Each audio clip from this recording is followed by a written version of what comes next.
Chapter 76, Dealing with the Aftermath. Bang! The silver bullet traversed the short distance of a few meters and accurately bore into the suited clown's neck. Large amounts of blood spewed out, dyeing his skin and bow tie red.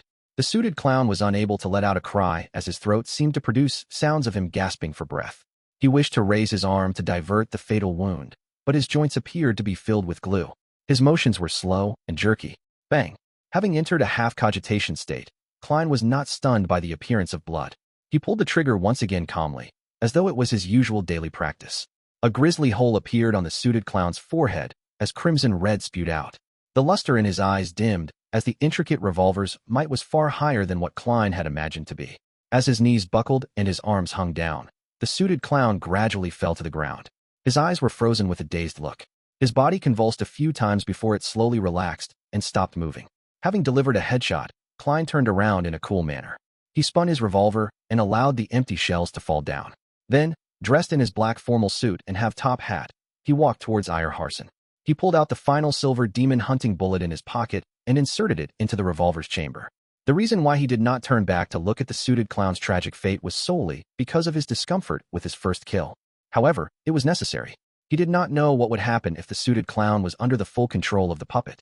Furthermore, he did not dare risk entering sealed artifact 2-49's effective range. After all, no one knew if something odd would happen that prevented his self-rescuing luck enhancement ritual to fail. As for the items on the suited clown, Klein only cared if there was the so-called clown potion formula or the relevant clues. However, this was not something he was in a hurry to carry out. In a while, he could do it together with Dunn, Eyre, and company. If the Nighthawks had it, it also practically meant that he had it. There was no way that they would be unwilling to share the potion formula of Sequence 8. At most, he would be required to accumulate his contributions over time. After all, he had only become a seer recently. It would still be a long time until he fully digested it. As his thoughts churned, Klein quickly walked next to Harson. The gentleman in his gray windbreaker struggled to sit up, but failed at every try. He was covered in dust and mud from the fall. "Mr. Harson, what do you need me to do?" he asked, squatting down.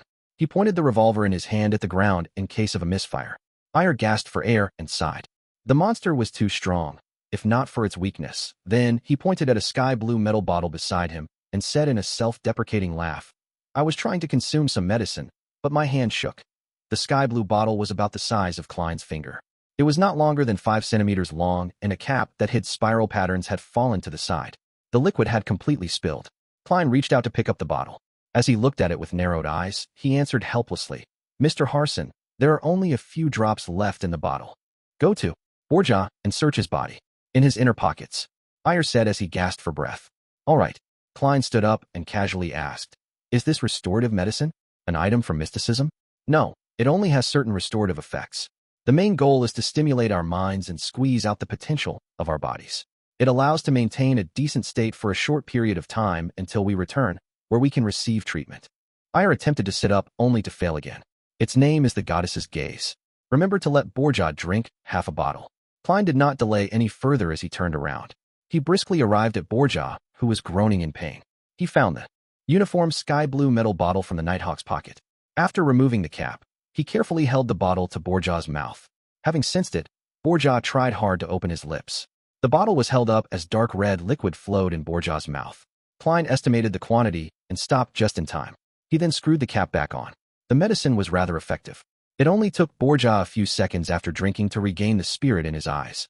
Furthermore, he whispered, "Thank you." With that said, he pressed down on the ground as he slowly sat up. He first dealt with his wounds before walking to the unconscious Lorata and Dunn. Then, he retrieved the goddess's gaze from the latter's inner pocket. Klein returned to Eyre's side and fed him the remaining half bottle. After Eyre panted a few times, his actions suddenly became nimbler. He stood up as though he had never been injured. "I'll help Borgia. Help that partner of yours." The gentleman with the charm of a middle-aged man pointed at Leonard Mitchell. Klein had no objections to it. He turned around and jogged to the poet. "Leonard, there's no need. I can drink it by myself." Leonard, with his disheveled hair, smiled as he raised the sky-blue bottle. Upon seeing Leonard agilely get up by pushing up with one hand, Klein, who wanted to lampoon, was suddenly stunned. "Leonard's injuries are lighter than I expected. He had the ability to consume the medicine from the very beginning. That also means that he could see me walk counterclockwise as I did the luck enhancement ritual. No, that's still all right. I had chanted inwardly, and the luck enhancement ritual does not appear odd in any way. or the suited clown would not have fallen for it. But even so, Leonard, who had long recovered but chose to watch by the sidelines, had seen quite a lot. Things like me not being affected by 2-049 and my sneak attack on the suited clown. Just as Klein's eyes narrowed slightly, Leonard, who was walking in his direction, stopped beside him and chuckled softly. I actually wanted to save you, but discovered that you didn't need it. Don't mind it. There are many special people in this world that can always do things others can't, such as you and me. Leonard smiled as he went past Klein and walked to the awakening Dunn and Lorata. Narcissist. Klein thought silently as he felt a lot more relaxed. From the looks of it, Leonard Mitchell hid quite a bit of secrets. As he regrouped with the rest while deep in thought, he saw Captain Dunn wear a cloth and pick up the Antigonus family notebook that was covered in yellowish-brown blood stains. The notebook's cover was completely made of thick black paper. It suffused an aura from an ancient and distant time without any signs of softening or rotting. It was nearly identical to the one he saw in his dream. He even suspected that flipping it open would only make him see the fool wearing splendid headgear. However, he soon realized that he was overthinking things since Dunn had flipped open the notebook to make a final confirmation. Klein was unable to discern the words on it due to his poor angle, but he was certain that there was no drawing of the fool with his gorgeous clothes and splendid headdress. Ahem, there's nothing wrong with it. Dunn closed the notebook and held it securely. Then, he looked at Iyer and company. Let's store this notebook and sealed artifact 2-049 behind Tingen's Cheney's gate.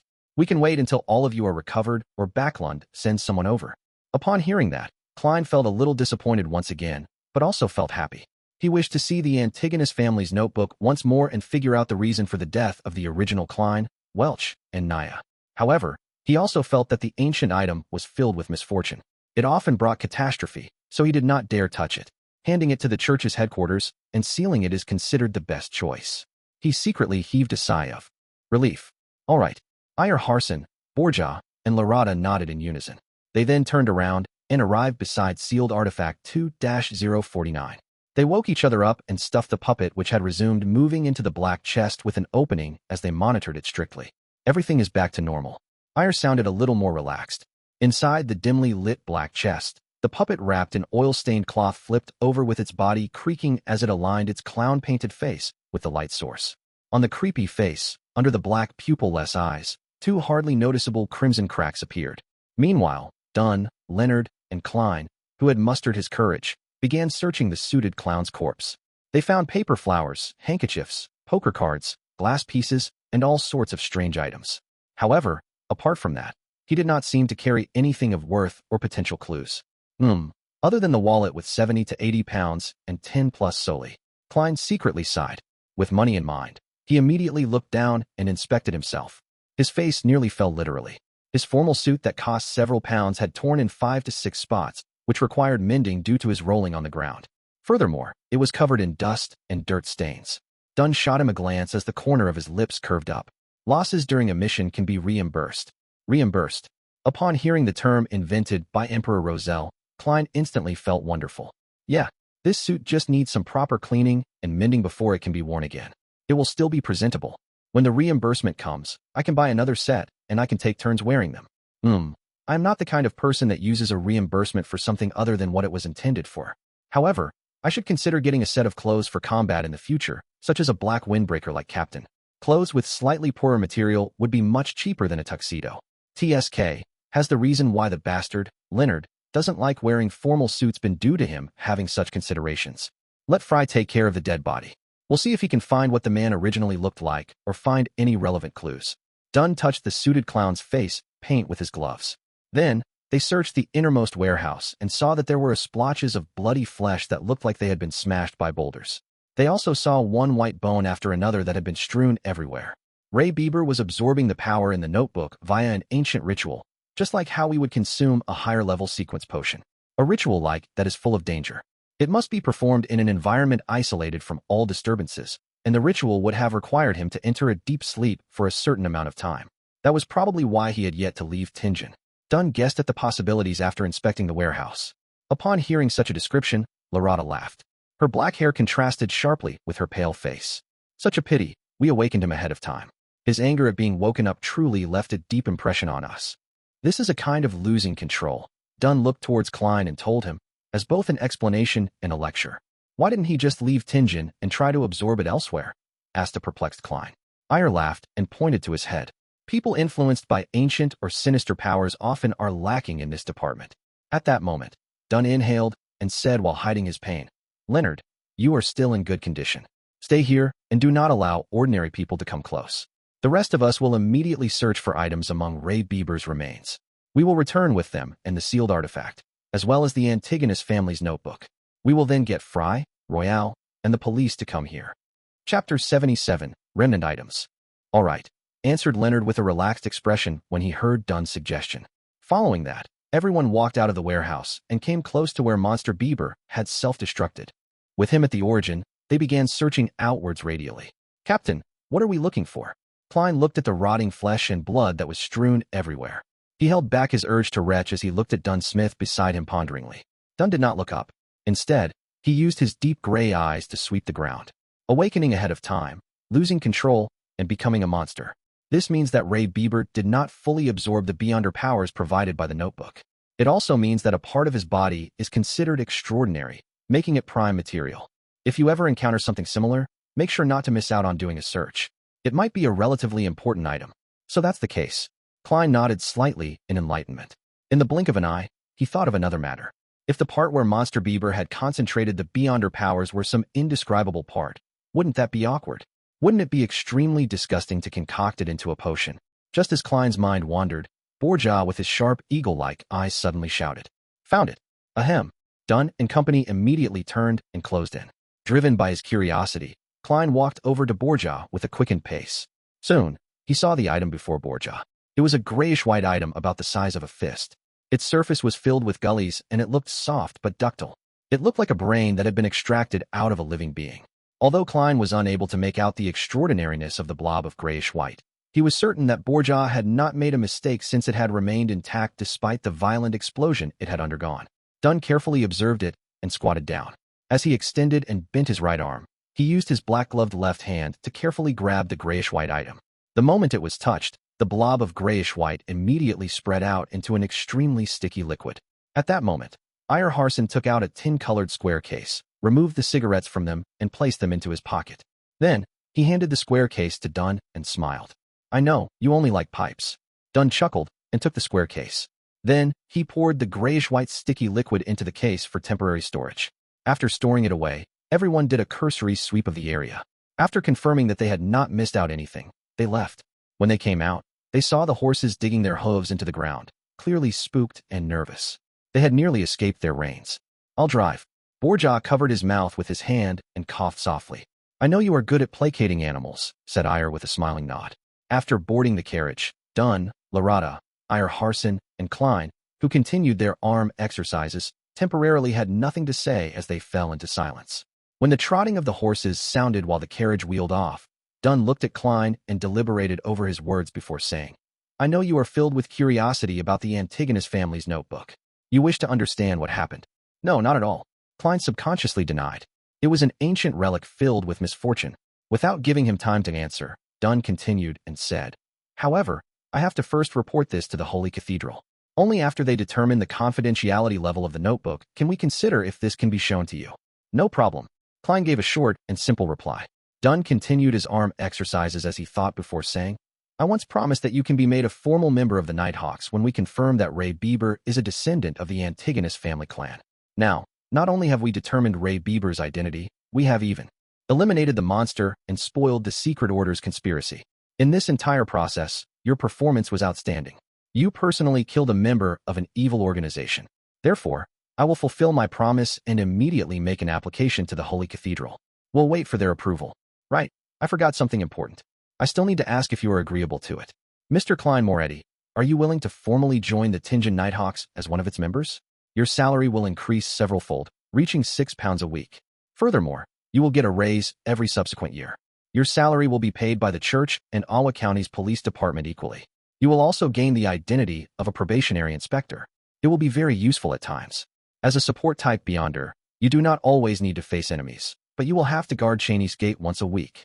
Without the squad's permission, you are not to leave Tingen without permission. Furthermore, you have to keep this a secret from your family. By the time Dunn finished listing the restrictions and benefits, Klein was already thinking deeply for more than 10 seconds. I wish to become a formal Nighthawk. Only by doing so could he continue to gain more access to mystery, such as the situation regarding the secret order. After reading the gathered Roselle diaries, Klein had some changes in thoughts about himself. Being skilled in mysticism knowledge to seek a way home was an immutable goal of his.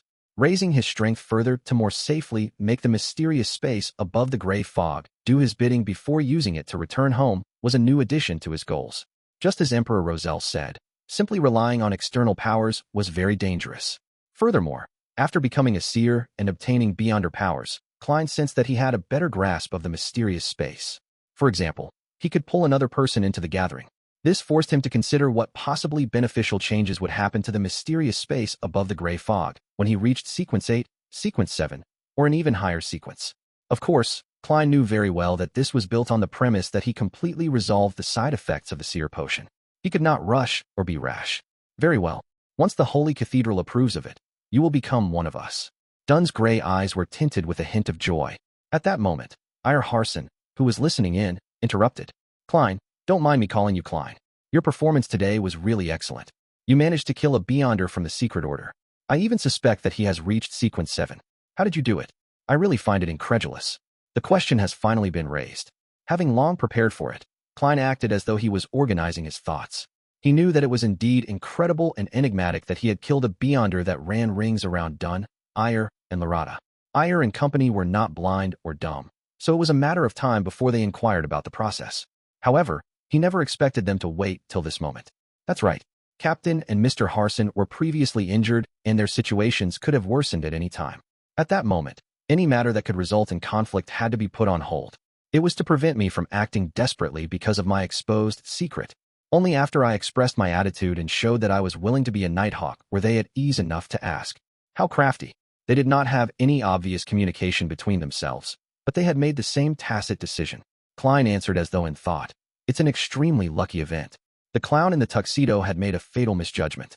Back then, sealed artifact 2-049 was thrown near me as a result of the explosion's blast. It looked about 5 to 6 meters from me, but it was only a crude observation.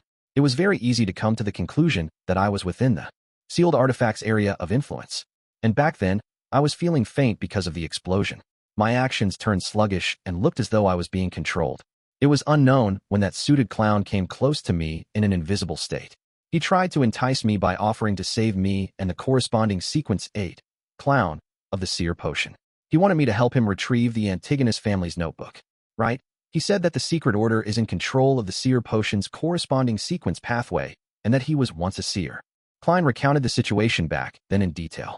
He even described the theories he had back then, including how he believed that the suited clown had divined that taking the notebook would be an extremely risky endeavor. Thus, he had changed his plans. Of course, all the truths were used to conceal the lie made in the beginning, that he had been controlled by sealed artifact 2-049. Divined that it was extremely risky to retrieve the notebook? Yes, it's indeed highly risky. However, the risk was actually because of you, said Lorata with a chuckle as she covered her mouth. His divination was right, but it caused him to end up in a fatal situation. This sure is an interesting account. Klein was taken aback before he nodded seriously. Indeed, divination is never crystal clear, and that vagueness only means that an interpretation can be wrong. Yes, I have to take note of that. How did you finish him off after that? Asked Dunn while he did his arm exercises and leaned back. Klein smiled. I pretended to agree to him and made him awaken me. However, he did not dare enter the effective range of the sealed artifact. He stayed 2 to 3 meters away and used a strange paper slip in an attempt to push me. I seized the opportunity and pulled at his paper slip, causing him to be thrown into 2-049's effective range. I then complemented it with repeated shots and completed my goal. It's quite an embarrassing matter for me.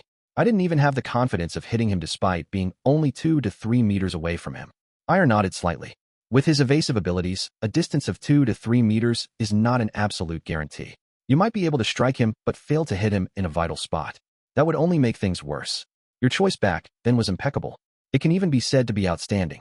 If I were in your shoes, I might not have been able to do it better than you. He did not ask further.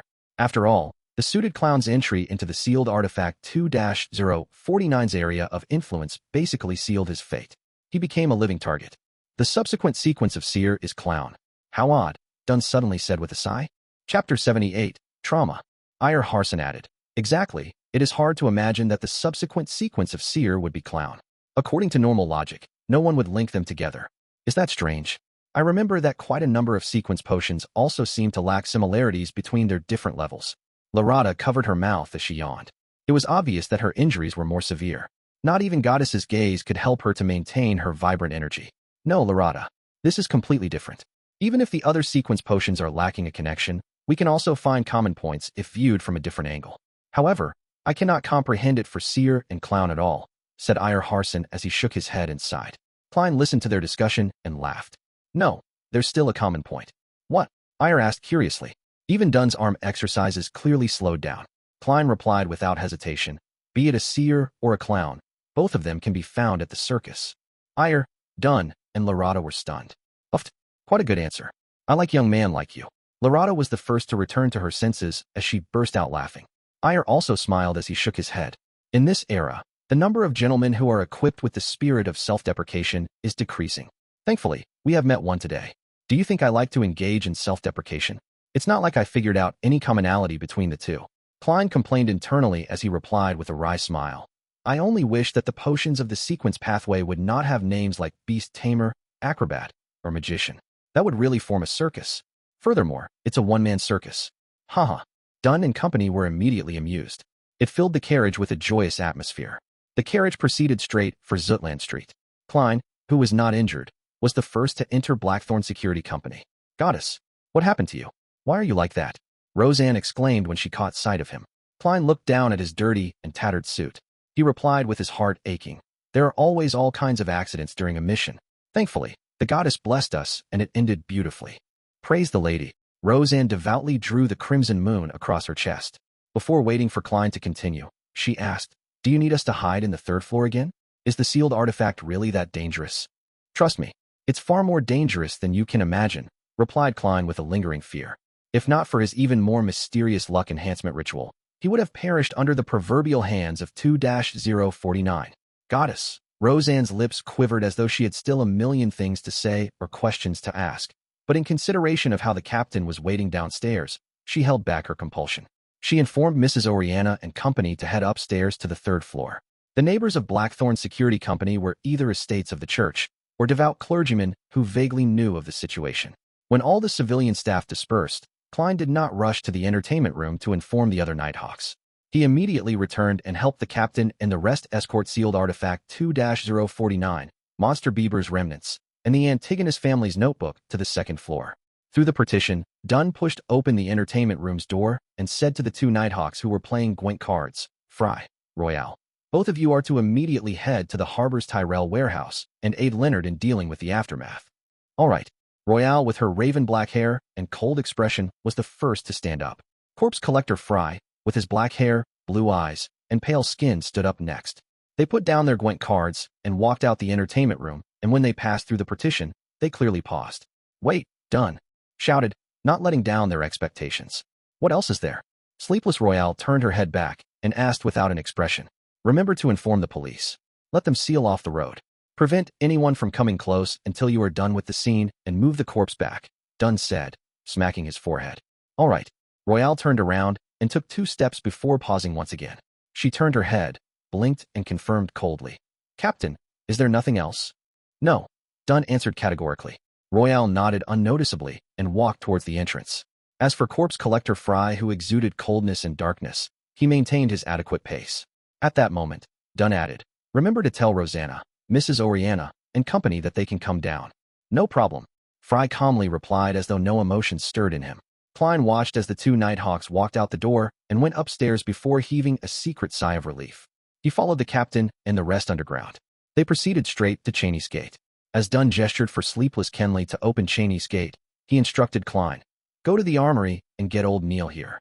We need his ritualistic magic to heal ourselves.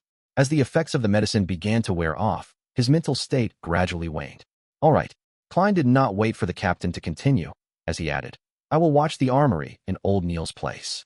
I will also request for at least 20 demon hunting bullets and also wait for the Holy Cathedral's approval, curbing my curiosity about the Antigonus family's notebook. Dunn was instantly at a loss for words. Captain, is there anything else? Asked Klein with a smile after beating Dunn to it. Dunn shook his head and remained speechless. He pulled out his cane and turned around. After walking a certain distance, Klein turned into the armory and recounted the happenings generally to old Neil, who was drinking plain water. He became a monster that lost control. You even killed a beyonder. Old Neil quickly tidied up his desk. It's like I'm listening to the script of a play. He mumbled as he circled around the desk and walked straight towards the corridor without waiting for Klein's answer. Klein asked out of curiosity, "Mr. Neil, doesn't the church have real restorative medicine? Why would ritualistic magic be needed? No medicine made with ordinary ingredients can provide the permanent restorative effects of a ritual. Extraordinary ingredients are very rare, and most of them are not suitable for restorative medicine," Old Neil explained casually. "You should know about Goddess's gaze, right? When the medicine is first made via a ritual, it would be a standard, real restorative medicine. But every minute after its completion, its effect evaporates until little of its efficacy is left." "I see," Klein nodded disappointedly. As a former keyboard warrior and avid gamer, it was a habit to yearn for a medicine with magical healing properties. He watched Old Neil leave and sat down, taking in the tranquility that he had not had in a very long time. In the midst of his piece, he recalled the tragic death of his suited clown. He recalled himself shooting coldly, the gruesome wound, and the spewing of fresh blood. Klein's body shivered as he felt discomfort. He first stood up, then sat down, then slowly repeated the process. He also did some pacing back and forth in between. Phew. He let out a breath and decided to occupy himself with something so that he could stop thinking of those negative images. Klein took off his silk hat and formal suit. He then took out a handkerchief and a brush to clean off the dirt and mud. After an uncertain amount of time, he heard Old Neil's familiar footsteps. Old Neil's gait involved him walking on his heels, and it made a distinctive noise as he ambled down the hall. "How tiring," Old Neil complained as he walked into the room. "Tell the rest that no one is to come here within the next hour. I need to rest," he instructed casually, glancing towards Klein. "Why don't you rest upstairs, and I keep watch here?" Klein suggested out of kindness. Old Neil shook his head. "It's too noisy upstairs.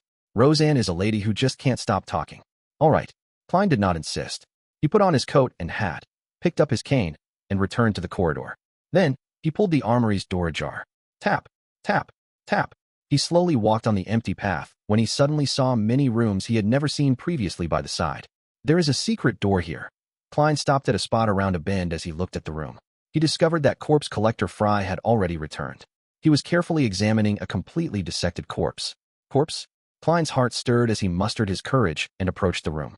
He knocked lightly on the open door. Knock, knock, knock. Fry stopped his actions and turned around, looking over with his blue but ice-cold eyes. "Sorry for disturbing you. I just wish to know if this is a corpse of a beyonder," asked Klein as he controlled his tone. "Yes." Fry's lips opened and closed, but only spat out a single word. Klein's gaze reached beyond him and landed on the corpse. Indeed, he discovered the familiar, gruesome wound on the forehead. "It's that suited clown." Klein secretly exhaled and said, "Any discoveries?" "No," answered Fry in an abnormally simple manner. The mood instantly turned awkward. Just as Klein was about to bid farewell, Fry took the initiative to say, "If you feel uncomfortable, you can come in to take a look. You will discover that it's only a corpse." "Afraid that I'll be traumatized?" Klein nodded in thought. "All right." He entered the room and came in front of the long, white-clothed table as he looked at the corpse.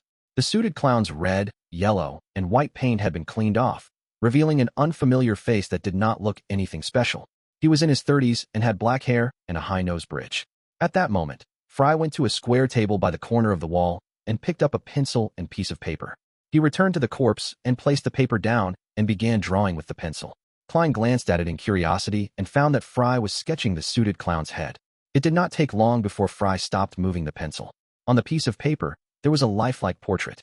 Compared to the corpse, the only difference was the lack of a wound with the addition of blue eyes. "What a talented genius." Klein marveled in surprise. "I never expected you to be that good at sketching. My dream was to become an artist before becoming a nighthawk." Fry's tone was completely placid. "Then why don't you fulfill your dreams?" asked Klein curiously. Fry put down his pencil and said with the suited clown's portrait in hand, "My father was a priest of the goddess.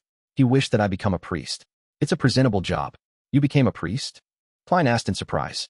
He found it unimaginable that Fry could become a priest with his personality and the vibes he exuded. "Yeah, I did quite an okay job." Fry wore a cold expression as the corners of his mouth curled up a little as he replied.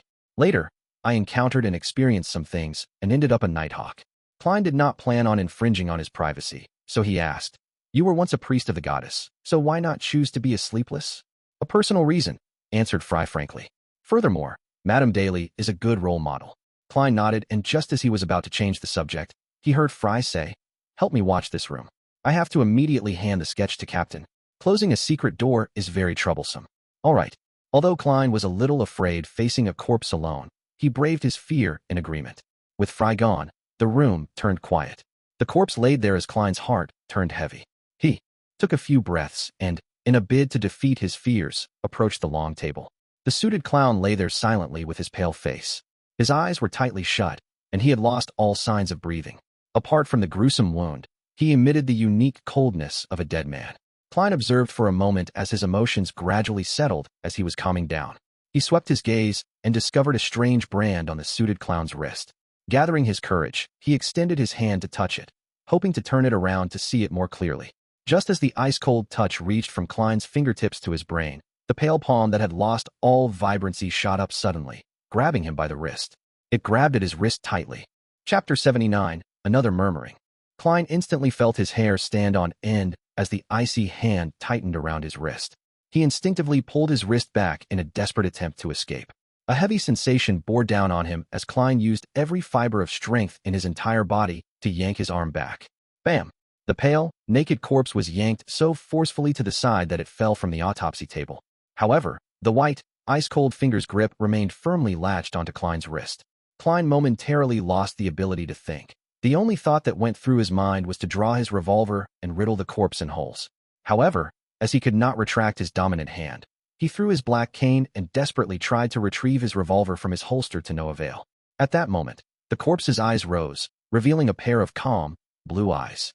His mouth moved as he muttered, "Hornasis, Hornasis, Hornasis." After those 3 words were said, Klein was completely flustered as he felt that the fingers gripping onto his wrist began to loosen before dropping limp. The suited clown's eyes were shut once again, as though nothing had happened at all. If the pale corpse wasn't lying on the stone floor, Klein would have imagined that he had been struck by a hallucination spell. He staggered backwards a few steps and felt that most of his body was trembling as a result of the shock and fear. Phew, phew. Klein gasped for air as he slowly regained control of his mental facilities. He looked at the corpse on the ground in alarm and fear. He drew his revolver and carefully retreated from the room, one step at a time. After confirming that the corpse was motionless, he took a glance at his wrist of the hand holding onto his revolver. There were 5 deep, red finger marks imprinted on his wrist. They silently described his encounter. Klein calmed down as vulgarities filled his mind. King hell. I almost died from the shock.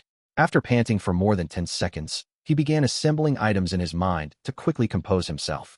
He carefully recalled everything that he encountered and pieced them together. Although he did not understand the reason for the suited clown's resurrection, he acutely noticed an important point. The corpse had repeated the words, "Hornasis." "It's Hornasis again." Klein knitted his brows. The Antigonus family's notebook has records of a nation of the Evernight in the Hornasis mountain range. While in cogitation or spirit vision, I would hear sounds that I shouldn't be able to hear, and among those sounds is the word Hornasis. Is the answer to all these questions on the Hornasis mountain range? There might be massive danger lurking there. For example, an evil god might be sealed within and was using various forms of attraction to achieve freedom. While considering this, Klein carefully entered the room and touched the corpse a few times to verify that it was completely dead. He didn't want corpse collector Fry to see him mess up the place, so he mustered his courage to move the corpse back onto the autopsy table. Klein couldn't help but feel as though his heart was in his mouth throughout the process. The slightest movement could snap his tense nerves. Furthermore, the ice-cold feeling given out by the corpse felt particularly disgusting. After finishing the mission with great difficulty, he recalled the reason he approached the corpse. Therefore, he focused on the suited clown's wrist and looked at the strange brand. It was unknown when the brand had slipped off, shrinking into a spherical blob of blood which had tint of blue. The spherical blob of blood was the size of a thumb. It floated in midair silently in defiance of the laws of physics. "What is this?" Klein muttered, but he didn't dare to touch it rashly. He had no intention of hiding the strange blood sphere. Firstly, he didn't know if it was a good or bad thing. Secondly, he was certain that Fry, who had examined the corpse, would have long discovered the brand on the wrist. It was even likely that he knew what the strange blood sphere was. And even if Fry doesn't know, reporting it to Captain and letting the Nighthawks research it is definitely better than me making random attempts. That was Klein's train of thought. Being in an organization meant he had to know how to make use of the organization's powers to its fullest. Klein waited nervously for a few minutes before he saw the black-haired, blue-eyed, and thin-lipped Fry return. He instantly noticed the strange blood sphere and asked Klein a question he had previously asked himself. "What is this?" "No idea." Klein shook his head honestly. He recounted what had happened without hiding anything. The brand slipped off into a blood sphere, Fry nodded, seemingly deep in thought. The corpse of a beyonder always tends to have some strange transformations. He looked up and said to Klein, "Bring the captain here. Inform him about the contents that the corpse murmured as well." "All right." Klein was already itching to leave. "You don't have to return with the captain," Fry added. "I believe you won't like to see what happens next." As he spoke, he picked up a silver surgical knife beside him. Klein nodded with some lingering fear. "I was hoping you'd say that." He picked up his cane, wore his hat, and hobbled over to the Chinese gate. At the keeper's room, he saw the no longer frail Captain Dunn. After Dunn heard his recollection of what happened, he nodded indiscernibly. "I'll report the matter to the higher-ups and let the Holy Cathedral deal with it. Maybe they'll send people to the main peak of the Hornacis mountain range to take a look." Klein answered briefly in confirmation. Seeing that only sleepless Kinley and the captain were in the keeper's room, he casually asked, "Are Mr. Eyre and the others resting?" Dunn nodded and said, "Eyre and Borgia are at St. Selena Cathedral. Larata is probably looking for a coffee shop." "Coffee shop? Madame Larata hasn't recovered from her injuries, right?" Klein asked in surprise. Dunn massaged his nose bridge and said with a laugh, "Larata has 3 hobbies: coffee, dessert, and maidservants. She says she needs these 3 things to speed up her recovery." "Maidservants?" Klein asked, perplexed. "Does Madame Larata have a particular fetish?" Dunn shook his head helplessly and said, "She likes maidservants." "Yeah, that's right. Furthermore, she likes ones with big breasts." "She sure is weird." Klein had no idea what kind of expression he should show in response. Dunn didn't delay any further as he headed out the keeper's room. As Klein watched his back, he silently waited for him to turn. Meanwhile, he noticed at the corner of his eye that sleepless Kinley had fished out his pocket watch and opened it. 3, 2, 1. The moment Klein finished counting down silently, Dunn stopped and turned around. "Another thing I forgot. Klein, you went through a lot today. Once you relax, you'll feel exhausted. There's no need for you to be here in the afternoon. Go back and get some rest. Tomorrow, I'll submit the application listing the detailed losses." "All right, don't worry too much about your killing of a beyonder. Killing him was equivalent to saving more lives. As a matter of fact, I'm actually feeling much better." Klein silently exhaled. Dunn nodded slightly, and just as he turned around, he smacked himself in the forehead. "I've also handed the beyonder sketch to Leonard. He and the police department are in charge of the follow-up investigations. I believe that the beyonder must have rode on carriages, eaten food, and had somewhere to stay. Wherever he goes, whatever he touches, whatever he leaves behind, even unconsciously, will serve as a silent witness against him." Emperor Rosel's words are truly sensible. "Yes," Klein answered, stupefied. After the captain walked far away, he left the keeper's room and slowly walked to the 2nd floor. Along the way, he suddenly recalled something as he experienced an additional bout of fear. That suited clown claimed that the secret order controlled the corresponding sequence pathway of seers. Even if he was exaggerating and they didn't have the higher sequence potion formulas, they definitely have the lower sequence ones. It also means that they have a number of seers. Then, wouldn't they divine that I killed the suited clown and secretly exact revenge against me? If they can't deal with the Nighthawks, can't they deal with me, a seer without any direct measures against enemies? Klein stopped in the stairwell and began thinking about the problem seriously. Soon, he discovered that he was worrying over nothing. Firstly, the secret order doesn't know who are members of the Nighthawks. Secondly, even if they know 1 or 2, they definitely wouldn't include a civilian staff member like me. Thirdly, under the present circumstances, unless they have a prophet, there's no way they can divine who the murderer is. He heaved a sigh of relief and left the Blackthorn Security Company. He took a public carriage back to Daffodil Street. Even though he hadn't eaten lunch yet, he still lacked the appetite.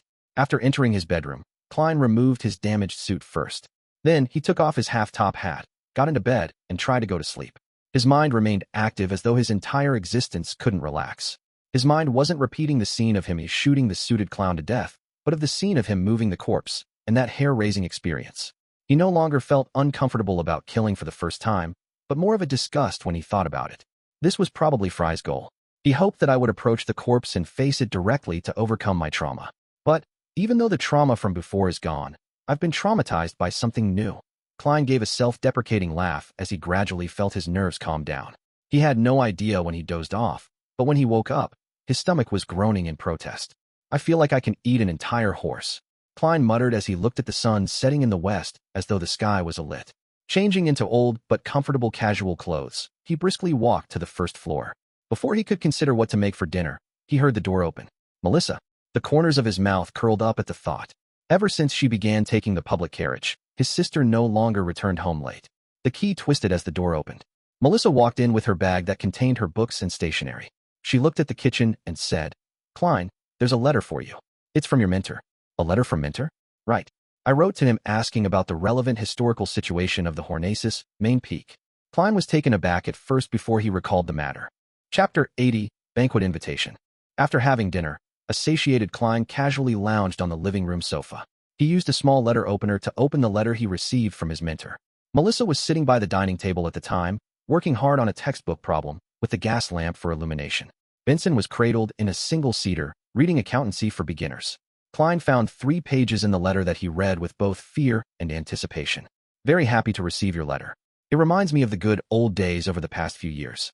Unfortunately, Welch and Naya have left us forever. I attended their burials separately and could feel their parents' anguish.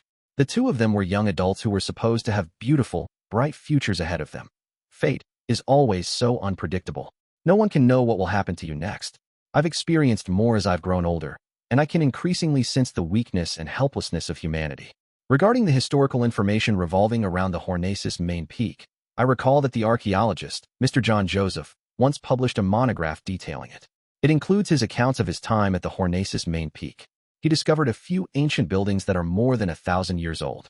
What shames every historian and archaeologist is our inability to precisely date the era. We can only make a crude estimate based on the architecture style, the characteristics of the murals, and a few of the texts that we can decipher. It's quite unbelievable that such a tall mountain peak would have humans living there. Mr. Joseph has ample evidence to prove that those humans developed a civilization that they can call their own. As for the details, it is hard to fully describe them in this letter. I suggest you try borrowing this monograph from the Deweyville Library. Trust me, Sir Deweyville's donation to this library makes it have more books in its collection than the one built by the city government. The monograph's title is Research of the Hornacis Main Peak's Relics. It is published by the Lone Publishing Firm. In addition, there are some papers that discuss something of relevance. They are published in the journals, New Archaeology, Archaeology Summary. The exact issue and journal volume is. Klein read every word and repeated the names of the monograph and paper names silently. Immediately afterwards, he found some paper in an envelope, as well as a fountain pen before penning his gratitude. Melissa, help me send this letter out. This is the money for the stamps. Klein placed the sealed envelope and more than enough money for the stamps on his sister's desk. Melissa took a glance and curled her lips. Klein, stamps don't cost that much. Yes, stamps don't, but a girl should have some allowance. Klein replied with a smile. I believe Selina has mentioned this to you before. Noticing that Melissa was about to protest, he quickly added, it can be used to buy the materials and tools you need. Tools. Melissa repeated softly again and again before casting her gaze back onto her books. All right, she said as she nodded imperceptibly. The corners of Klein's mouth immediately curved upwards as he briskly walked back to the sofa. Excellent persuasion skills. You precisely pinpointed Melissa's weakness. Benson gave a thumbs up as he said with a suppressed laugh. Klein cleared his throat and said in all seriousness, then how shall I persuade you? Your self-study should emphasize language and ancient literature. Of course, basic mathematics and logic are equally important. According to the curriculum of the public schools and grammar schools, as well as the material tested for in college admissions, Klein was very confident about the general direction in which the upcoming civil servant examinations would focus on. Benson touched his hairline and said with a self-deprecating smile, I feel like a curly-haired baboon in front of those books, but they're really useful, Klein said with a determined smile. At that moment, Melissa put down her fountain pen, stood up, and walked to the sofa. Benson, Klein. This Sunday is Selina's birthday. She and her parents wish to invite all of us to their place for a banquet. Are both of you free?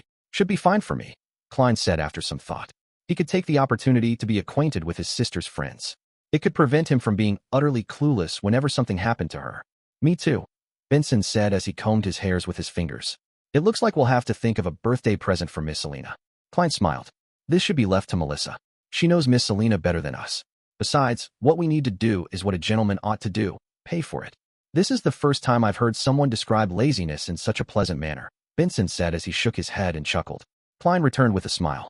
This is the purpose of language and ancient literature. Benson never expected Klein to return to the subject at hand. It left him momentarily speechless.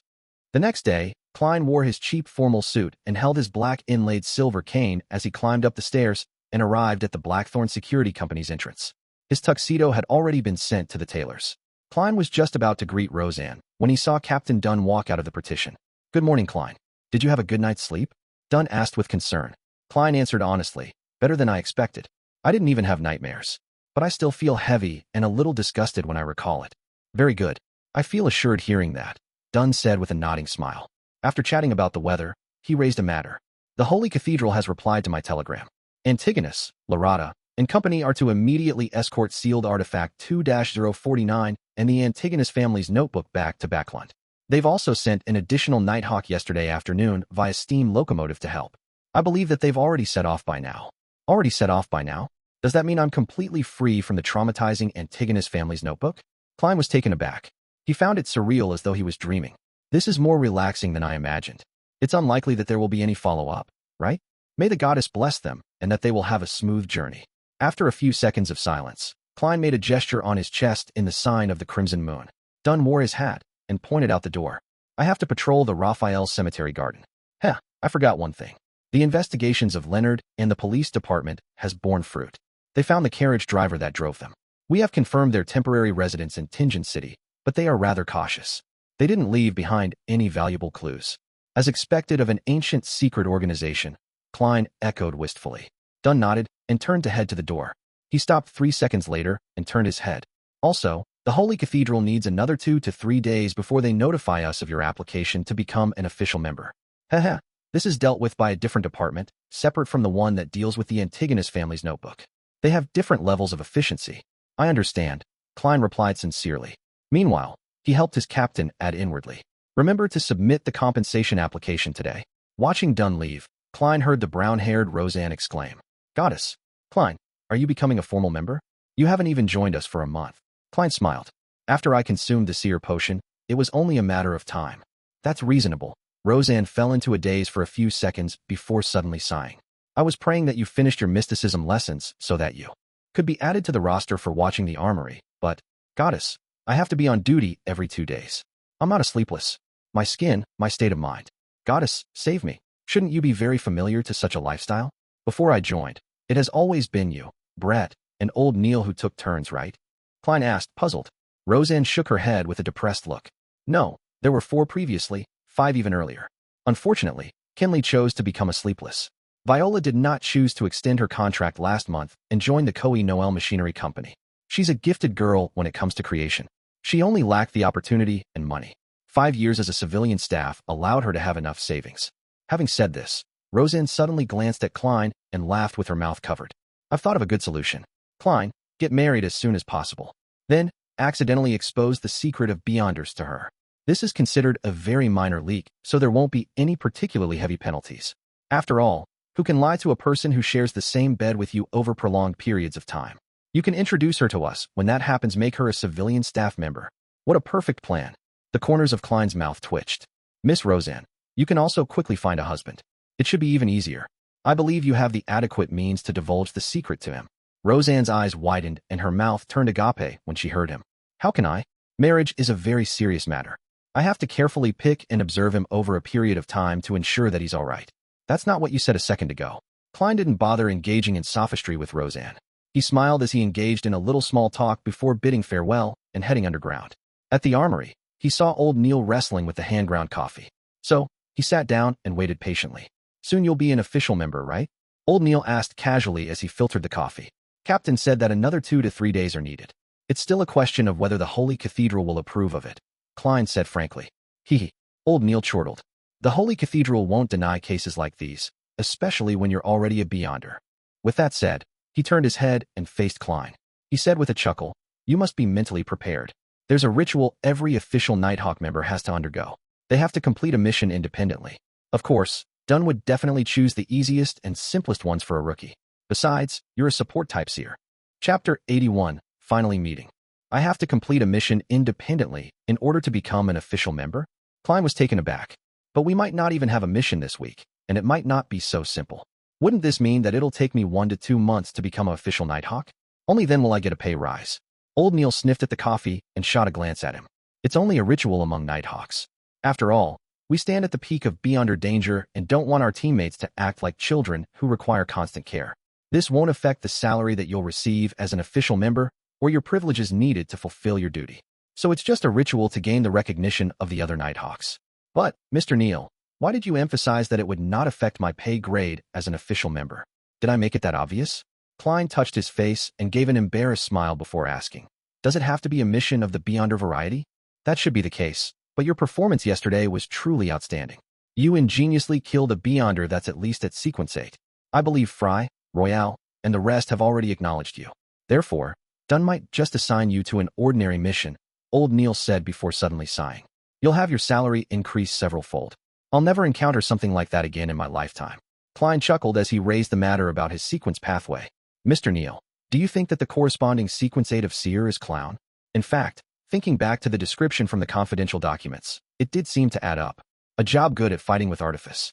I can't give you any guarantees, but I think it's highly likely. Firstly, it matches up with what's said on the documents. Their agile movement and deception-based battle style are key points. Next, other sequence pathways have similar situations. Do you know the corresponding sequence 8 for Mystery Prior? Old Neil asked with a chuckle. No, it's not written in the information provided by the church. Klein shook his head honestly. Old Neil chuckled briefly before saying, I'm close friends with 2 old guys from the machinery hive mind. They mentioned it in passing, as a joke. The corresponding sequence 8 potion of Mystery Prior is Melee Scholar. Did you hear that? Melee Scholar. Goddess, I don't like melee combat at all. This doesn't suit the image of a Mystery Prior at all. I can understand. Mystery Priors pursue the mysteries behind things. Melee combat is one of those mysteries, Klein said after some thought. Old Neil finished his hand-ground coffee. All right, let's not waste time. Let's continue our mysticism studies. You still have a lot of ritualist magic that you need to grasp. You also need to learn how to create amulets and charms. All right. Klein sat down and planned out his schedule for the day. In the morning, I'll study mysticism and read through all sorts of historical records. I'll submit the compensation request. After lunch, I'll practice at the shooting club. Then, I'll head to the Deweyville Library at Golden Indus Borough and see if I can borrow the corresponding monograph and journal regarding the Hornacis main peak. After doing all that, if I have time, I'll spend some time at the Divination Club. I can't slack off on my acting. Once the compensation request is approved and I receive the money, I'll be able to buy a new suit on the way home. Yes, I'll apply for the materials tomorrow morning and try to make a protective amulet to ward off danger from Melissa and Benson. In a dining hall adorned with a chandelier and elegant decorations, a few friends were congratulating Joyce Meyer on his escape from danger and his return to Tingen. We all read the news. Just the written description alone was enough to scare me. A man with a short stubble on his chin said wistfully, Joyce, I can't believe you went through such an ordeal. Cheers. The tragedy is over now, and the sunlight shines down upon us. Exalted is the steam. Joyce and his fiancée, Anna, raised their cups and clinked them together with their friends. Then, they gulped down what little champagne they had left. Anna was extremely worried at the time. I suspect that she cried every night. Whenever I invited her for some afternoon tea, she was always absent-minded. Thankfully, you're finally back now. Otherwise, I reckon she would have passed away just like that. A young lady, with a cute small nose and coiled brown hair, said to Joyce as she glanced at Anna. If Anna were to experience something like that, I'd be the same. I might be in an even worse state. The aquiline-nosed Joyce gave his fiancée, who was sitting beside him, a gentle look. Anna wasn't used to expressing her emotions in front of others. She looked at the opposite end of the table and said, Bogda, why have you been keeping your head down this entire time? I can sense how terrible your mood is. The young lady with a petite nose answered in Bogda's place. Bogda is sick. The physician told him that there's something seriously wrong with his liver. He can only use medicine to reduce the pain, but it doesn't treat his illness. He needs to undergo surgery. Lord, when did this happen? Anna and Joyce asked in surprise and concern.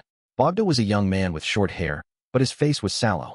His usually brilliant red eyes were replaced with a dim glow. It happened last week. Since Joyce wasn't back yet, I told Irene not to tell you, Bogda explained with a rueful smile.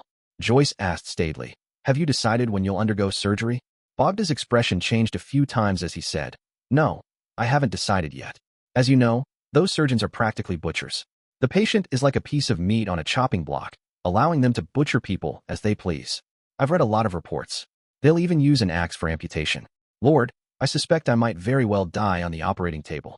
But if you delay it further, then surgery might not be able to save you, the man with the stubble said as he tried to persuade him.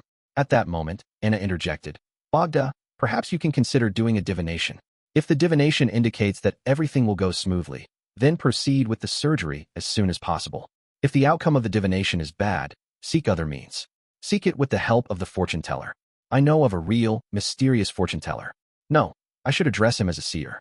I believe he can definitely help you. For real? Bogda returned with a question, clearly looking doubtful. Their other friends shared the same attitude. Yes. Anna nodded without hesitation. I hired his divination services, and after divining Joyce's situation, he told me to return home. Your fiancé is at home waiting for you. Back then, I was like all of you, filled with doubt. But when I returned home, I really saw Joyce. He was really back. I can testify on this point, Joyce echoed. He didn't mention that he had sought Klein's help in interpreting his dreams. This was because the police had informed him that Triss hadn't been caught yet. Therefore, he had to keep it a secret in order to prevent revenge from being exacted upon him. Lord, this is absolutely unbelievable. Is divination really that magical? Amidst the shouting, Bogda thought deeply for a moment before saying, perhaps I should get a divination. Anna, Joyce, could you tell me the seer's name and address? Anna heaved a sigh of relief and said, you made a very wise choice. That seer is at the Divination Club at House Street. His name is Klein Moretti. Golden Indusborough, Deweyville Library. Klein used the introduction note from his mentor's letter to successfully apply for a borrowing pass. As he flipped the tiny card in his hand, he asked a few librarians, do you have the research of the Hornacis Main Peaks relics here? It was published by the Lone Publishing Firm. A librarian immediately answered, please wait a moment. Let me check the records. He turned around and looked at the drawers. He pulled open the letter that matched Hornacis and flipped through a card that was filled with single words that followed a particular order. On careful inspection, he shook his head and said, sorry, sir. We do not have this book in our collection. How regretful, Klein answered in clear disappointment. From the looks of it, I need to write to the Lone Publishing Firm or pay a visit to the Koei University. Meanwhile, he sighed inwardly at how dated the management of the libraries of this world was. You people need a computer. Unfortunately, I can't produce one. Klein made a silent, self-deprecating comment and turned to ask, then, do you have the journal issues of New Archaeology and Archaeology Summary? We do, the librarian confirmed. A gentleman just returned them. He flipped out the corresponding card and pointed Klein in the direction of the bookshelf. Klein went over to the bookshelf, scanned the journal issues, and pulled out the ones his mentor mentioned. Then, he randomly found a spot by the window to sit down. Under the bright afternoon sun, he began reading the information in the library quietly. Ancient relics don't solely exist on the main peak of the Hornacis mountain range. They're also spread out across the surrounding forests, valleys, and gentle slopes around the main peak. These relics are formed from lofty domes and gigantic stone columns. Honestly, they can be described as magnificent. I'm curious as to how the original residents mine and process these rocks. Hypothetically, let's assume that they performed their mining operation on the spot without needing to send them up the mountain. There's a strange pattern where the relics become larger in size the closer you are to the mountain peak. But surprisingly, there are no ruins on the peak. According to our hypothesis, there should be palaces that don't resemble man-made buildings, divine halls used for sacrifices, palaces that don't look like they were man-made divine halls used for sacrifices. Could it be the one that I saw in my dream? While Klein ruminated, he suddenly heard footsteps approaching him from a distance. He looked up and saw a familiar face, a face that often appeared on the papers. He had a squarish face, thick eyebrows, a firm nose, short dark blonde hair, azure blue eyes, and tightly closed lips.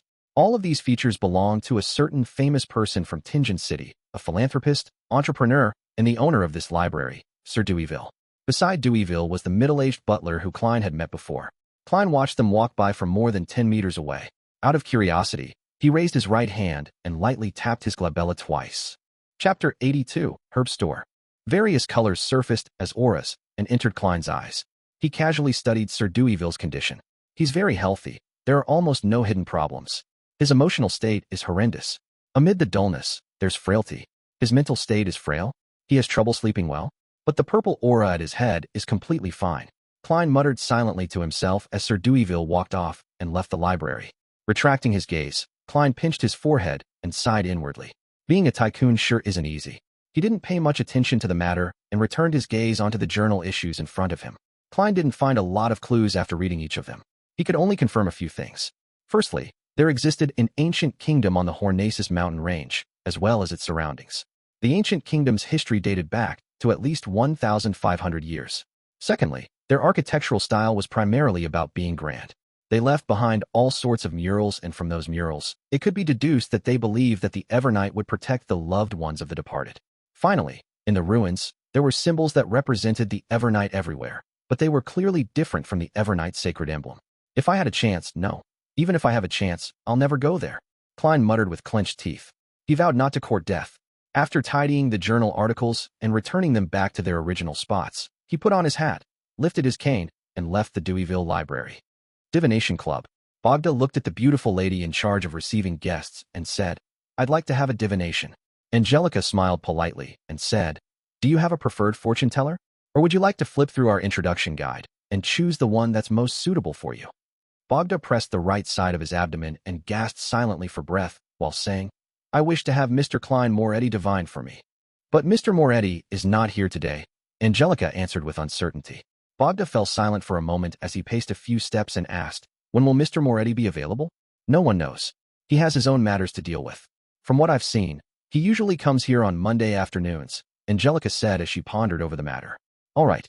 Bogda's face darkened as he turned around, planning to leave. Sir, you can choose other fortune tellers as well. For example, you can choose Mr. Hanas Vincent, who is famous in Tingen City. Angelica tried her best to prevent the loss of business. Bogda stopped in his tracks and considered it for a moment before saying, No, I only trust Mr. Moretti. Well, can I wait here for a moment? Perhaps he might come after he's done with his matters. No problem, Angelica said with a warm smile. Bogda went to the sofa and sat down. Sometimes he stroked his cane. At other times he looked out the window, clearly looking rather impatient. Seconds turned to minutes.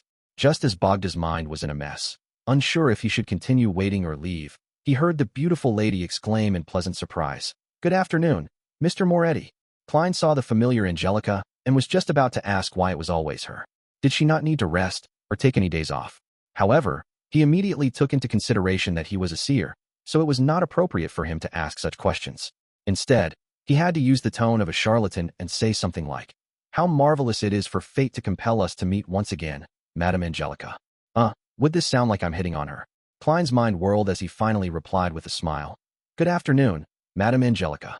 A customer wishes to hire you for a divination. Angelica pointed to Bogda, who had hurriedly stood up from the sofa. Someone actually requested for me. Klein took off his half-top hat in pleasant surprise, pinching his glabella twice. While doing so, Good afternoon, sir. He looked over when his voice suddenly came to a pause. In his spirit vision, he saw the requester's liver looking dim. It was nearly black in color. It was making the rest of his body unbalanced as his aura was thin in various places. Klein deliberated over his words, and he said in a serious expression, Sir, you should see a doctor and not seek a divination.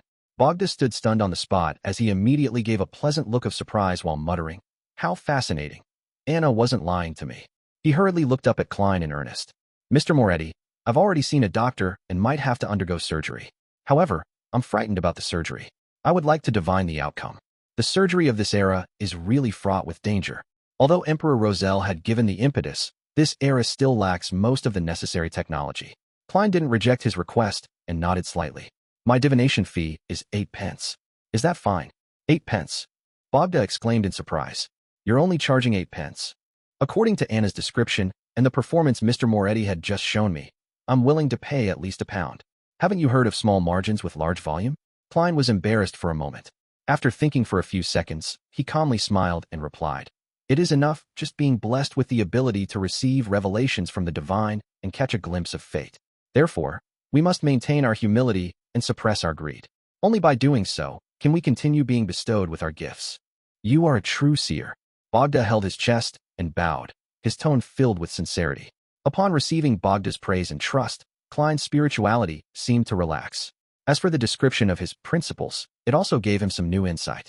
Mississippi Angelica, is Topaz available? He turned to the beautiful lady beside him.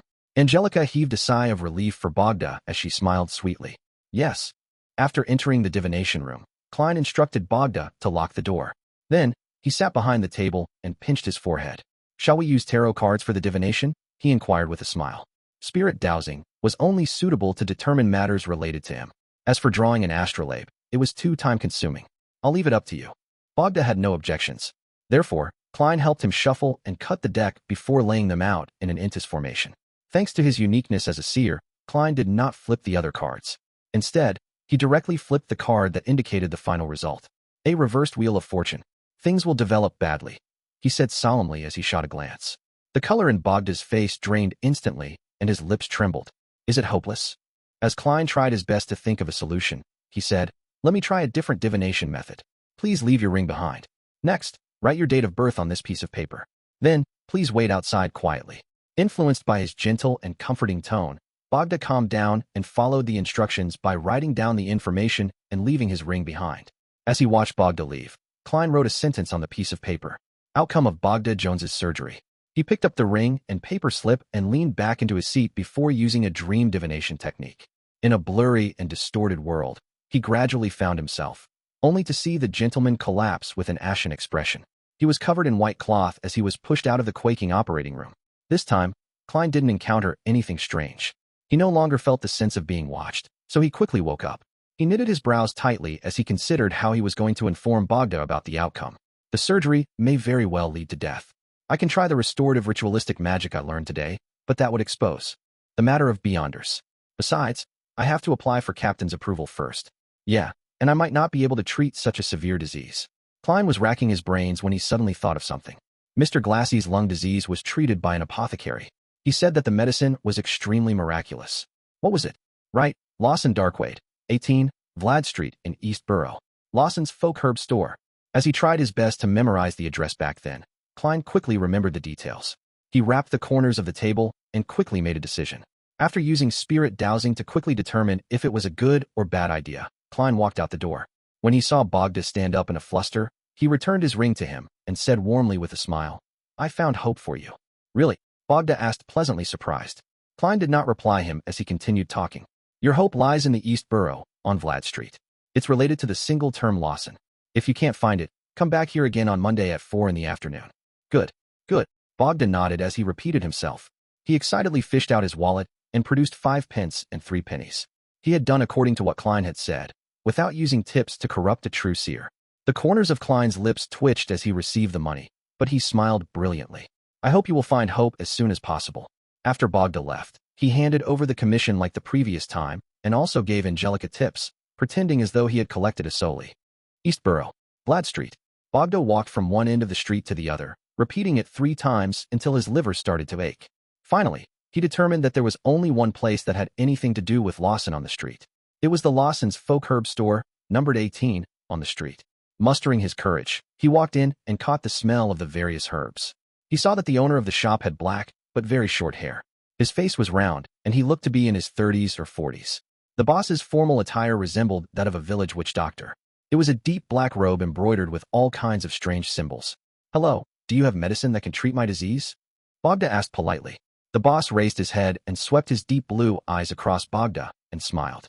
"Your liver disease is very serious, but the premise of everything is whether you have the money. Do you have enough to pay for the medicine?" He can tell. Bogda suddenly felt a lot more confident as he nodded frantically. "How much is your medicine?" £10. "It's a very fair price." The boss fished out a bag of herbs from under the counter and said, "Add sufficient water and boil it into medicine. After boiling it, add 10 drops of fresh rooster blood, then drink it down immediately. This bag of herbs can be cooked thrice. You will be fine after 3 times. As he spoke, he opened the yellowish-brown paper and threw in all sorts of strange herbs. "It sounds extremely shady." Bogda gulped down his saliva and said, "That's it." The boss stared at him and immediately smiled. "Do you still want something else? What about this bag? Once you recover from your liver disease, I can give you a guarantee that your wife will be very satisfied." He chuckled as he took out a black papered bag of herbs and suppressed his voice. "There's mummy powder inside. Trust me, a lot of aristocrats consume this stuff. They put it in their tea or boil it as soup." Bogda's confidence in the boss wavered to the point of feeling disgusted. "I believe in Mr. Moretti." He took a deep breath, fished out his wallet, and pulled out the 2 biggest notes from what little was left of his gold pounds. Chapter 83, Carving. Holding onto the yellowish-brown paper bag full of herbs, Bogda staggered out of the Lawson's folk herb store. While waiting for a tracked carriage, he suddenly came to a realization. He had spent £10 to buy a bag of stuff? This was nearly a month's salary for him. If it wasn't for his trust in Anna and Joyce, he wouldn't have brought that much cash to the divination club. Could it be that the reason why Mr. Moretti only accepted 8 pence for his divination had something to do with his collusion with the boss of Lawson's folk herb store, so as to earn more?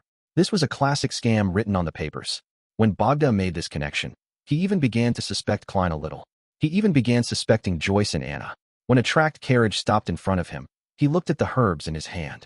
Unable to bring himself to return, he entered the carriage with a heavy heart. Inside Lawson's folk herb store, as the boss watched Bogda leave, he suddenly turned his head and shouted at the door where there was a pile of herbs, "Charmaine, stop purchasing herbs from today." "Why, master?" A handsome-looking youth with disheveled hair walked out. The boss smiled and said, "This is the 16th customer that has come because of my fame. If this carries on, I believe the Nighthawks, the machinery hive mind, and the mandated punishers will notice me. When the time comes, I'll need to consider heading to other cities." "Then, do we need to sublease this store?" Charmaine nodded in understanding as he asked with concern. The boss chuckled. If you wish to stay, you can be the boss of this store. You are already capable at identifying herbs and concocting medicine. Of course, remember to deposit half of your monthly profits into my anonymous Backlund bank account. But I haven't learned what you are really good at. Charmaine was already sick of never staying in a city for more than a year, but he was unwilling to give up learning the magical formulas that his master was good at. The boss leisurely rocked himself in his seat. That's not something you can learn just because you want to. A blackish-green bubbling liquid appeared in front of Bogda's eyes. It smelled of stinking socks, and the color that makes one want to puke made him deeply suspicious about everything he had done today. When the rooster blood was dropped into the medicine, Bogda's father looked at his son worriedly and said, "I think surgery is the best option." The few drops of rooster blood bubbled with the boiling liquid before vanishing. Bogda took a deep breath and said, "If this medicine is useless, I'll consider surgery. The Lord will watch over you." Bogda's father gestured a triangular sacred emblem across his chest. By the time the boiling liquid had cooled down, Bogda had no intention of wasting the 10 pounds. He raised his right hand and closed his eyes. Flicking his head back, he gulped down the medicine in one go. The pungent aroma that had the noxious smell of blood swished around in his mouth as he nearly spat out everything he had just drank. That night, Bogda had an upset stomach. He went to the bathroom 6 times, and by the time the crimson moon vanished, he fell asleep groggily. After an unknown period of time had passed, he jolted awake, having dreamed that he was being reprimanded by his boss at work. "Thankfully, I took 3 days of annual leave. I don't have to rush to work." Bogda heaved a sigh of relief when he discovered that he felt a lot more spirited. This was in stark contrast to the sluggish state he was in for the past few weeks. Bogda subconsciously reached out and pressed the right side of his abdomen. He noticed that the region which previously hurt when under slight pressure felt normal. He only felt the pain from ordinary pressure. Don't tell me it was really effective? That apothecary was clearly just fooling me. Bogda was both surprised and doubtful as he got out of bed. He stretched himself and felt his health returning to him. He fell silent for a very long while as he muttered, "According to the apothecary, I still need to drink it twice. Once I'm done drinking, I'll go to the hospital to get a checkup from a doctor. That apothecary didn't tell me how many times I can drink a day. I still think he's a cheat." Inside the civilian staff office of the Blackthorn Security Company, from his prior request, Klein received a space where no one would disturb him. He held a carving knife and emitted his spirituality. He seriously carved the incantations and symbols onto 2 silver accessories. The incantation was a request to avoid disaster and was written in Hermes. The 2 mysticism symbols symbolized the Evernight goddess as well as the Empress of disaster and horror. Aside from that, Klein also added the path number that corresponded to the goddess, 7, and the magical characteristic. In addition to that, charms and amulets had to be engraved on both sides, and each side's symbols, incantations, and characteristics, their exact locations, or special formats was in the realm of mysticism. The ones that were spread amongst the ordinary populace were filled with mistakes. At that moment, Klein had a lot of damaged materials to his right. Through repeated practice, and only after he confirmed that he had enough practice, did he dare to begin creating the amulets for Benson and Melissa. As he calmed his mind, his spirituality spewed out from the tip of the carving knife. The number 7 appeared on the surface of the silver accessories. He had already finished carving the incantations and symbols on the other side of the accessory. All that was left was to finish the remaining side. After putting down his knife, all his spirituality chained together as Klein suddenly felt a strange, majestic, and terrifying energy surge throughout the room. The commotion quickly vanished as the incantations on both sides of the accessory became complete with Klein's spirit vision. It emitted a serene blackness. He put down his carving knife and gently polished the silver accessory that was formed from a circle and a vertical piece. He felt a tinge of coolness from the mild-to-the-touch surface. "It's done." He happily placed the finished amulet and another one that he had previously finished into his pocket, planning to find an opportunity to give it to Benson and Melissa. Amulets created by Beyonders possessed a certain level of effectiveness. They allowed the wearer to unknowingly avoid disasters to a certain extent, but it was nothing too ridiculous. Furthermore, their spirituality would wane bit by bit. Unless one used a high-level ritualistic magic and created a prayer set, a year was the maximum one could use them for. As for high-level ritualistic magic, there was a terrifyingly high spirituality requirement. It wasn't something Klein could endure at the moment. When the time comes, I can use my spirituality to make another one, Klein thought, nodding as he began tidying up the messy table. He didn't make one for himself for the moment, because an amulet of that level had limited effects on him. Therefore, his goal was to gain a deeper understanding of incantations before trying to pair it with ritualistic magic. That way he could create a few defensive amulets that could be activated specifically with sound. After everything was finished, Klein walked out the office and prepared to hand over the damaged materials. That was when he saw Captain Dunn walk over in his black windbreaker. Dunn's deep and gray eyes swept across him as he smiled. Klein, the Holy Cathedral has approved it.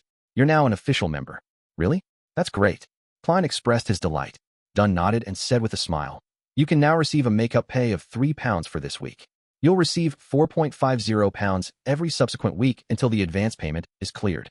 By the way, did I mention the Nighthawk's ritual?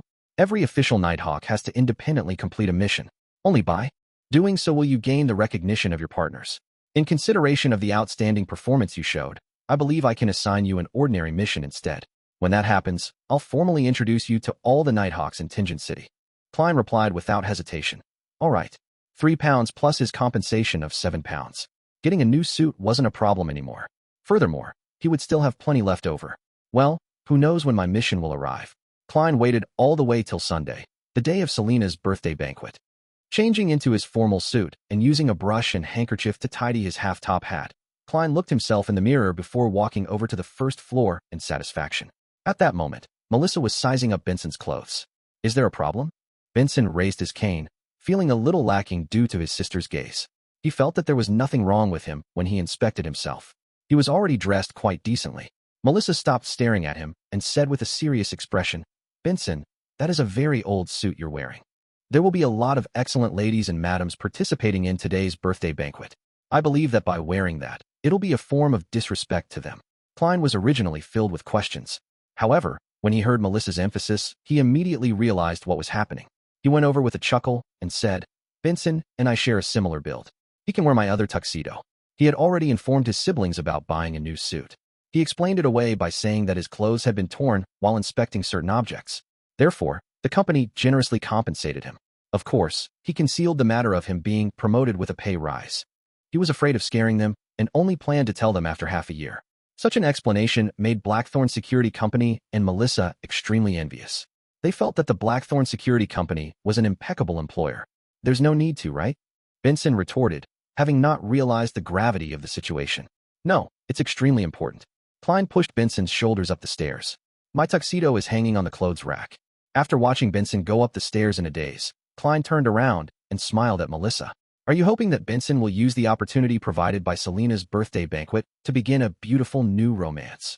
He had been reading quite a fair amount of newspapers and magazines recently. He knew that aristocrats and middle-class banquets were typically grounds for blind dates. Melissa nodded solemnly. Yes, Benson has missed out too much because of us. Sis, why are you like a mother? Klein looked at Melissa as he suddenly shook his head with an exasperated laugh. Chapter 84, Elizabeth. Seeing the unconvinced look his sister's face, Klein suddenly felt like it was a good opportunity. He sized her up and said with a solemn expression, Melissa, I think you aren't showing enough respect to today's banquet as well. What? Melissa wore a puzzled look. Klein pointed at her neck. As a lady, you are lacking a necklace that accentuates that area. Without waiting for his sister to say another word, he smiled as he fished out a silver amulet wrapped with angel wings from his pocket. Thankfully, I prepared one for you. Melissa was taken aback at first before she asked, how much was it? Sis, your concerns are really quite misplaced. Klein silently scoffed as he explained with a chuckle. It's actually not very expensive. Since it was in an incomplete state, I imitated an item that I've seen before and engraved blessing incantations and beautiful patterns on them. You engraved them? Melissa was indeed distracted. How is it? What do you think of my work? Klein took the opportunity to hand over the amulet to his sister. Melissa studied it before gently biting down on her lip. I like the surrounding angel feathers. If you think the incantations and symbols I engraved are ugly, then just say so. There's no need to mince your words. An amulet's value is in its effects. The corner of Klein's mouth twitched. Just as he was about to urge his sister to accept it, he saw Melissa put on the necklace with a forced expression on her face. She then carefully adjusted the positioning of the amulet. Perfect. Klein sized her up and gave her exaggerated praise. Melissa shot him a glance and looked down at her amulet. She said listlessly, Klein, you were never like that before. Acting like that. Perhaps it's because of my good job. With a decent income, I've become more confident. Klein interrupted his sister and gave a preemptive explanation. Sigh. Even though I received the original Klein's memory fragments, making myself appear natural in most major aspects, certain fine details are still there. I'm still used to presenting my real personality, especially when I'm getting closer and more familiar with Benson and Melissa. He sighed inwardly. Melissa seemed to accept his explanation and pouted her lips. It's great that you're like that. Really great. After the two engaged in a short conversation, Benson came down having changed his clothes. He wore a white shirt with a black vested tuxedo. His black bow tie and a pair of long, straight trousers made it seem like he had undergone a complete makeover. It was like he was a successful businessman after years of hard work. Same for the receding hairline. Klein chuckled inwardly. Excellent, Benson. It suits you very well, he said with a brilliant smile while throwing up his hands. Melissa also nodded in agreement on the sideline. The facts show that my clothing is more important than me. Benson gave a self-derisive comment. Klein took the opportunity to fish out the remaining amulet and repeated his explanation from earlier before saying, I also made one for you. Not bad. I'll bring it with me. Benson accepted it without a fuss as he quipped, Klein, I wouldn't find it odd, even if you were to suddenly know how to style your hair, make clothes, fix watches, and feed curly-haired baboons. Life is just so full of surprises, Klein replied with a smile. Following that, the siblings tidied themselves up before walking out the main door. They took a trackless public carriage and arrived at the North Borough's Fania Street, where Selina's house was. The Wood family lived in a terrace house as well, but unlike Klein's place, they had a porch. They had a small lawn in the front which made it look very elegant. When they rung the doorbell, Klein, Benson, and Melissa only had to wait for around 10 seconds before they were able to see the star of the day, Selina Wood. With a head covered in wine-red hair, the girl gave Melissa a delighted hug. I like this dress of yours. It makes you look exceptionally beautiful. Standing beside Selina Wood was her father, Mr. Wood, senior employee of Backlund Bank's Tingen branch. Welcome, our honorable elder brother. Welcome, our young historian. He deliberately addressed Benson and Klein in an exaggerated manner. Young historian. Why doesn't he add the description of me having a conscience? Klein retorted as he took off his hat and replied with a smile. Mr. Wood, you look much more spirited and younger than I imagined. His style of flattery had unknowingly inclined himself to the foodaholic empire. Benson held out his hand and shook Wood's hand. I know a lot of bank employees, but they're all equally arrogant and stiff, as though they're the latest machines. None of them are as civilized as you. If you were to meet me at the bank, you might not say that about me. Wood laughed cheerfully. After exchanging pleasantries, Selina, who was wearing a new dress, led the siblings inside with a hop in her step. At times, she would mention in her usual tone that Elizabeth is already here, and at other times, she would suppress her voice saying, Melissa, your brothers are more handsome than I imagined. Hey, I have good hearing. Although you are flattering me. Klein helplessly looked at the two 16-year-old girls walking ahead of him. This isn't right. I'm still quite far from being considered handsome. TSK, Miss Selina, how ugly did you imagine Benson and I to be? A balding, gloomy, fat man with a pale expression and lifeless eyes? Klein pinched his glabella in passing as he diligently practiced his spirit vision. Miss Selina Wood is healthy. She's excited and very happy. Mr. Wood's lungs are a little problematic. Right, I see his pipe. Klein swept his gaze across the crowd while in a good mood. Elizabeth, Melissa is here. At that moment, Selina introduced with a brisk tone. A girl dressed in a blue frilly dress walked over. She had naturally curled brown hair and adorable baby fat. Klein was stunned when he saw her because he knew the girl. He had helped her choose an amulet back at the underground market. Elizabeth greeted Melissa first before looking at Benson and Klein. She was stunned and her brows knitted slightly, as though she was thinking about something. Soon, Elizabeth smiled and politely greeted them as though nothing had happened. Klein also pretended not to recognize her. Under Wood's lead, they came to the sofa in the living room where they were introduced to Chris, Selina Wood's brother, and the other guests. As Klein watched Benson chat with Chris and the other solicitors happily over the topic of their neighbor, Mr. Shoud, he couldn't help but feel envious. I don't have such socializing skills. He picked up a cocktail from a table in the corner of the room as he listened quietly. At times, he would nod and echo with a smile. It didn't take long before all the guests arrived and the banquet officially began. As too many guests had been invited, the Wood family's dining table could not accommodate everyone. Therefore, the banquet was done in a buffet manner. The maidservant served the steak dishes, roast chicken, fried fish, mashed potatoes, etc., and placed them on different tables. The male servants were responsible for carving the meat, allowing for guests to take what they wanted. Klein couldn't help but click his tongue when he saw the elegant enamel plates and silver cutlery. He felt that the Woods were being too extravagant as a middle-class family. Since they're so rich, why would Chris need so many years to prepare for his wedding? When he thought of what his sister had previously mentioned, he was puzzled. Yeah, it was probably to save up money to buy this cutlery that would have taken them so many years to afford. To such families, they have to look respectable. Amidst his mixed emotions, Klein picked up a plate and walked in front of a dining table. He forked a piece of honey-glazed roasted meat. At that moment, Elizabeth with her adorable baby fat cheeks came over. As she looked at the food, she whispered, "So you are Melissa's brother." "Thank you. Selina likes the amulet I gave her a lot. She said that she felt healthier the moment she wore it." "Selina, Amulet. Klein suddenly recalled the reason for selecting an amulet for the girl beside him. It was to give to a friend who liked mysticism as a birthday gift. That friend was Selina. Selina liked items related to mysticism. Klein frowned slightly as he smiled politely. It might just be akin to a placebo effect. After saying that, he began waiting for her to praise Emperor Roselle. However, Elizabeth's reaction was that of confusion. What's a placebo effect? It means it's completely psychological. At times, we believe that we will turn for the better and end up really becoming better, Klein explained crudely. No, she said it's different from the amulets that she bought in the past. It feels different, Elizabeth emphasized. She cocked her head and shot a glance at Klein and said curiously, I never expected Melissa's brother to be an expert at mysticism. As you know, I studied history, so it's common to encounter similar matters. Klein diverted the topic skillfully as he asked, Are you also studying at the Tingen Technical School? No, Selina and I were Melissa's former schoolmates. Later, she went to a technical school. I study at the nearby Ivos Public School, Elizabeth explained seriously. A public school wasn't established and maintained by the government. Instead, it was a school that accepted students from the public. It was an evolution of good grammar schools whose goal was to groom graduates so as to enter university. The schools were rather expensive, and they would consider the student's family background. It could even be out of range of typical middle-class families. She didn't talk much. After choosing her food, she returned to Selina's side. After congratulating the star of the day on a happy birthday, the banquet gradually came to an end. Klein and Benson were invited to a game of Texas Hold'em. The small blind was half a penny, and the big blind was a penny. As for Melissa, Elizabeth, Selina, and their friends, they went upstairs. It was unknown if they were chatting or playing games.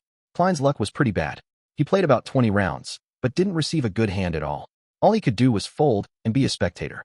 When he flipped the ends of his cards again, he found a 2 of hearts and a 5 of spades. Shall I try a bluff once? Klein considered for a moment, but did not manage to muster the courage. He also resisted the urge to use divination to cheat. He covered his cards and rapped the table, indicating that he was not making a call. Then, he got up and left the table to head for the bathroom. Roselle was also a person with the obsessive-compulsive disorder. He actually found an odd reason to name the playstyle Texas. Klein shook his head as he proceeded forward. At that moment, he suddenly came to a halt as his pupils constricted. His spiritual perception told him that there was a strange fluctuation upstairs. Chapter 85, Urgency. The strange, twisted, and obscure fluctuation was short-lived. Shortly afterwards, Klein even suspected that he was hallucinating. If he wasn't considered rather skilled at spiritual perception, it was very likely that he would have written off the abnormality. Klein frowned as he thought of his sister upstairs. He tightly held onto his cane as he went around the bathroom and hobbled to the wood household staircase. He quickly went upstairs while following the traces with his spiritual perception before arriving at the living room beside the balcony. This should be it, Klein mumbled as he raised his hand and tapped twice on his glabella. Auras penetrated the walls and the large wooden door before entering his vision. Most of the colors were ordinary with a blurry outline. However, one of them in particular was rippling with a sinister dark green color over its surface that slowly corroded inwards. Just as I thought, something wasn't right. Klein wore an unusually stern expression as he reached out with his right hand and removed the silver chain, which was wrapped around his left wrist. He held the silver chain in his left hand, allowing the topaz to dangle before him. When the topaz stopped swinging, he traced the spherical light and chanted inwardly, "The room before me has danger caused by the supernatural." Normally, spirit dowsing was only suitable for divining something that was related to him or the specific circumstances in a small region around him. As such, Klein described the chant in very specific manner. The danger could affect him, and the room was right in front of him. The room before me has danger caused by the supernatural. After repeating the chant 7 times, Klein's eyes widened as he saw the topaz rotating in a clockwise motion rapidly. It was an indication that there was indeed danger caused by the supernatural inside the room, and it was of considerable danger. Selina is a mysticism enthusiast. Did something go extremely wrong when she was dabbling with some sort of ritual? What should I do? Klein massaged his brows and wrapped the chain around his wrist before knocking on the door. Thump, thump, thump. He knocked on the door 3 times rhythmically and wore an amiable smile on his face. The door opened with a creak. Melissa, who was wearing her new dress, appeared in front of Klein. "Klein, is something wrong?" The girl didn't expect her brother to be here, so she was momentarily surprised. Klein responded with a smile, without any sign of distress. "I was just curious since I heard you gals enjoying yourselves.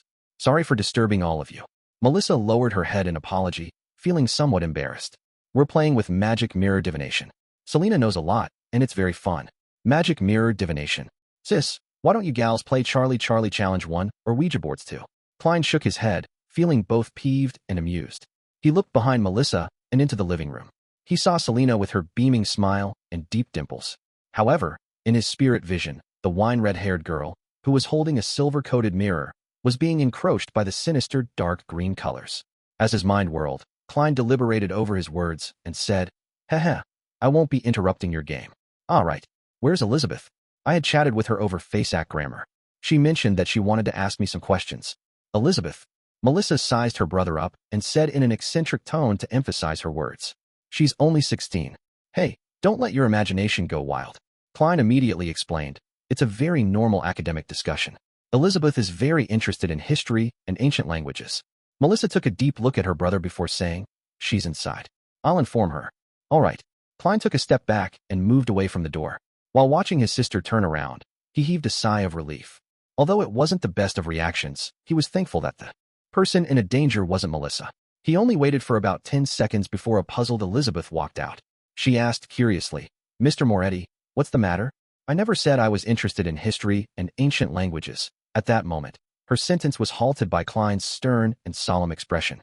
Her nerves tightened as she seemed to sense that something wasn't right. Klein took a few steps diagonally as a gesture for Elizabeth to hide partially behind the door. The girl with the chubby baby fat was influenced by the sudden serious atmosphere, so she unknowingly followed. "As you know, I'm a mysticism enthusiast." Klein halted and turned around, speaking directly to the point. Elizabeth nodded and replied, "Yes, I even believe that you're an expert at mysticism." "No, I'm only an enthusiast, but this doesn't stop me from noticing that your magic mirror divination has turned into a problem," Klein said with a heavy tone. "A problem?" Elizabeth nearly raised her voice as she hurriedly raised her hands to cover her mouth. Klein thought for a moment before saying, "I know words alone will make it difficult for you to believe me. Return to the room, and when Selina isn't paying attention, steal a glance at the front of the mirror which Selina has hidden away from all of you." "How do you know that she hid the front of the mirror from us?" Elizabeth blurted out. According to the information from the Nighthawks, more than 90% of the time, magic mirror divination cases which involve evil share such similarities. Klein smiled and said, "General knowledge." When the doubtful and frightened Elizabeth returned to the room, his composed smile vanished instantly. His face looked worried. "Even though we're all in the North Borough, to go from Fania Street to Zutland Street will take at least 15 minutes of travel by public carriage. By the time Captain arrives after making a round trip, the situation might have deteriorated to a hopeless state. If only Benson and Melissa wasn't here. But I can't deal with those hidden and unknown existences. Do I have any means to contain it? Right? Selina is a mysticism enthusiast. Her room definitely has no lack of pure dew, essential oils, herbs, and other items." Just as Klein was racking his brains for a solution, Elizabeth sat next to Selina by using an excuse of discussing something with her. A girl opposite her sipped a mouthful of red wine, and under the teasing looks of everyone, despite her blushing, she mustered her courage to ask, "Can you help me divine when I'll meet a romantic and handsome gentleman?" Selina lightly coughed twice as she rubbed the mirror's back and said, "Mirror, mirror, tell me, when will the gentleman in Yanina's heart appear?" After repeating it 3 times, she picked up the mirror and raised it in front of her. Seizing this opportunity, Elizabeth suddenly turned her body and stretched out her head to take a glance. According to her expectations, she felt that she would see Selina's face and half her face. However, the only thing she saw was Selina. The tiny mirror only had Selina, and it was Selina's entire body. The mirror was completely pitch black, with Selina standing in the middle with a cold expression. Elizabeth trembled all over as she lunged backward and leaned against the sofa. She momentarily forgot to breathe. She involuntarily trembled and, without giving an excuse, got up immediately, stumbling to the door. She didn't even dare to turn back to look at the beaming Selina. Yanina's gentleman will appear on the Sunday of the 2nd week, half a year later.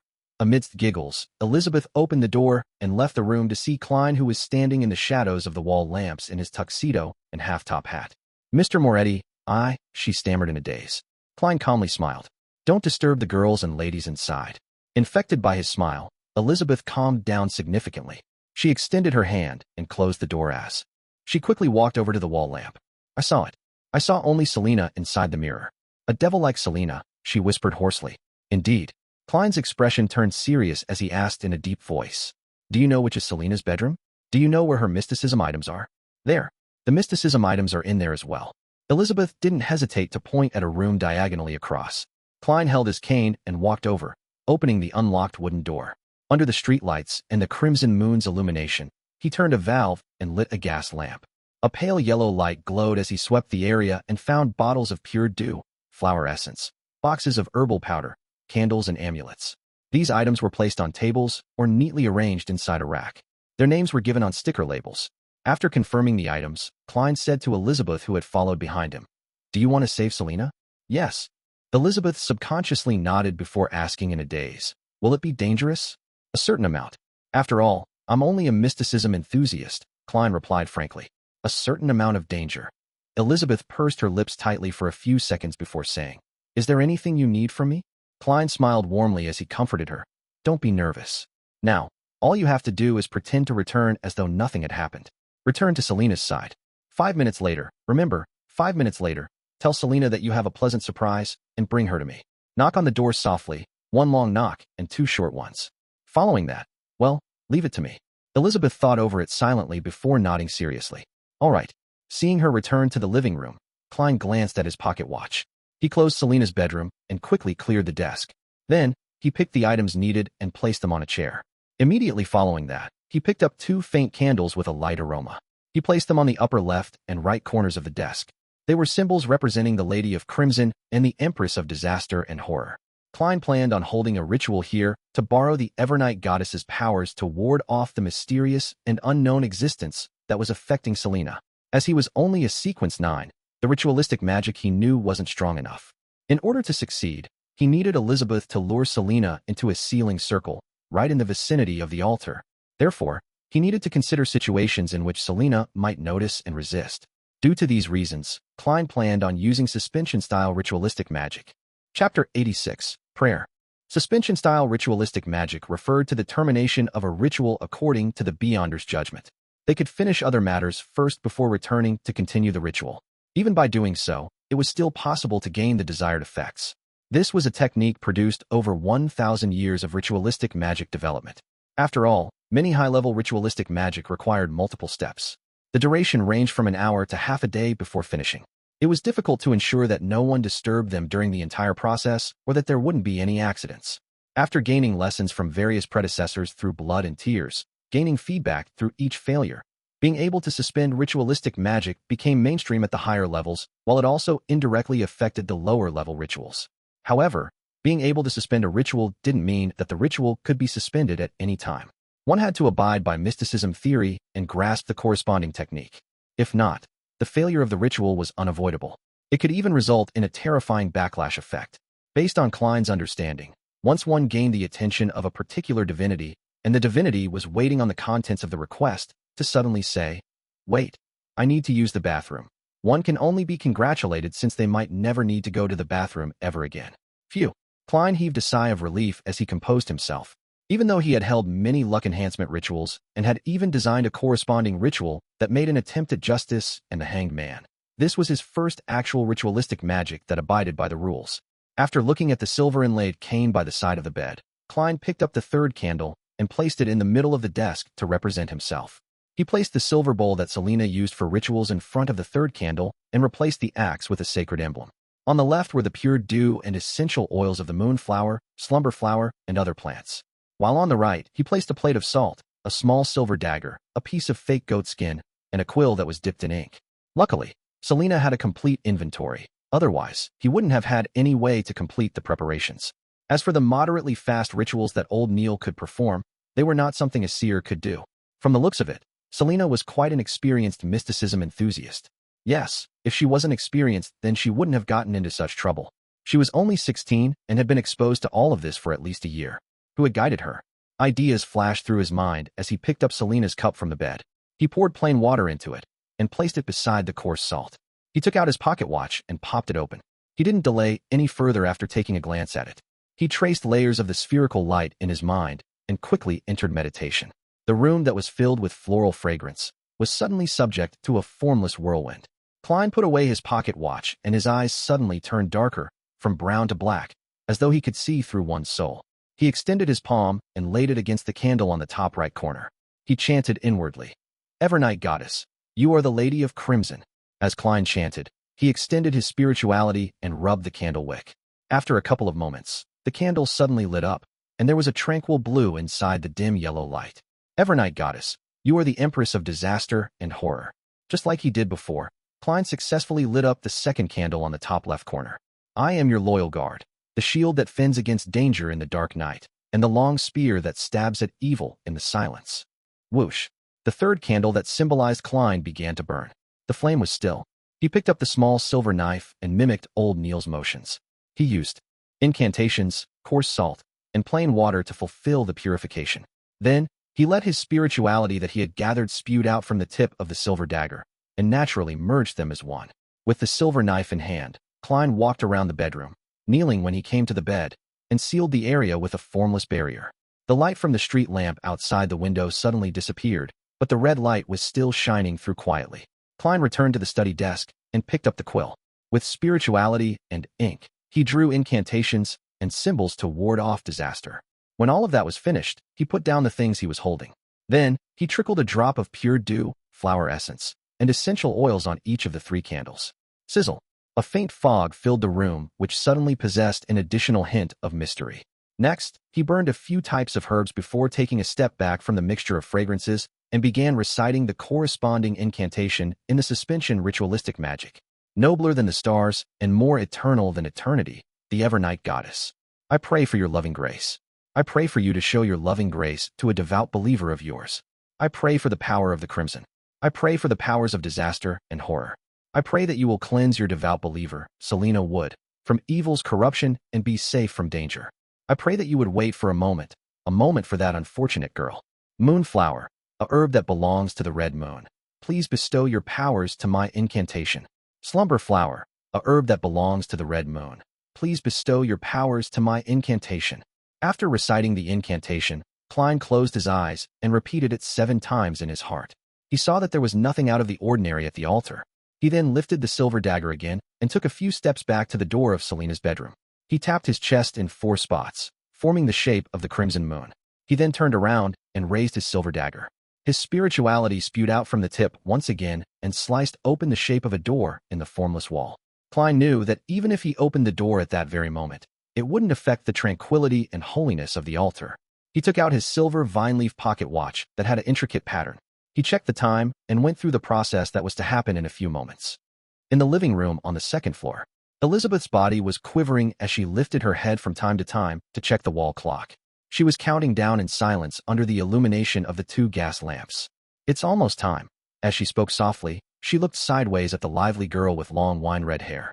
Her dimples were deep, her smile was bright, and she gossiped well with all the friends around her. But the more everything looked normal, the more terrified Elizabeth felt. The cold and horrifying Selena in the mirror seemed to be in her head, and she couldn't wipe the image away. I can't wait anymore. I have to take action now. Elizabeth suddenly stood up.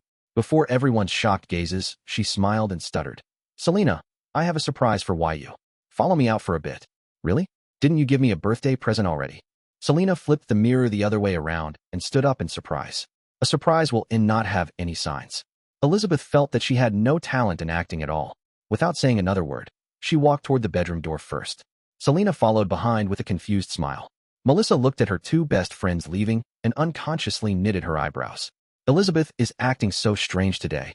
She started acting even stranger after she met Klein. She suddenly ran out earlier and said that she needed to use the bathroom. But why did she look so anxious? Selena's bedroom entrance. Elizabeth took a deep breath and said to the girl in front of her, let's go to your room. Elizabeth, you seem very nervous and afraid.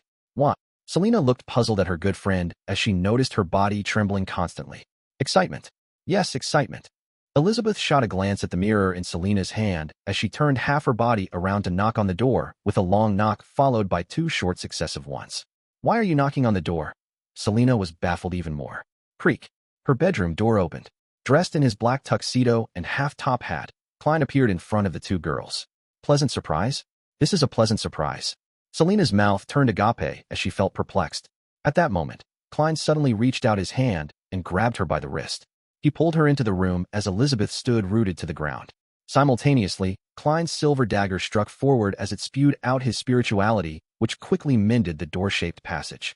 The invisible spirituality wall sealed off the room, insulating Selena's screams within. Bang! Klein suddenly closed the door, and without even looking at Selena, he rushed to the desk.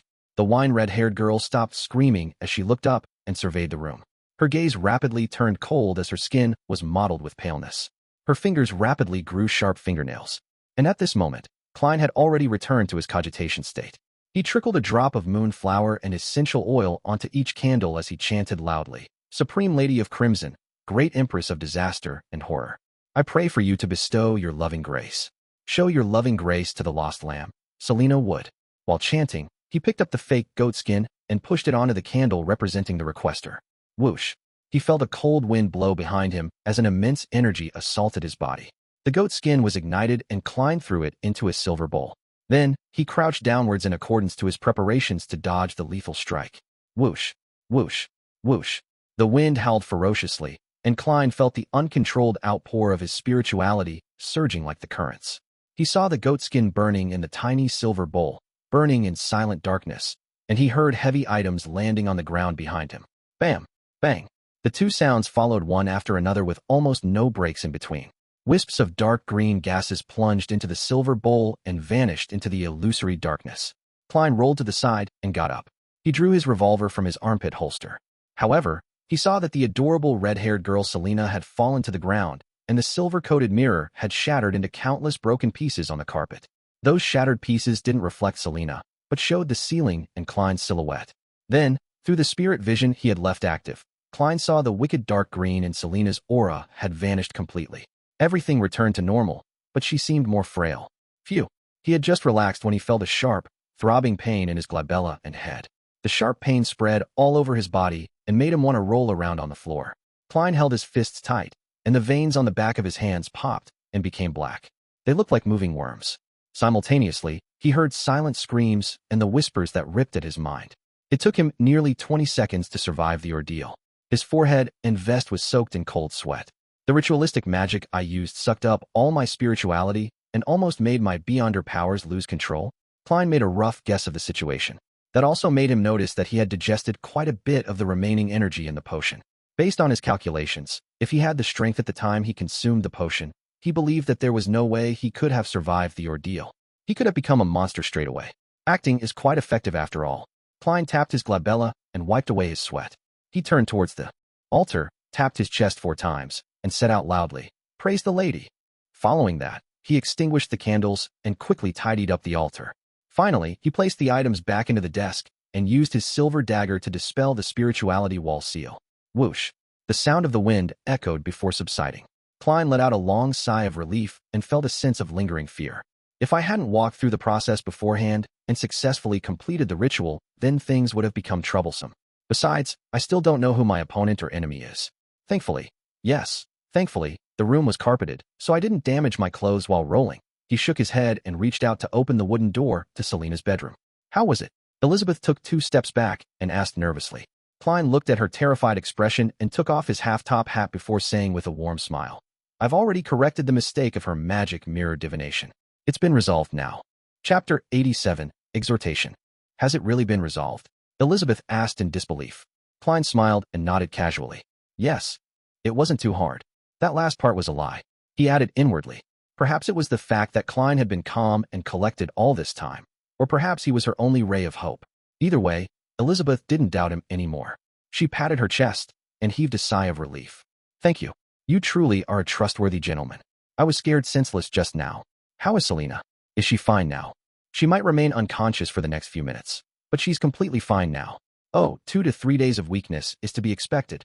Klein suddenly had a stern expression on his face as he asked, "Who taught her mysticism? Didn't he tell her about the basic taboos?" Elizabeth straightened up a little more like a student who had just been scolded by her teacher. She thought for a moment before saying, "Selina once mentioned that her teacher is Hannes Vincent. She met him a year ago at the Divination Club on Howe Street." Hannes Vincent. On the surface, he didn't seem to teach anything questionable about magic mirror divination, but he's secretly been teaching dark divination. If I knew about this earlier, then I would have reported it to Captain and have raided him earlier. Klein felt some regret as he asked in a deep voice. Was he also the one who taught Selina magic mirror divination? Klein was left with a lingering sense of fear because this matter had nearly affected his sister, Melissa. Elizabeth nodded cautiously. Yes, but Selina had tried magic mirror divination a few times without any success. Oh, today she told me that she had a peek at her teacher's hidden incantations and that there would be no problems. She was basically an expert at courting death. Klein massaged his temples to alleviate his headache. "Do you still remember the incantations she recited?" "Well, Although Hannas Vincent had not voluntarily imparted the dangerous knowledge to Selina, it's obvious that he had been experimenting with it to extend an invitation to a mysterious, unknown entity. This would become a problem sooner or later. It has to be dealt with quickly before it gets worse and becomes a problem for someone else. I remember a part of it, Elizabeth recalled. She recited it in Hermes. As you know, I was only exposed to Hermes just recently. All I remember is her using the terms revolve, spirit, creator, and grace. Creator? The true creator? Many underground mysticism enthusiasts believe in this ancient entity revered by many secret organizations. Yes, an entity that appeared 1,000 years ago during the early stages of the Fifth Epoch. Klein nodded amidst his thought and said, "Remember to ask Selina about the entire incantation after she wakes up, then find an opportunity to tell me." "All right," Elizabeth replied without any reservations. But she immediately asked, feeling a little confused, "Mr. Moretti, why don't you ask her yourself? I don't want to let Melissa know I enjoy mysticism. Can you help me keep that a secret?" Klein asked in return. Elizabeth bit her lips, her eyes sparkling. "No problem. Melissa prefers machines to mystery. She likes logic over instinct." Klein placed his hat in front of his chest and bowed gentlemanly. "Thank you for your understanding. As for Selina, you do know that she's not someone who can keep a secret. A more accurate description is that she likes to share secrets with others," Elizabeth agreed. Klein put on his hat and thought for a moment before saying, "Remember to tell Selina after she wakes up that she suddenly fainted and shattered her mirror. I think her memory probably stopped at the point when she began the magic mirror divination." Seeing Elizabeth nod, he put on a stern expression once again and said, "Remember, be it divinations or trying other mysticism rituals, do not pray to any other entities other than the Seven Orthodox divinities. You should immediately burn those types of incantations and stay far away from anyone distributing those materials." If I hadn't noticed this in time, Selina would have turned into a monster or an evil spirit in 10 minutes, and everyone here would have been killed, myself included. Thinking about the ice-cold Selina in the mirror, Elizabeth had no doubts about what Klein had just said. She sighed with lingering fear and said, "I understand, and I'll remember. I'll also keep an eye on Selina." "All right, go and take care of Selina." Klein raised his black cane and walked toward the stairway. As he walked, his eyes became darker. He took out a single penny with his right hand and flicked it into the air. "Selina is all right now. Selina is all right now." Klein quickly repeated the description, then caught the falling coin. He saw George III's face facing upward. This was not a simplification of spirit dowsing. Instead, it was a simplification of dream divination. At that moment, Klein had forced himself into a state of sleep with the aid of cogitation in order to take a tour through the spirit world. The heads and tails of the coin were a symbolic manifestation. Heads represented affirmation, while tails indicated dissent. "Great, everything is fine now." Klein twirled the bronze coin with his fingers happily. That was a simplification only a seer could accomplish. Elizabeth was staring at Klein's back and saw the flying coin before he caught it. Only when Klein vanished down the staircase did she turn to enter the bedroom. She saw Selina asleep on the floor with shattered pieces of the mirror beside her. She held her breath and tiptoed into the room as she looked at the fragments of the mirror. She made sure that the ice-cold Selina was no longer present. Instead, the fragments were reflecting the ceiling. Phew! Put completely at ease, Melissa heaved a long sigh of relief. But despite her efforts, she couldn't move Selina to the bed. Instead, she nudged her awake. "Elizabeth, what happened to me? Did I get drunk?" Selina asked weakly, the glow in her eyes having turned considerably dull while her eyes were filled with confusion. Elizabeth thought for a moment and replied in a serious tone, "No, Selina, something happened to you. Your magic mirror divination invited a malicious entity." "Is that so?" Selina weakly made her way to the bed with Elizabeth's help. She rubbed her temple as she said, "All I remember is when I started the magic mirror divination." Elizabeth told a half-truth. "You were a completely different person during the ritual. The you in the mirror was completely different from the you in real life. I was very scared. Using the excuse of giving you a surprise, I brought you into the bedroom before I snatched your mirror and shattered it onto the carpet. After that, you fainted. Blessed be the goddess, you're okay now." "I don't remember anything," Selina muttered, her face pale. The more Selina tried to remember, the emptier her mind became, and the more afraid she felt. Subconsciously, she glanced at her desk and noticed that the placement of items was clearly different. Just what happened exactly? Selina tried hard to remember, but she could only faintly remember a man in a black suit and hat. He was not strong or tall, but he had a straight back. "Selina," Elizabeth said seriously, "I met a mysticism expert when I went to the underground market to purchase the amulet. He said that we shouldn't pray to any entity other than the 7 Orthodox divinities. Otherwise, we would be sure to invite disaster. Promise me, don't try this anymore. I didn't even know if what I did could save you just now. Selina was scared senseless. She nodded in a daze. No more, I'll never try this again. And, just what did the incantations of your mysticism mean? If I have the chance to meet the mysticism expert again, I will ask him for you. Elizabeth asked, feigning nonchalance. Selina rubbed her temple and said, Spirit that revolves this world, the grace of the true creator, the eyes that look at fate. Tap, tap, tap. Klein smoothed the creases and patted the dust off his clothes as he walked down the stairs. After that, he took off his hat and returned slowly to the long dining table. Where did you go? It has been nearly 10 minutes, Selina's brother, Chris, asked as he folded his hand. Klein smiled and replied, To the bathroom, then upstairs to acquaint myself with the ladies. I appreciate your honesty, Chris praised in laughter. He had the red hair and short build that ran in their family. He wore gold-framed glasses and had quite the personality. He was an exceptional lawyer. You wouldn't say that if you knew that I had knocked your sister unconscious upstairs. Klein replied humbly. We were merely engaging in academic discussion. In the area of mysticism. He put down his hat and returned to his seat. He received his 2 cards as the new round started. Flipping up the corner of his cards, he saw the King of Spades and the Ace of Diamonds. Looks like I became luckier. Is this payback for doing a good deed? Klein took out a coin in preparation to place his bet. Since Han didn't intentionally reveal the incantation to Selina, there's no need for me to urgently report this to Captain. He continued his cautious playstyle in the following rounds, only betting when he had a good hand. He didn't take any chances to bluff and didn't win much. When the game ended at 10:30, he had won 6 pence. I won 2 solely and 8 pence. Benson fiddled with the notes and coins in his hand. I didn't expect you to be an expert at poker, Klein praised, laughing. No, I don't play often, but I know that this is the same as negotiation. You have to hide your cards and figure out the hidden cards that people have before using various means to scare or entice them. Benson hadn't finished his sentence when he saw Melissa and the rest coming down from the second floor. It's time to go home, said Klein as he glanced at his sister and her friends while rubbing his temples. The throbbing pain in his head remained. After that, Klein went to the bathroom once more and took the opportunity to walk past Elizabeth and obtain the complete incantation. Returning to his siblings, he smiled and said, Oh right, I suddenly remembered something. I need to head back to the company for a while. Shall we go to Zitland Street first? It'll be quick. Chapter 88, Report. What is it? Benson asked casually. Melissa looked at her brother with a serious expression because she felt that Klein's behavior tonight was strange as well. In fact, it only looked slightly more normal than Elizabeth's behavior, and, later, Selina's.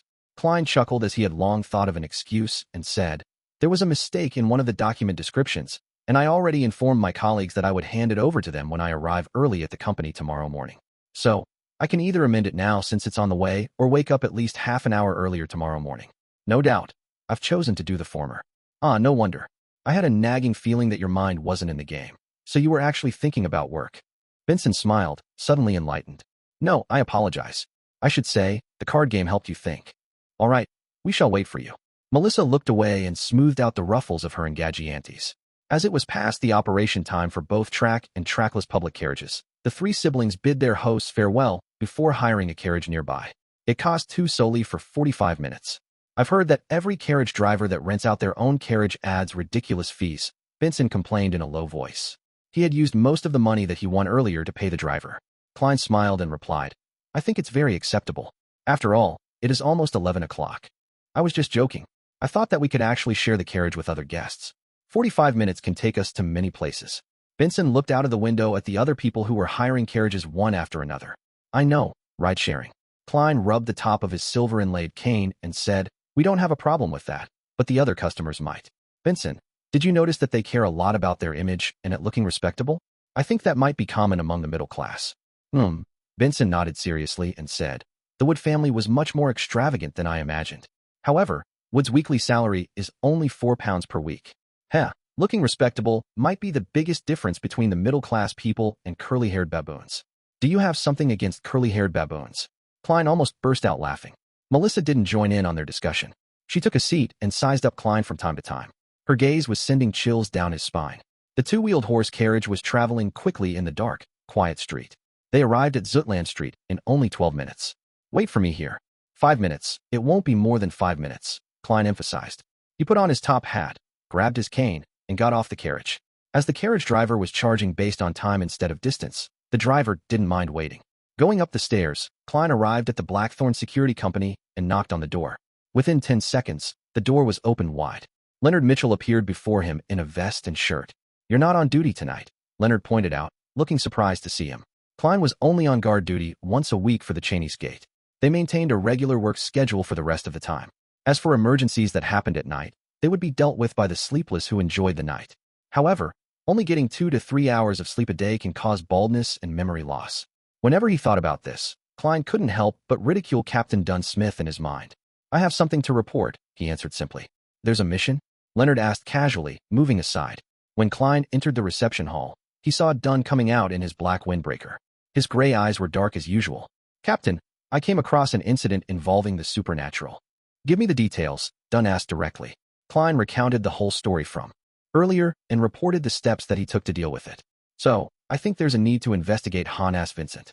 Back then he believed that since the evil entity that was invited by the magic mirror divination hadn't caused a disaster, and there was no indication that he was in extreme danger, that meant that the entity probably still needed more time. It didn't want to awaken or possess Selina ahead of time. Therefore, as long as its goals were not exposed, the evil entity chose to observe the situation. Under such circumstances, it wasn't hard for Elizabeth to trick Selina to head to the entrance of the bedroom. "You've done well. You seized the opportunity before the evil spirit fully materialized to possess her body completely." Dunn lifted his head lightly and said, "Let us take care of the follow-up investigations. You can return home to rest." Klein heaved a sigh of relief and chortled. "I thought you would make this my initiation mission and make me complete it alone." From the incantation that Elizabeth provided him, Hannas Vincent was certainly dangerous. "That's because there's already an initiation mission for you." The desultory Leonard chuckled by the side. "What?" Klein was shocked. Dunn smirked and explained with his soothing voice. "At around 7 tonight, the police station referred us to a case. From our initial assessments, there doesn't seem to be any danger or urgency, so it was decided that you would complete it on your own tomorrow." "All right, don't ask about the case. Rest well tonight, and move your day off to Tuesday or Wednesday." "Captain, doing that only affects my sleep. Plus, Monday afternoon is when the tarot gathering takes place. Do I need to send a postponement notification to Justice and the hangman?" Klein shook his head and smiled bitterly. He then bade farewell and left. Exiting the stairway, he suddenly sensed something. He lifted his head to look towards the carriage that they had hired. He only saw Melissa looking at him silently through the window. When they made eye contact, Melissa suddenly looked away and sat properly.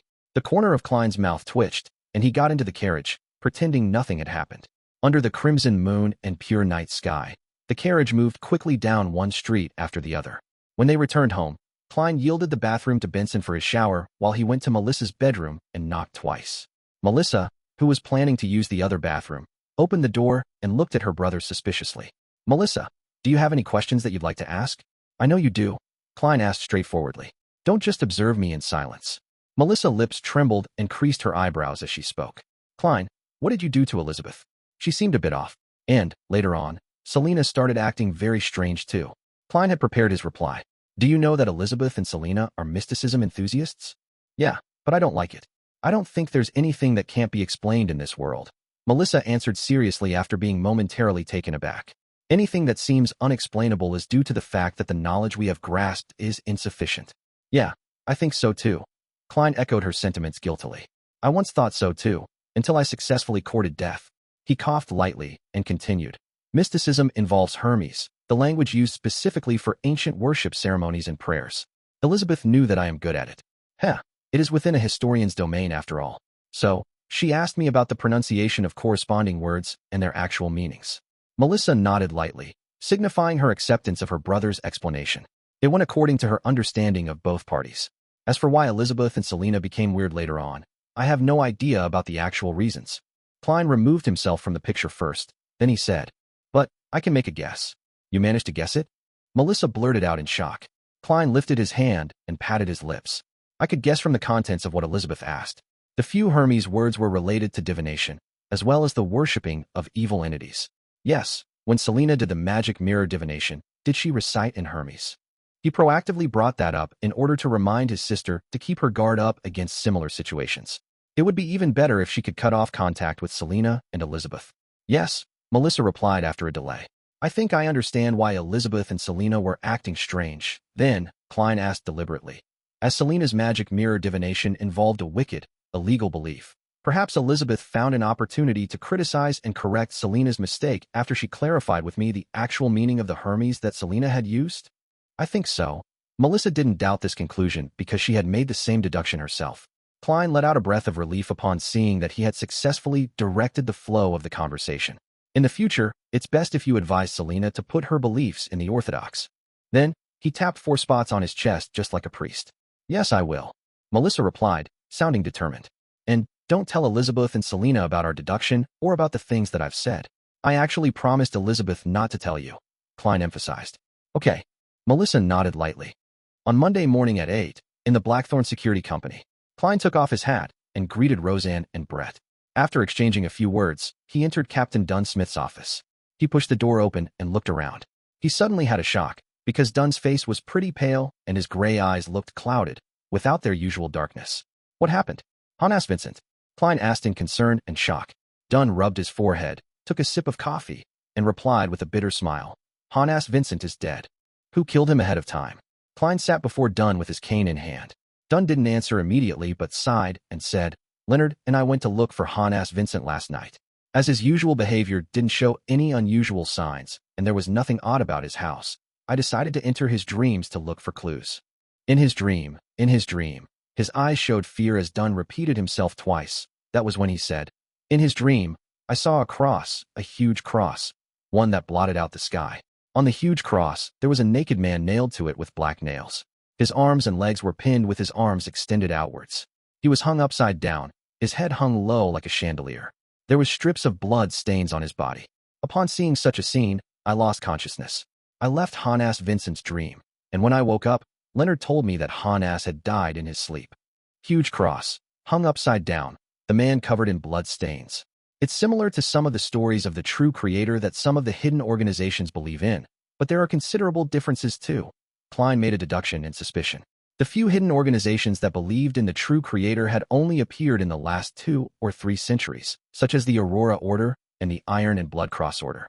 However, similar such depictions had never disappeared over the past 1,000+ years. Dunn rubbed his forehead again. We'll follow up on this. As for you, go ahead and complete your initiation mission first. Chapter 89, A Simple Mission. Klein nodded and said, all right, but I still don't know what my mission is. Nothing dangerous. I haven't seen any signs of danger at the very least, Dunn emphasized. This is a case which was referred to us by Golden Indus's police department. The famous philanthropist Sir Deweyville has been experiencing unusual harassment over the past month. Be it his bodyguards, the security guards he has employed, or the police, none of them have been able to find the culprit. Inspector Daly, who is in charge of this case, suspects that it involves beyond her powers and, thus, handed the case over to us. I saw Sir Deweyville at the library the other day and noticed that he was feeling down and lethargic. So it was a result of being harassed. Klein knitted his brows and asked, what kind of harassment is it? There hasn't been any physical harm inflicted yet. Thus, the harassment wouldn't be considered dangerous. Sir Deweyville hears moans and cries every night, no matter where he is, be it Tingen or not. This has affected his sleep quality negatively. Dunn flipped the notes in his hands. He has seen a psychiatrist and has asked his butlers and servants to confirm that it was not an illusion. Having confirmed that it isn't a hallucination, thus, it is suspected that someone is harassing him. Closing the file, Dunn looked up at Klein. Change into your probationary inspector uniform in the break room. Then meet Inspector Daly, who is in charge of this case, at the shooting club. He'll provide you with more details. Probationary inspector uniform? Klein asked instinctively. Dunn rubbed his forehead and smiled. Half of our salary comes from the police department, and the title of probationary inspector doesn't merely belong in the records. When you met Leonard and I for the first time, we were also wearing uniforms. This is a perk held by fully official members. Yes, the perks, as Emperor Roselle would call it. Unfortunately, I can't wear it as a casual outfit. Otherwise, I'd be able to have another spare outfit when my clothes are being washed. Klein picked up his cane and bade farewell before leaving the captain's office. He headed toward the break room and saw a black and white checkered uniform, complete with leather boots, placed on the table. The uniform's peak cap was embroidered with the logo of the police department, 2 crossed swords, and a crown. Located on the shoulder was a black and white epaulet with a shimmering silver star. This is a probationary inspector uniform? Klein glanced at the uniform and noticed a string of numbers under the silver stars, 06-254. He had some understanding of the police rank structure in the Lone Kingdom. He knew that those at the top were the minister and the chief secretary of the police force. Under them were the respective commissioners, deputy commissioners, assistant commissioners of the various police departments. Those in the middle were superintendents and inspectors, while those at the very bottom were the sergeants and constables. After closing the door, Klein took off his suit and hat before changing into the uniform. He hung his suit up and left the room. He made his way into the clerk's office and looked at himself using the full-body mirror that Roseanne brought to him. The young man in the mirror had black hair with gentle brown eyes. The uniform on his body accentuated him with a heroic spirit. Not bad. Klein praised himself narcissistically. He left his cane in the office and left the Blackthorn Security Company. Inside his pockets were a full set of equipment, ranging from weapons to his police badge. At the hall of the shooting club, Klein met Inspector Daly immediately, since he was the only one in a police uniform. Of course, there's me too, Klein thought. There were 2 silver stars on the epaulets of Inspector Daly's uniform. His clothes were propped up by his stomach, and he had a thick blonde mustache. His frame was tall, but not imposing. Perhaps it was imposing in the past. Moretti? Klein Moretti. Inspector Daly noticed Klein and welcomed him with a smile. Hello, Inspector Daly. I believe that you have the right person, Klein replied amicably. Then, following his memories, he raised his right arm, kept his fingers straight and tight before saluting. Daly chuckled. I can tell that you'll be a young man who's easy to get along with. That's good. Shall we head to Sir Deweyville's place now? Even though he was a higher rank than Klein, the tone in his query was obviously friendly. No problem. Klein thought for a moment before he said, You can fill me in on the details of the case on the carriage. Sure. Daly stroked his thick blonde beard and guided Klein out of the shooting club. They boarded a carriage which was stopped on the other side of the road. There was the 2 crossed swords and a crown, police emblem on the carriage, and it came with a personal carriage driver.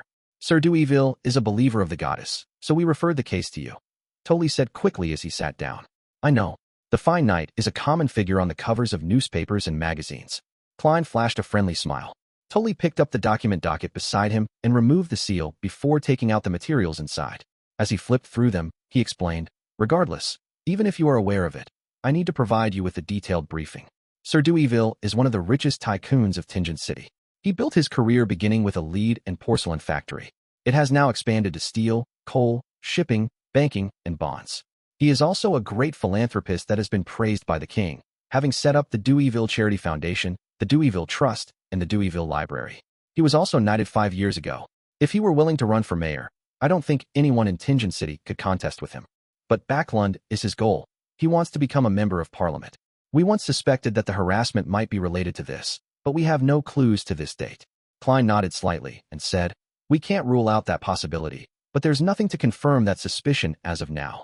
Daly didn't dwell on this point. He continued, From the 6th of last month, Sir Deweyville has heard painful skin-numbing moans every night when he sleeps, akin to a patient's fight for his life. He has checked the surrounding rooms multiple times, but he hasn't found anything unusual. His butler and servants have also confirmed that they heard such sounds, but it is simply softer for them. In the beginning, Sir Deweyville believed that this matter would pass quickly and didn't pay too much attention to it. But the moans became more and more frequent, to the point of occasionally happening during the day. There was even the addition of heart-wrenching cries. This has made Sir Deweyville lose sleep. Time and time again he had no choice but to leave Tingent to his villa in the villages. But it was to no avail. The moans and cries persisted. Similarly, the phenomenon persisted even in Backlund, just that it wasn't as serious. He employed security guards to check his surroundings, but they didn't find any clues. Our preliminary investigations also came up with nothing. Sir Deweyville, who has been tortured for more than a month, is on the brink of collapse. He visited psychiatrists time and time again, but was unable to have his problems resolved. He told us that if this problem was not solved within a month, he would leave Tingent and head to Backlund. He believes that there would be people who can help him there. After listening to Daly's explanation, Klein quickly analyzed and came up with a few possibilities. He offended a beyonder and is suffering from a curse. No, if he was suffering from a curse, the butlers and servants in his house wouldn't hear the same things. There's a beyonder with unknown motives hidden among his servants and bodyguards. But the problem stems from the point that there has been no requests made of Sir Deweyville over the past month. Perhaps Sir Deweyville accidentally came into contact with some vengeful evil spirit? That possibility cannot be ruled out. The carriage entered the Golden Indus Borough while Klein was still deep in thought. It stopped at the door of Sir Deweyville's house. A steel fence surrounded a lush garden. There were 2 statues by the side of the hollowed metal gates, a magnificent fountain that showered a marble sculpture with water, an expansive 2-story building, as well as a path wide enough to fit 3 carriages. Even the knight's house is only 2 stories high. The newspaper reported that Backlund is experimenting with building 10-story apartments. Klein got off the carriage and saw a sergeant with 3 chevron stripes walking over briskly. He looked at Klein and saluted. "Good morning, sir." "Good morning." Klein nodded with a smile. Daly smiled. "This is Sergeant Gate. You can tell him if you need anything. This is Probationary Inspector Moretti, a history and psychological expert from the police department." Daly introduced Klein to Gate. "I don't deserve such a title." Klein felt a little embarrassed. After the greetings, Gate pointed to the 2-story building behind the fountain and said, "Sir Deweyville is waiting for us." "All right." Klein caressed the revolver at his waist.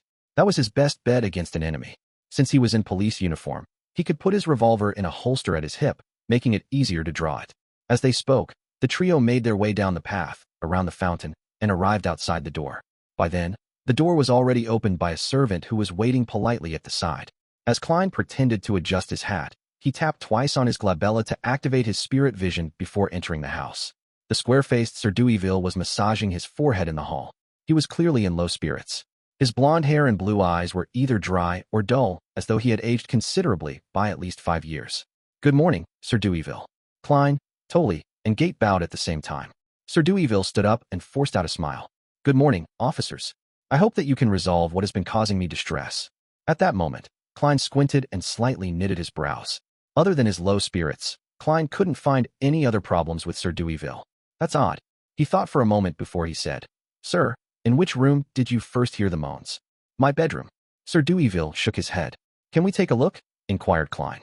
"Haven't you checked it many times?" the middle-aged butler interrupted from the side. It was clear that he didn't notice that Klein was the partner of the kind-hearted soul that had not pocketed the money that he picked up. Klein smiled, composed. "Those were my colleagues, not me." "Sir, this is an expert sent by the police agency," Daly said, taking the opportunity to introduce him. Deweyville looked at the young expert and said, "All right, Cullen, take him to my room." "Sir, I hope that you will come with us," Klein said seriously. Deweyville hesitated for a few seconds before saying, "If that can solve the problem." He grabbed his cane as he spoke. He made his way feebly toward the staircase with the butler Cullen and several guards beside him, ready to support him if needed.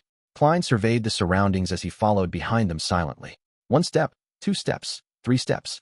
They arrived at the 2nd story and entered the master bedroom. Klein didn't have the time to survey the surroundings when the hair on his body stood on their ends. This was feedback from his spiritual perception. Chapter 90, Findings by Sight. Sir Deweyville's bedroom was larger than the living room and dining room of Klein's house combined. It was partitioned into a place for a bed, a living space, a changing room, a bathroom, and a study desk and bookshelves. The furnishings were exquisite, and the details were extravagant. But to Klein, the light seemed dimmer, and the temperature was several degrees colder than the outside. At the same time, he seemed to hear the sound of sobbing and moaning, as though one was putting up a last-ditch struggle. Klein was in a trance, and everything suddenly returned to normal. The sunlight shone brightly through the window and poured over the entire bedroom. The temperature was reasonable, neither too high nor low. The surrounding policemen, bodyguards, and butler were quiet. No one spoke. He looked sideways at the classic yet luxurious bed. He felt there were pairs of blurry eyes lingering in the shadow, like the moths that fearlessly stayed around gas lamps. Taking a few steps closer, Klein lost the earlier images from his spirit vision. Not a standard wraith or an evil spirit. What is it exactly? Klein frowned and recalled the mysticism knowledge that he had been learning all this time. From what he had seen, the mission would have been easy if it was passed to a corpse collector, gravedigger, or spirit medium. It was obviously not within his domain of expertise. Holding back his urge to use divination as an investigative approach, Klein looked around slowly to look for other traces to confirm the few guesses on his mind. "Inspector," Sir Deweyville hesitated and asked, "did you discover anything?" "If it were that easy, I believe my colleagues wouldn't have waited until now," Klein replied, glancing at the philanthropist subconsciously. Just as he planned to retract his gaze, he suddenly saw that there was a faint white human figure reflected behind Sir Deweyville in the mirror behind him. No, there were many figures overlapping each other, resulting in a white distorted figure. The figure flashed by, and Klein seemed to hear faint sobbing. Phew! He let out a breath to ease his nerves, having almost drawn his gun out of fright. Heightened spiritual perception with spirit vision will one day scare me senseless. Klein tried relaxing his tense nerves by joking around before redirecting his focus back onto Sir Deweyville. This time, he saw something different. Now that he was in the bedroom, Sir Deweyville had a faint and twisted figure shimmering around him. It even dimmed the lighting of that area. Every flash was accompanied by an illusionary cry and moan that could hardly be detected by an ordinary person. Hardly audible for an ordinary person under ordinary circumstances? Is it because it's daytime? Klein nodded as he thought. He had an initial judgment for this case. It was resentment that was haunting Sir Deweyville. It was the remnant spirituality that resulted from unresolved emotions before a human's death. If such feelings of resentment stayed in this world over a period of time, they would become a terrifying, wrathful spirit after becoming stronger. However, Sir Deweyville was a famous philanthropist. Even Benson, who was a picky person, was in awe of him. Why would he be bogged down with the resentment of the dead? Is he actually two-faced? Could it be the means of a beyonder with nefarious intentions? Klein guessed the possibilities suspiciously. After some thought, he looked towards Deweyville and asked, "Honorable sir, I have a few questions." "Please ask." Deweyville sat down wearily. Klein organized his thoughts and asked, "When you leave here to go to a new place, such as the village or backland, do you temporarily get at least half a night's worth of peace before the situation resumes and gradually worsens? Even when you sleep during the daytime, are you able to hear moaning and sobbing sounds?" Deweyville's half-closed eyes suddenly widened as his deep blue eyes were suddenly beaming with hope. "Yes. Did you find the root of the problem?" "Only." Then did he realize that due to his extended period of insomnia and his poor mental state, he had completely forgotten to inform the police about such an important clue. Seeing that Klein's question had uncovered something useful, Inspector Daly relaxed. He knew that the Nighthawk had found a clue. Sergeant Gate was surprised and curious too. He couldn't help but look closely at the psychological expert, Klein. It coincided with the traits of gradual entanglement and the feature of accumulation. Having received the feedback, Klein had basically confirmed the cause. Then, he had two ways of helping Sir Deweyville to shake off the burden. One was to set up an altar directly around the man and remove the resentment of the dead entirely using ritualistic magic. The second option was to use other mysticism measures to find the root of the problem and solve it from there. Taking into consideration the rule of preventing commoners from learning of beyonder powers to the best of his abilities, Klein planned on first attempting the second method. Only if it failed would he pray to the goddess. "Sir, yours is a psychological illness, a mental problem." He spoke nonsense with absolute seriousness while looking at Deweyville. Sir Deweyville knitted his brows and asked in reply, "Are you telling me that I'm a mental patient, that I need to enter an asylum?" "No, nothing that serious. Actually, most people have psychological problems to one degree or another," Klein casually comforted him. "Please allow me to introduce myself again. I am a psychological expert from the Awa County Police." "Psychological expert?" Deweyville and his butler looked at Inspector Daly, who they were familiar with. Daly nodded seriously and confirmed that it was true. "All right, what do you need of me for my treatment? Besides, I don't understand why my butler, my bodyguards, and my servants will hear the sobbing and moaning as well." Deweyville held his walking stick with both hands, looking confused. Klein replied professionally, "I will explain it to you after it's resolved. Please tell your butler, your servants, and your bodyguards to leave. Inspector Daly, Sergeant Gate, please leave as well. I need a quiet environment to begin the initial treatment." "A treatment with magic," Inspector Daly added in his heart and nodded at Sir Deweyville. Deweyville fell silent for more than 10 seconds before saying, "Cullen, take them to the living room on the second floor." "Yes, sir." Butler Cullen didn't retort since the request was made by a police officer, a probationary inspector, and a psychological expert. After watching them leave the room one after another and closing the door behind them, Klein looked at Deweyville, who had dark blonde hair and blue eyes, and said, "Sir, please lie down on your bed. Relax and try to sleep." "All right." Deweyville hung his coat and hat on the clothes rack before walking slowly to the side of the bed and then laid down. Klein drew all the curtains, turning the room dark. He took off his pendant and quickly used spirit pendulum to determine any dangers. Then, he sat on the rocking chair near the end of the bed, traced a spherical light in his mind, and entered cogitation. He allowed the world of spirituality to extend before his eyes. Then, he leaned against the back of the chair and fell into a deep sleep, allowing for his astral projection to make contact with the external world. He was using the technique of dream divination to let himself be in the spiritual environment like he was dreaming, so as to communicate with each and every resentment that plagued Sir Deweyville. Only communication would be able to give him an answer and solve the problem. Whoosh, whoosh, whoosh. A sad sob reverberated in Klein's ear, and he saw that the white translucent figures were floating around him. A painful groan echoed as Klein, who barely regained his mental processes, extended his right hand and touched one of them. Suddenly, the figures swarmed at him like moths darting toward a fire. The image before Klein's eyes suddenly turned blurry and his brain seemed to be cleaved into two. Half of his mind was calmly observing while the other half saw a mirror. In the mirror, there was a young girl dressed in worker garbs. She looked strong and fit as she walked in a dust-covered factory while her head throbbed in pain. Her eyesight occasionally turned blurry and her body became skinnier by the day. She seemed to hear someone calling her Charlotte. and the voice said that she had a hysterical illness. Hysterical illness? She looked towards the mirror and saw that she had a faint blue line on her gum. The mirror's view switched, and Klein saw another girl called Mary. She too walked into the lead factory, young and lively. Suddenly, half of her face started twitching, followed by her arm and leg on the same side. "You have epilepsy," she heard someone say while her whole body was convulsing. As she twitched and fell, the intensity increased before she finally lost consciousness. There was another girl, and she was depressed. She was walking around the street in a daze, to the point of having a speech impediment. She had a very bad headache, and she had a blue line on her gums. She would also convulse from time to time. She met a doctor, and the doctor said, "Lafayette, this is a result of lead poisoning." The doctor looked at her with pity and saw her convulse again. She twitched continuously, and the doctor saw that her eyes had lost all their light. Many images appeared before Klein, and he remained immersed within them and calmly observed. Suddenly, he understood the plight of the girls. The female workers had been in extended contact with white lead. They had all died of lead poisoning as a result of long-term exposure to the dust and powder. Sir Deweyville had a lead factory under his name and also 2 porcelain factories. All of them hired comparatively cheaper female workers. Klein saw all of that in silence and felt that there was something that still had not been clarified. Such death resentment was insignificant. They could not affect reality or have any effect on Deweyville even when accumulated. Unless there was a more powerful and stubborn resentment that had united them all. Just then, he saw another girl. The girl was no more than 18 years old, but she was glazing the porcelain in the factory. "Haley, how are you doing lately? Do you still have a headache? If it gets too serious, remember to inform me. Sir Deweyville has enforced a rule that people with severe headaches cannot continue being in contact with lead and must leave the factory," an elder lady asked with concern. Haley touched her forehead and replied with a smile. "Just a little. I'm okay. Tell me tomorrow if it gets any worse," the elderly lady exhorted. Haley agreed. When she returned home, she massaged her forehead from time to time.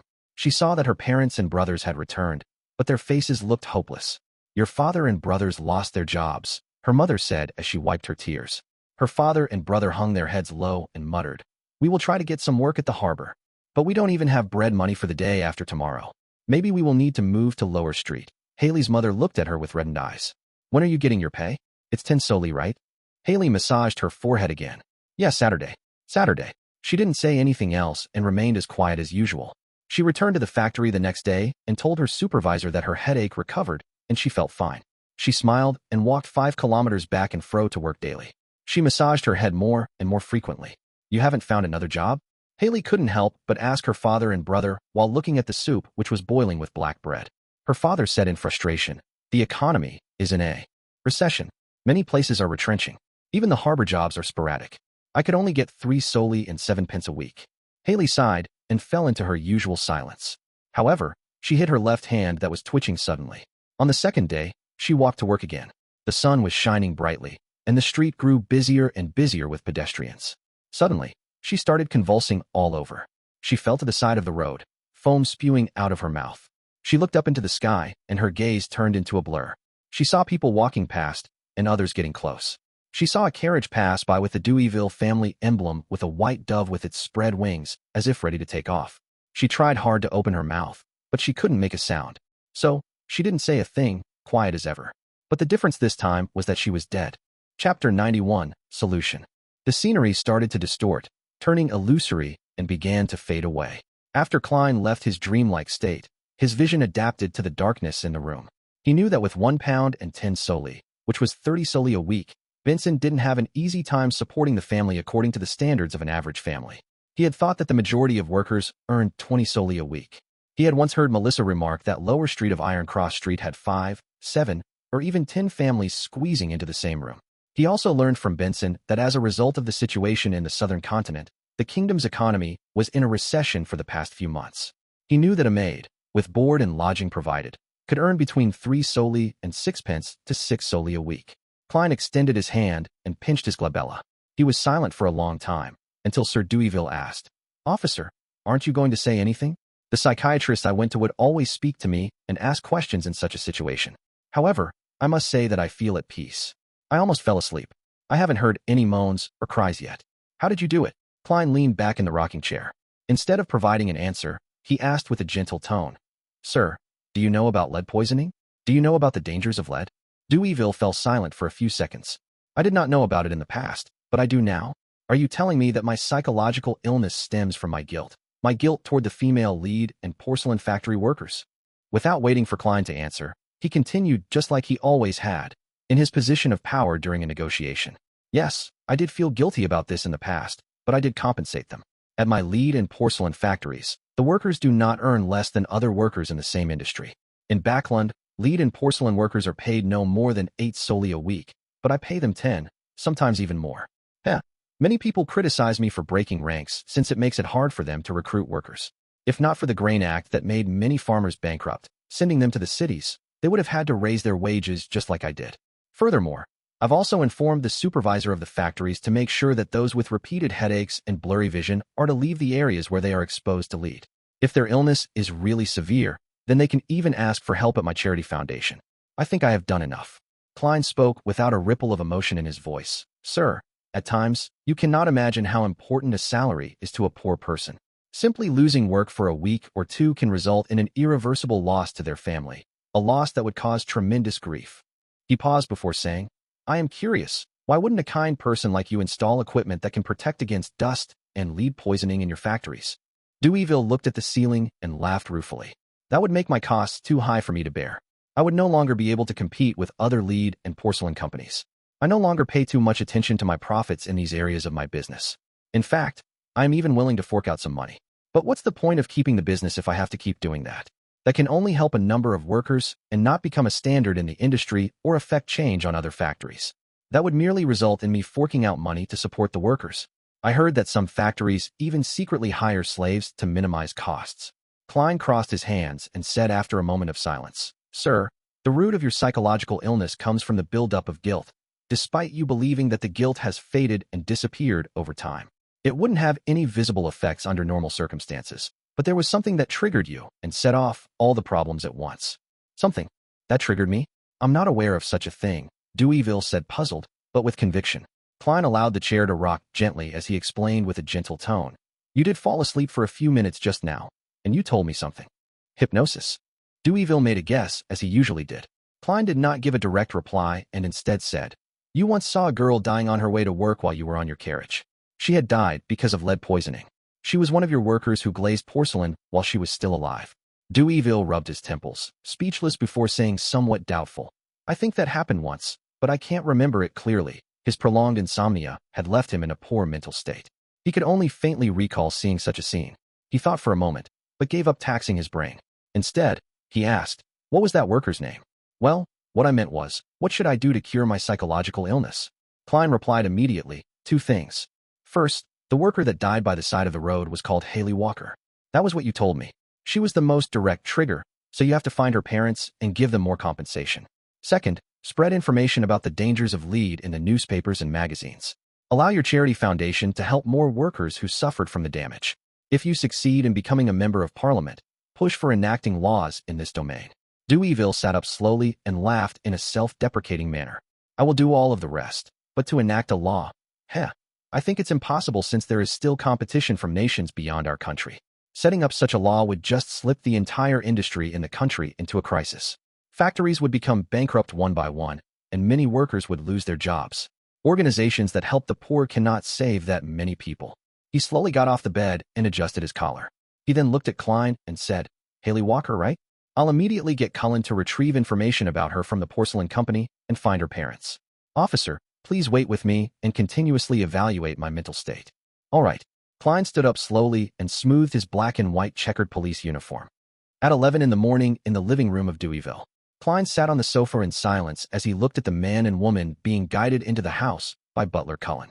The 2 guests had blemished skin, wrinkles already woven into their faces. The man had a slight hunch while the woman had a mole under her eyelid. They looked nearly identical to what Klein had seen through Haley, just older and more haggard. They were so skinny that they were almost all bone. Their clothes were old and ragged. Klein even learned that they couldn't continue living on Lower Street of Iron Cross Streets any further. Sob. Klein sensed an icy wind start to spiral through his spiritual perception. He pinched his glabella and shot a glance towards Sir Deweyville. It was unknown when a faint white, translucent, contorted figure had appeared behind him. Good morning, honorable sir. Haley's parents were unusually polite. Deweyville rubbed his forehead and asked, Are the both of you Haley Walker's parents? Doesn't she also have a brother and a 2-year-old sister? Haley's mother answered in fear. Her brother broke his leg at the harbor some time back. We got him to take care of his sister at home. Deweyville remained silent for a few seconds before he sighed. My deepest condolences for what happened to Haley. Upon hearing that, the eyes of Haley's parents immediately turned red. They opened their mouths and said over each other, Thank you for your goodwill. The police told us that Haley died from lead poisoning. That's the term, right? Oh, my poor child. She was only 17. She was always so quiet, so determined. You had sent someone to visit her before and sponsored her burial. She is buried at the Raphael Cemetery. Deweyville glanced at Klein and changed his sitting posture.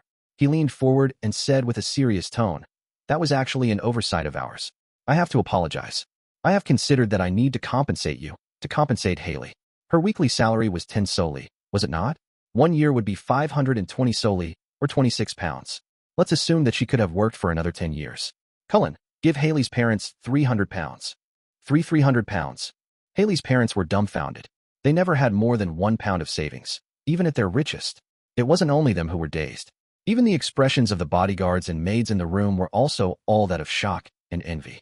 Even Sergeant Gate couldn't help but draw in a deep breath. His weekly salary was only 2 pounds, and among his subordinates, only one chevron constable earned 1 pound a week.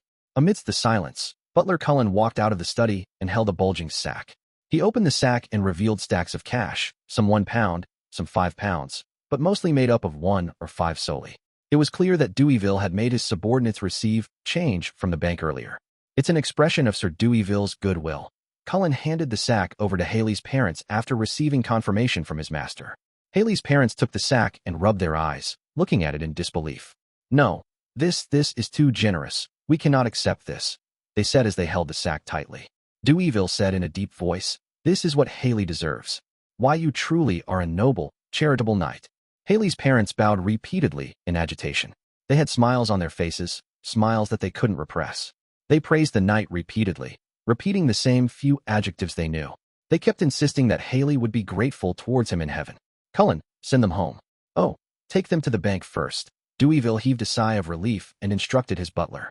Haley's parents hugged the sack tightly and walked toward the door quickly without stopping.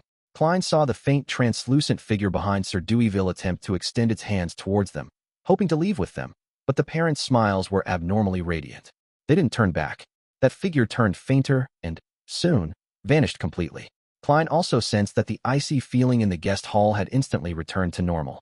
From beginning to end, all he did was sit there silently, not expressing his opinion. Officer, I feel much better. Now can you tell me why my butler, servants, and bodyguards could also hear the cries and moans? This shouldn't just be solely a psychological illness of mine, right? Deweyville looked at him curiously. Inspector Daly, who knew the underlying truth, instantly became nervous. Klein replied without much expression. In psychology, we call this phenomenon mass hysteria. Chapter 92, Psychological Expert. Mass hysteria? Sir Deweyville, who had met many psychiatrists recently, ruminated over the term Klein had said.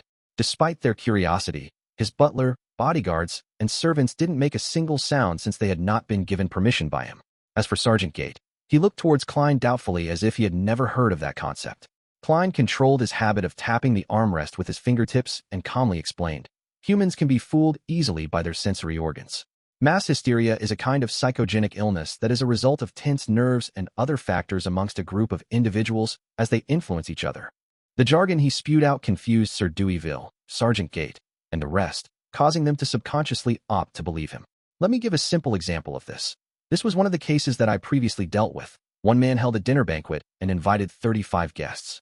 Midway, he suddenly felt disgusted and puked. After that, he even had severe diarrhea. After a couple times, he began to believe that he had gotten food poisoning. He shared his speculation with the other guests on the way to the hospital. In the next 2 hours, there were more than 30 guests that had diarrhea amongst the 35 guests, with 26 of them experiencing nausea. They flooded the entire emergency room of the hospital. The doctors went through a detailed examination and performed cross-checks, and they concluded that the very first man didn't have food poisoning at all. Instead, it was a result of stomach inflammation caused by the change of weather and cold liquor. The most surprising fact was that none of the guests who went to the hospital had food poisoning. In fact, not a single one of them was sick. That is mass hysteria.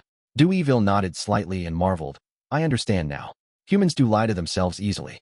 It's no wonder that Emperor Roselle once said that a lie would become reality once it was repeated 100 times. Officer, How may I address you?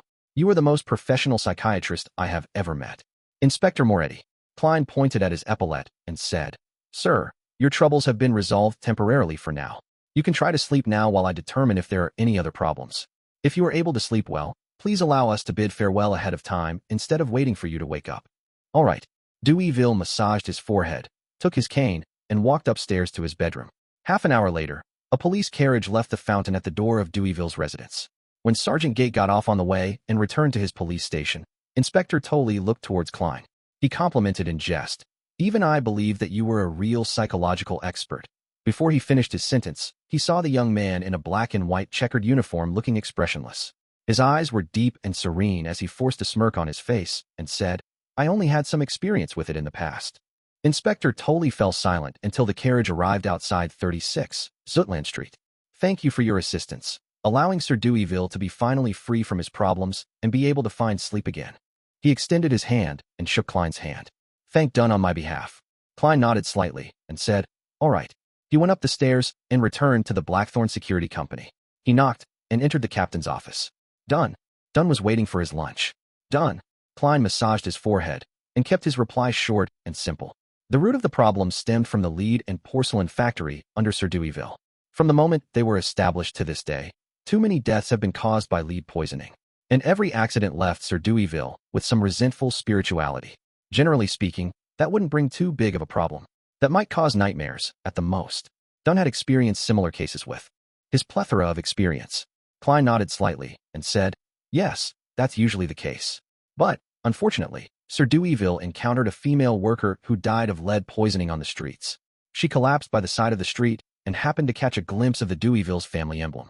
She also harbored intense indignation, worry, and desires.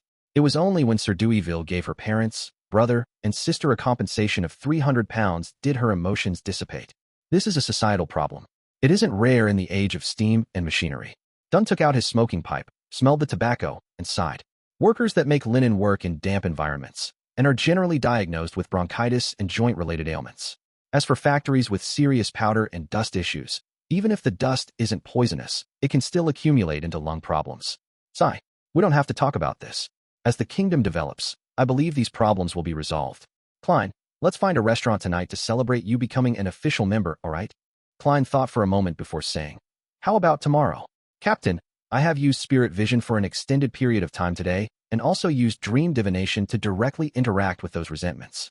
I'm feeling especially drained. I want to return home in the afternoon to get some rest. Would that be okay?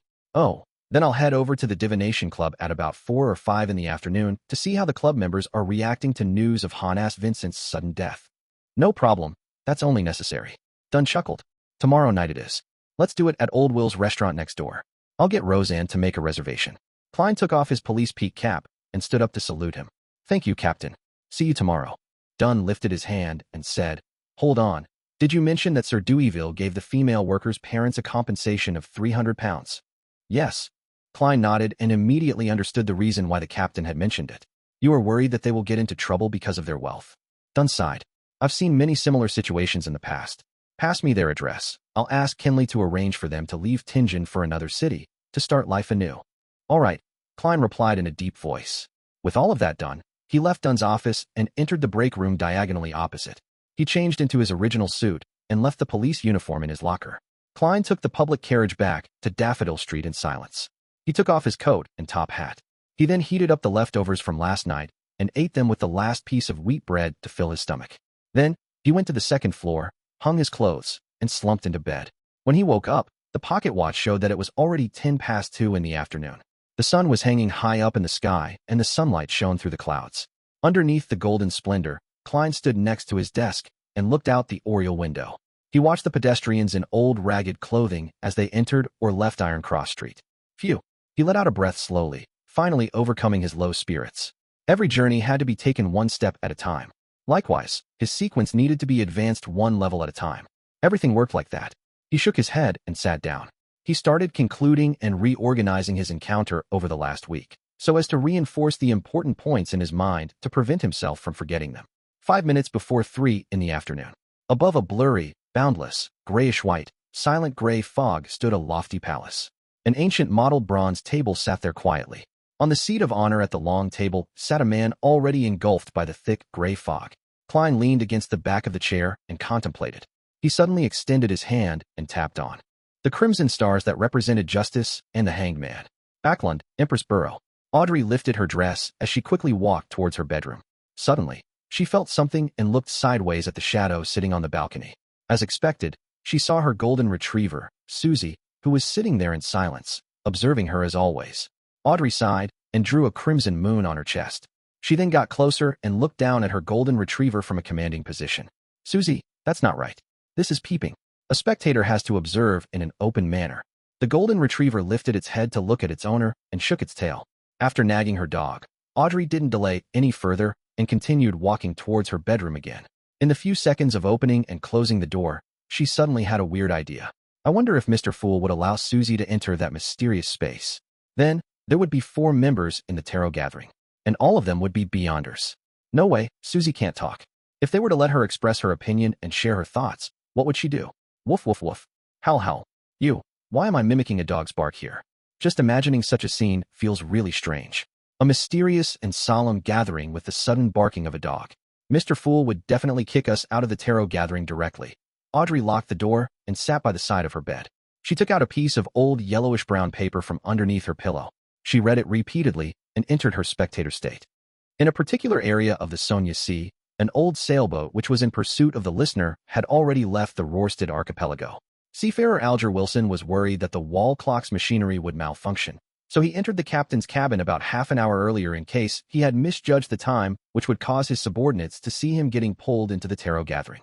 In front of him was a glass of nearly transparent liquor. The rich aroma swirled strand after strand into his nostrils. Alger trembled once again when he thought of the impending gathering, the boundless fog that presented itself in front of him in the hotel's corridor, and the mysterious fool who sat in the middle of the gray fog. He lifted his glass and took a gulp, using the burning sensation in his throat to ease the emotions that had stirred within him. Very soon, he restored his calm. He was as calm and stoic as he always was. Chapter 93, New Diary Page.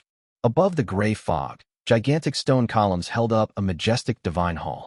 2 dark red blobs extended out into faint human figures by the side of the ancient mottled bronze table. Good afternoon, Mr. Fool. Augmented with a blurry effect, Audrey greeted him with a bow and smiled. It is unfortunate that there is no wine here. Otherwise, we could have a toast to your successful trial. She was referring to the ritualistic magic. You are more powerful than we imagined.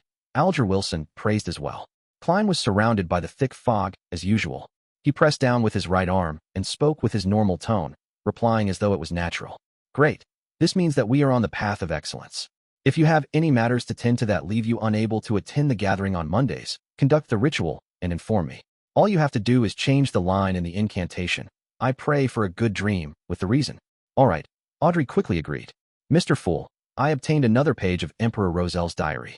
I believe I still owe you 1 page. I was away from land this week and haven't found any new pages. Alger placed his right hand near his chest and bowed in apology. No matter. I expected my request to take a long time. Klein leaned back into his chair and tapped the armrest with his index finger. He looked at Miss Justice and said, You can express the contents of the diary now. Audrey bowed slightly and said, As you wish. A pen suddenly appeared before her.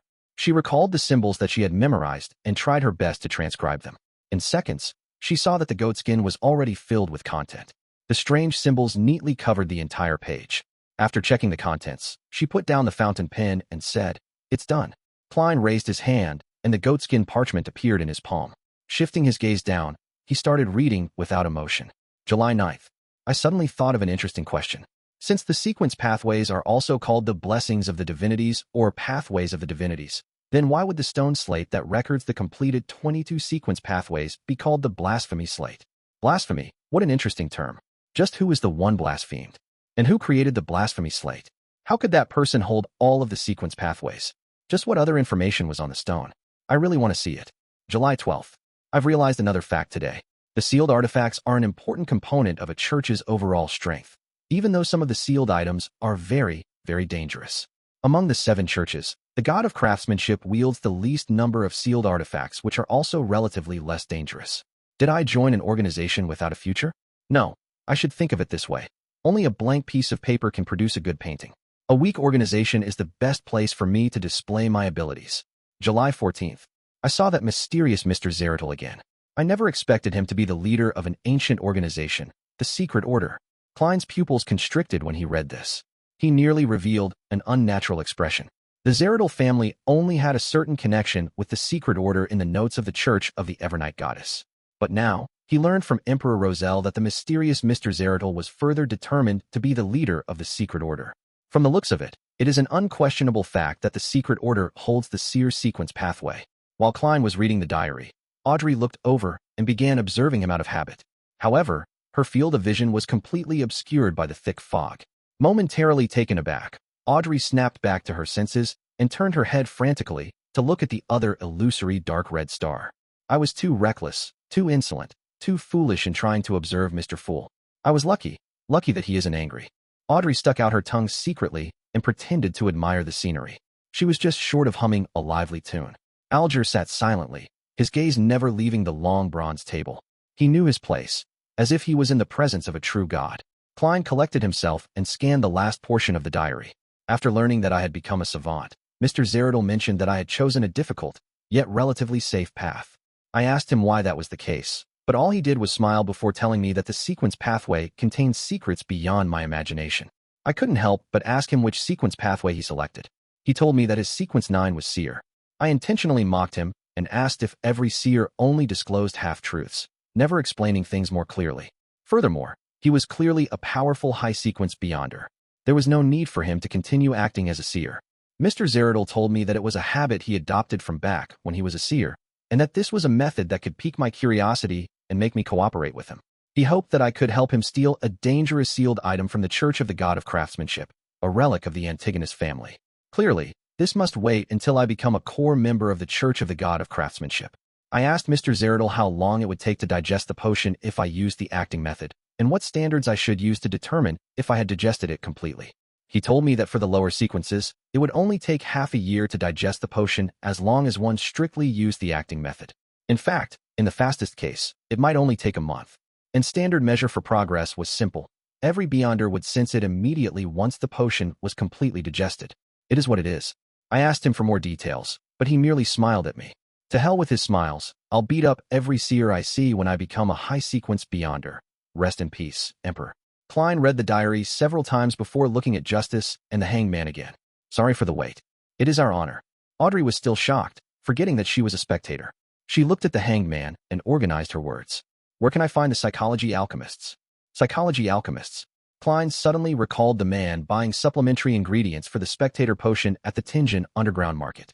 Perhaps he was a member of the psychology alchemists? Just as Klein was considering how to get closer to that man, the hanged man, Alger Wilson shook his head and said, Miss Justice, firstly, I don't have a clue. Secondly, I don't think there's any rush in seeking out the psychology alchemists. What you should focus on now is completely digesting the spectator potion. Audrey glanced at the fool and noticed that he didn't have any intention of adding to the conversation. She nodded in disappointment and said, All I want is to have plenty of time to prepare so that I can approach them more naturally. All right, then when can I digest the spectator potion and stop acting? Is there a standard that indicates when I can? I'm almost at the point where I no longer feel frustrated, nor do I hear the constant murmuring anymore. Alger looked at the fool in the fog, but saw that he didn't have any intention of speaking. He then deliberated before saying, If you don't use the acting method, the typical rule of thumb is to wait 3 years and confirm that you no longer feel restless or receive any auditory or visual illusions. There is one simple test to determine when you can. That method is to exhaust your body to its limit. If you still don't hear any maniacal murmurings or see any strange things at that point, that would mean that you're ready to advance. With regards to the acting method, I have also just come into contact with it.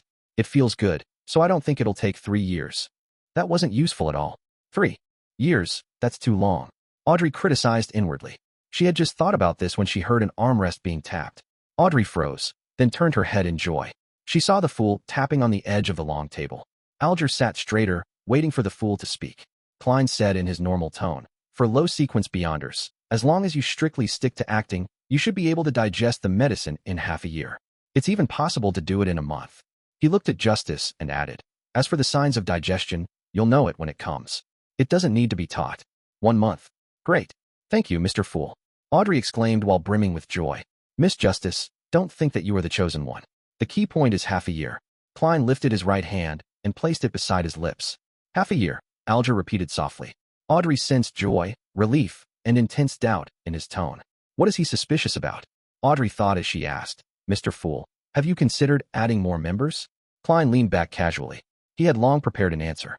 This started as a trial, so I didn't spend much time thinking about extending our meetings. But now, as a regular gathering, we must choose our members carefully. Secrecy is our motto. Audrey nodded gently and said, that is to say that we have to follow a process of observation, recommendation, and testing process. Yes, a process. You can interpret it that way, Klein affirmed. In his mind, he was thinking about how he could inquire about the secret order and the clown potion. How can I ask questions in a way that befits my status? Klein was placed in a difficult spot. At that moment, realizing that Justice temporarily had nothing else to say, Alger took the initiative to speak. I've heard that a listener from the Aurora Order is searching for traces of the true creator, which is the holy residence they advocate. True creator? Audrey asked, puzzled. It is an ancient entity worshipped by numerous secret organizations and cults. They believe that the creator hasn't completely perished. The core he left behind is the true creator. Alger gave a rough explanation.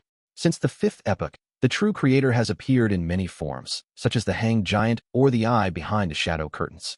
Heh.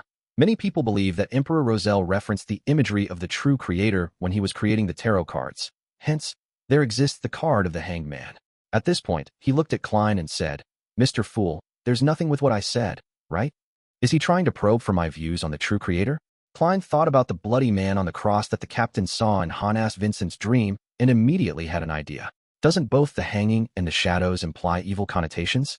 Therefore, he chuckled and said, I am more inclined to call him the fallen creator. Chapter 94, Hidden Sage. The fallen creator. Fallen. Alger ruminated over the fool's words and fell deep in thought. However, what struck Alger the most was the fool's relaxed, natural, and nonchalant attitude. He acted as if they were equal. If he hadn't experienced their previous ritual, Alger might have thought the fool was merely bluffing and building himself up to intimidate him and justice. But now, he was of the opinion that even if the fool was inferior to the true creator, he was at least close to that level. It's dangerous. It's also an opportunity. Alger muttered softly. He then spoke with a smile. Mr. Fool, your description is indeed more appropriate. According to our observations, beyonders who believed in the true creator, no, the fallen creator, have a higher probability of losing control. The rest of them are mostly psychopaths. That's something that the Nighthawk's intelligence mentioned as well. And the so-called psychopaths didn't lose their sanity. Instead, their ideologies become twisted. Klein maintained his seated posture, but didn't continue with the conversation. He was still considering how to inquire about the secret order and clown potion, but he couldn't figure out a way of asking the questions in a way that fit with his persona. It's such a pity that the gathering is still so different from an internet forum. Otherwise, I could create another Smuff account to join the gathering, and that account would be in charge of asking questions that are inconvenient for me to ask. Perhaps, one day, I'll learn mirror-related magic and give it a try. For example, I can make half the members here my Smuff accounts. There are 22 chairs here, and there are 22 cards in the tarot deck. That matches up perfectly. But when I created this divine hall, I didn't even name myself the Fool, or have any intention of forming a tarot club. Do these symbolize the 22 different sequence pathways? I wanted a divine hall, so a divine hall appeared. If I wanted a Smuff account, would I get a Smuff account? Upon seeing the Fool remain silently engulfed in the thick gray fog, Audrey asked both wistfully and curiously, that sounds scary. Mr. Hangman, could you share, in detail, information about each and every mysterious organization, and also the matters regarding each secret cult? It's hard for me to come into contact with them during my daily life. I can only understand them through the both of you. I'm willing to pay for it. May I know what you'd like in return? That's a great question. Miss Justice, you're playing the role of my Smuff account to a certain extent. This way, the hanged man will definitely bring up the secret order. You're the best. Klein's mind stirred when he heard that, but he didn't let his emotions show through his expression or movements. Alger thought for a moment before saying, I need money, £1,000. It'd be best if they weren't bills marked by a serial number, or maybe gemstones that have just been unearthed. Price them according to the Backlund Jewelry Exchange's monthly average price. £1,000? That's a huge sum of money. It could be used to buy a house in a high-class street in Tingen City. Not everyone would have that available immediately. Captain might have an annual salary like that, I guess. Haley's death compensation was only £300. Although Miss Justice is a noble, she obviously hasn't inherited her family's wealth yet, and she'll only be receiving some sort of annual allowance. It's no wonder that the hanged man stated that it could be paid via gemstones. Klein was very sensitive towards monetary figures. Luckily, he was blanketed in thick fog. For a single lady, or madam, £2,000 could let her live a decent life. If £2,000 were invested, the investment could reliably produce an annual return of about £100. £8,000, Audrey said, sounding shocked. She then replied happily, "No problem. Do I send it to the previous address?" Judging by Miss Justice's tone, she finds it very cheap? Klein didn't look over. Alger was quiet for a good 20 seconds before he said, "Yes, send it to the Warrior and Sea Bar at Pelican Street, in the White Rose Borough of Pritz Harbor. Tell the boss, Williams, that it's what the captain wants." "All right." Audrey leaned back and posed in a spectator-like manner. "Mr. Hangman, you can start now." Alger looked at the fool, deliberated for a moment before saying slowly, "Let's start from the Moses Ascetic Order. It is the earliest hidden organization. Of course, many think that the earliest hidden organizations are the Church of the Evernight Goddess, the Church of Mother Earth, and the Church of the God of Combat.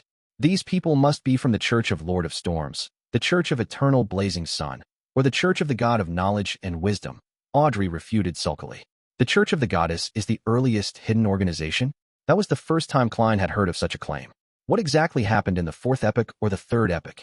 Alger smiled and said, "The truth is buried in ancient history. Only one thing is certain.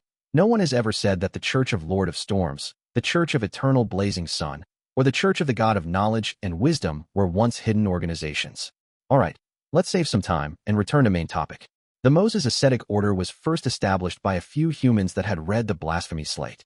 They believed in a non-anthropomorphic god called the Hidden Sage. The description is that of a god, but it is more of an ideology, a natural law. For example, all objects are numeric. The Hidden Sage is an embodiment of spirit numerology, or that knowledge is supreme, and the Hidden Sage is knowledge itself. Hence, the original Moses Ascetic Order was a very respectable organization, and it maintained a good relationship with the other major churches. The members of the organization led ascetic lives to resist losing control and to resolve the effects of the Remnant potion. They strictly kept their order's secrets, and they upheld moral and religious precepts. They believed that humans continuously reincarnate after death. The sequence 9 that they grasp is called Mystery Prior. The word warlock was also spread from that organization. Audrey listened to the hanged man's description carefully and asked sharply, "You said that the Moses Ascetic Order used to be a respectable organization. Are they not one anymore?" Alger nodded his head indiscernibly. "Yes, they have fallen into corruption and are now an evil organization." "Why?" "I find their beliefs very good and very normal." Audrey expressed her confusion. That was Klein's confusion too. The information that he could get at his security clearance didn't provide the reason for the Moses Ascetic Order's fall from grace. Alger looked at the unfathomable fool and tersely agreed. "I am not sure of the real reason. It might be because it has been buried by history. However, I have heard one terrifying explanation. In that story, the main reason why the Moses Ascetic Order fell into corruption was because the god that they believed in, the Hidden Sage, had come to life. He became the personification of an evil god." "Came to life? This how?" Audrey found it unimaginable as she replied with an incredulous tone. Without realizing it, she had exited from her spectator state. "It's like a horror story, but the ghost is even a god." Klein's heart stirred with a surge of emotions as well. "I'm sorry, no one knows the answer." Alger had originally wanted to casually say, maybe Mr. Fool would know, but he held back the urge. He had already teetered on the borders of danger once. In the Book of Storms 5:7, there was a saying that Alger remembered clearly, which was, "Do not test God."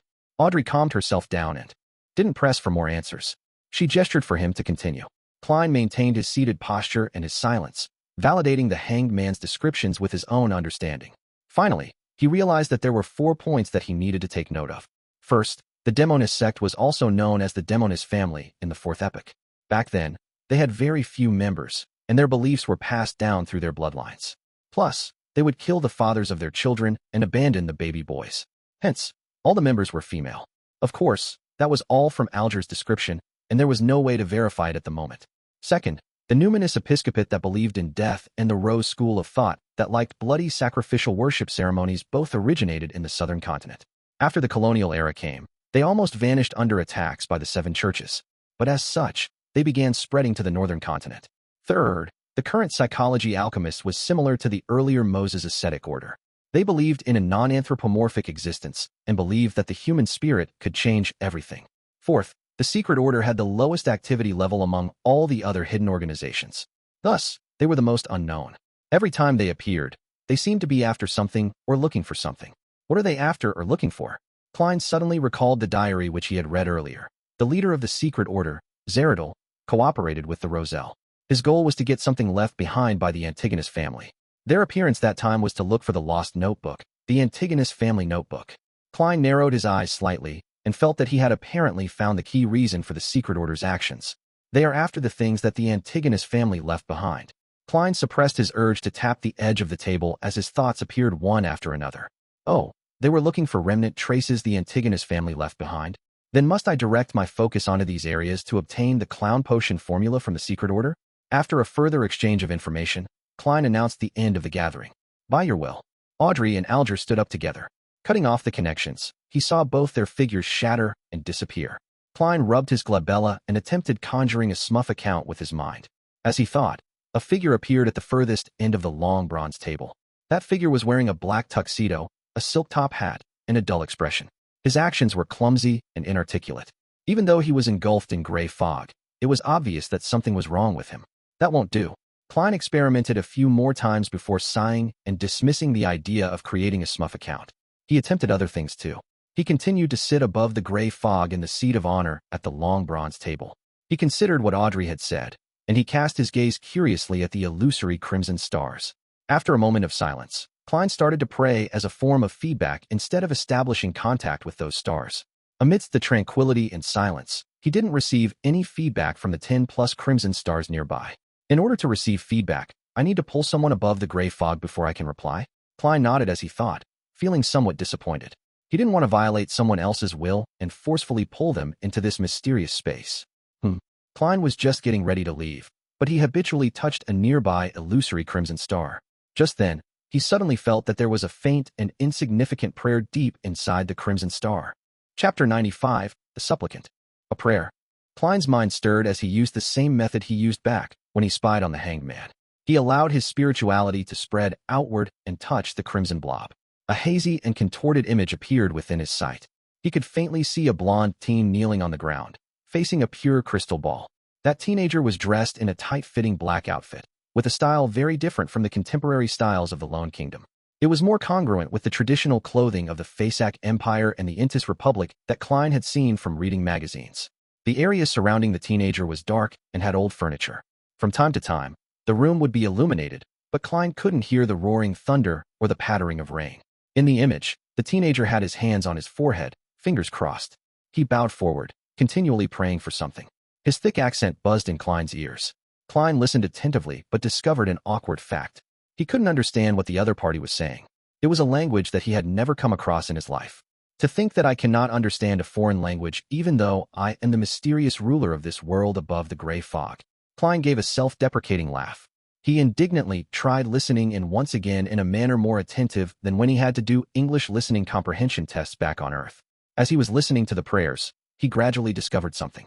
Even though he had never learned the language the young man was speaking, he found that it had similarities to ancient Fasak. Father, mother, those are likely the meanings of those two terms, right? It is quite similar to ancient Fasak, but not without its differences. Klein creased his brows and slipped into deep thought. Ancient Fasak was a common language in the Fourth Epoch. It is also the root language of all the contemporary languages of this era. Furthermore, it is still evolving. I cannot confirm it right now.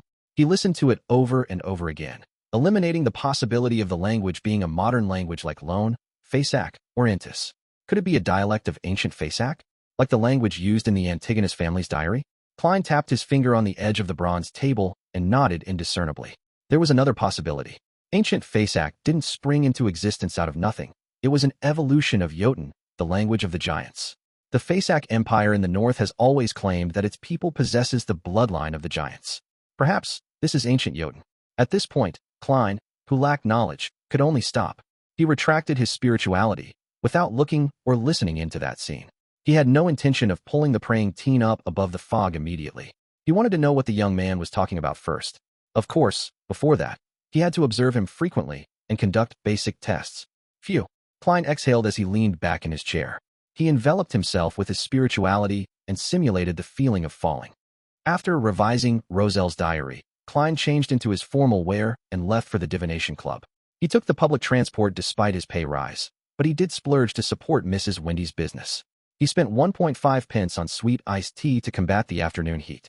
When he arrived at House Street, Klein tossed the empty cup into the trash can and walked up to the second floor.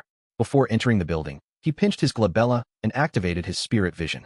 Klein had just entered the hall when he felt a faint, lingering grief. The pretty receptionist Angelica was sitting there. Her slightly red eyes looked unfocused.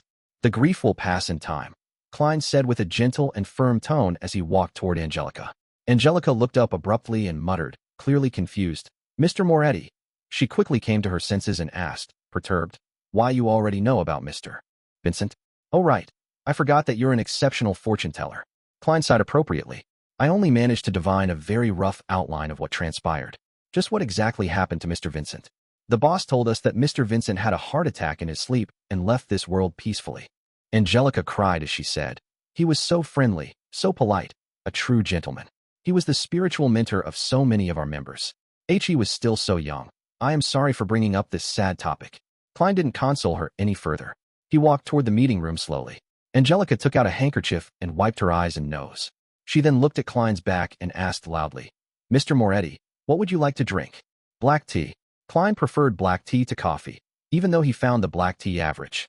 In comparison, he preferred ginger beer and sweet iced tea. But as a gentleman, it was not right for him to act like a child in a formal setting. As it was a Monday, there were only 5 or 6 members in the meeting room. Using his spirit vision, Klein saw that they each had different colors of emotion. Some were grieving, some more dull, some relatively unaffected. They're all rather normal reactions. Klein nodded slightly. He picked up his cane and found a spot in the room. He was about to deactivate his spirit vision when he saw Angelica walk in and walk towards him. "Mr. Moretti, a customer is looking for you."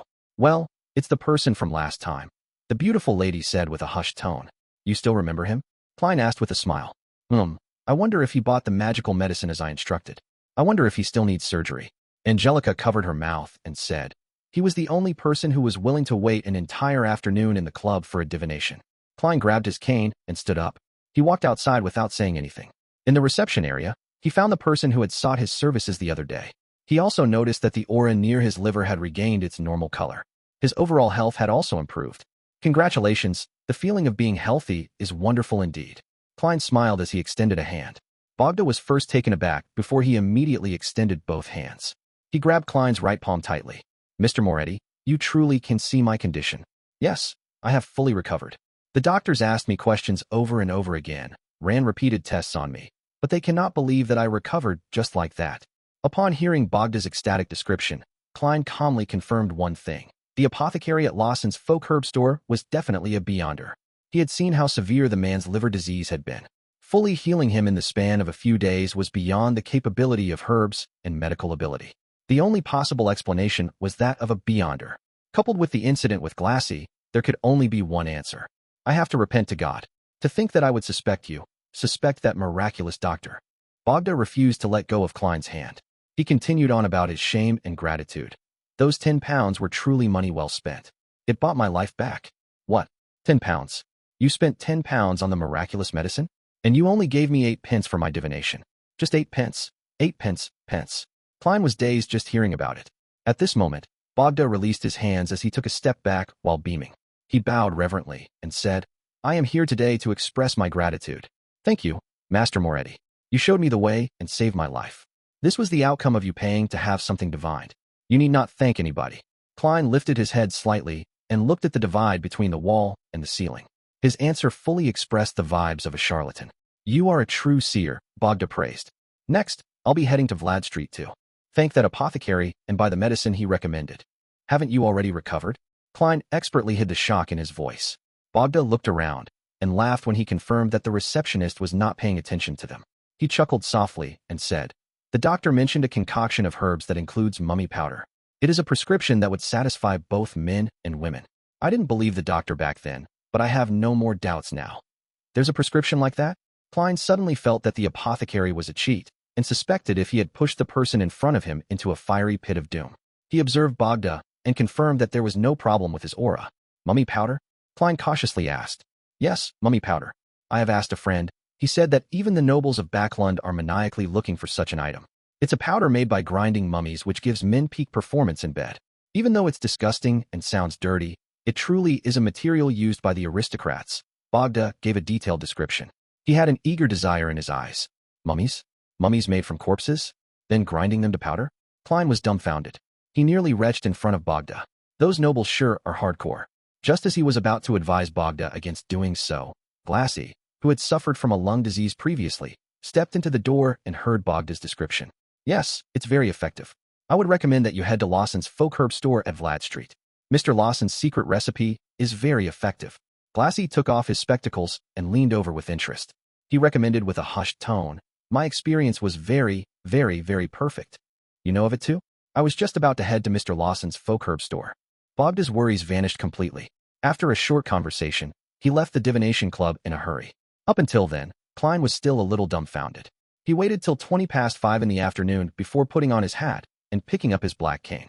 He took a carriage down to Vlad Street, intending to observe the apothecary named Lawson Darkweed before deciding if he should notify the captain or not. 18. Vlad Street. Klein stood outside the herb store and saw the closed door, as well as a subletting notice. Quite a wary man, he muttered silently. Since this had happened, he no longer had to be troubled or perform any observations. Chapter 96. Daly's Guess. By the afternoon of the next day, Klein had fully recovered from any signs of exhaustion. He walked into the Blackthorn Security Company with steady footsteps. Good morning, Klein. The weather is so cool and beautiful today. I'm looking forward to tonight's feast. Roseanne, who was wearing a light green dress, greeted him with a smile from behind the reception desk. Klein deliberately touched his stomach and said, Miss Roseanne, you shouldn't be talking about that so early in the morning. I'm already sick of today's mission that has yet to arrive. I only hope for the evening to arrive sooner. Me too. Roseanne chuckled. She looked to the left and right. Then she beckoned for Klein to come closer. She lowered her voice and said, I met Madame Daly earlier. Spirit medium Madame Daly? Klein asked in surprise. The most famous spirit medium from Alwa County had been living at Inmat Harbor all this time, and it wasn't a short distance from Tingen. Yes. Roseanne gave a firm nod and said, but she has already left. Ah, she is my ideal beyonder. If I were to become a spirit medium, I would leave Tingen and travel all around the world by myself. To Intis, to Faysac, to Fainapotter, to the southern continent, to the vast prairies, primitive forests, and snow-covered plains. Lady, be aware of the Nighthawk's rules. Klein shook his head in amusement. Even Madame Daly has to apply and obtain permission to leave in Mat Harbor. I know that, but you can't just remind me about it now and shatter my dreams. Roseanne said peeved. The truth is, I would never become a beyonder. It's too dangerous. I know when I'll die from sudden gunfire. From what I've seen, beyonders are basically people who turn themselves into monsters to fight against monsters. Archbishop Cheney's said that we are guardians, but also a bunch of miserable wretches that are constantly fighting against threats and madness, Klein replied, sighing. The quote had left a deep impression on him. To fight against the abyss, we have to endure the corruption of the abyss. The two of them fell silent in unison. Roseanne was the first to break the silence as she pursed her lips towards the partition and said, Captain wanted you to meet him when you arrived. All right. With his hat and cane in hand, Klein passed through the partition and entered Dunn's office after knocking on the door. A middle-aged gentleman with deep and serene gray eyes and a high hairline put down his coffee cup and said with a smile, Daly was here. Can't say that I'm surprised. Roseanne had just informed me, Klein replied with a smile. Dunn didn't mind his humor, but sighed. Daly was just transferred to the Backlund Diocese, which is the world's busiest and most crowded city. They have the highest population of beyonders and the most opportunities. She has a higher chance of becoming an archbishop or a senior deacon than me. Why? Klein asked curiously as he took a seat. Dunn thought for nearly 20 seconds before answering. She has a unique talent in mastering and exploiting sequence potions. I've mentioned the internal rule of the Nighthawks before. If you want to consume the next potion in the sequence, you'll have to wait 3 years and go through a strict examination to prevent any loss of control. But typically, 3 years is far from sufficient. I spent 3 years going from a sleepless to a midnight poet. It took me 9 years to go from a midnight poet to nightmare, a full 9 years. And to go from nightmare to sequence 6, I've already spent 3 years. I have no idea how many more years I need. When our bodies age and our energy starts to decline, even if we overcome the latent dangers, we shouldn't attempt advancing anymore. This is because the risk of losing control at that point is so high that no one is willing to risk it. As for Daly and I, we are different from most beyonders. After she became a corpse collector, she handed in a special application after only a year. She hoped to consume the follow-up potion immediately. What surprised everyone was that she actually passed through the stricter examination and obtained the Gravedigger potion. It only took her 1 more year to go from Gravedigger to Spirit Medium. This year will be her 5th year as a Beyonder. She is only 24 this year, young enough to have many opportunities ahead of her. On the surface, she's the most famous spirit medium in Alwa County, but she truly is an actual spirit medium. Isn't that acting? Old Neil had apparently mentioned that Madame Daly had similar tendencies.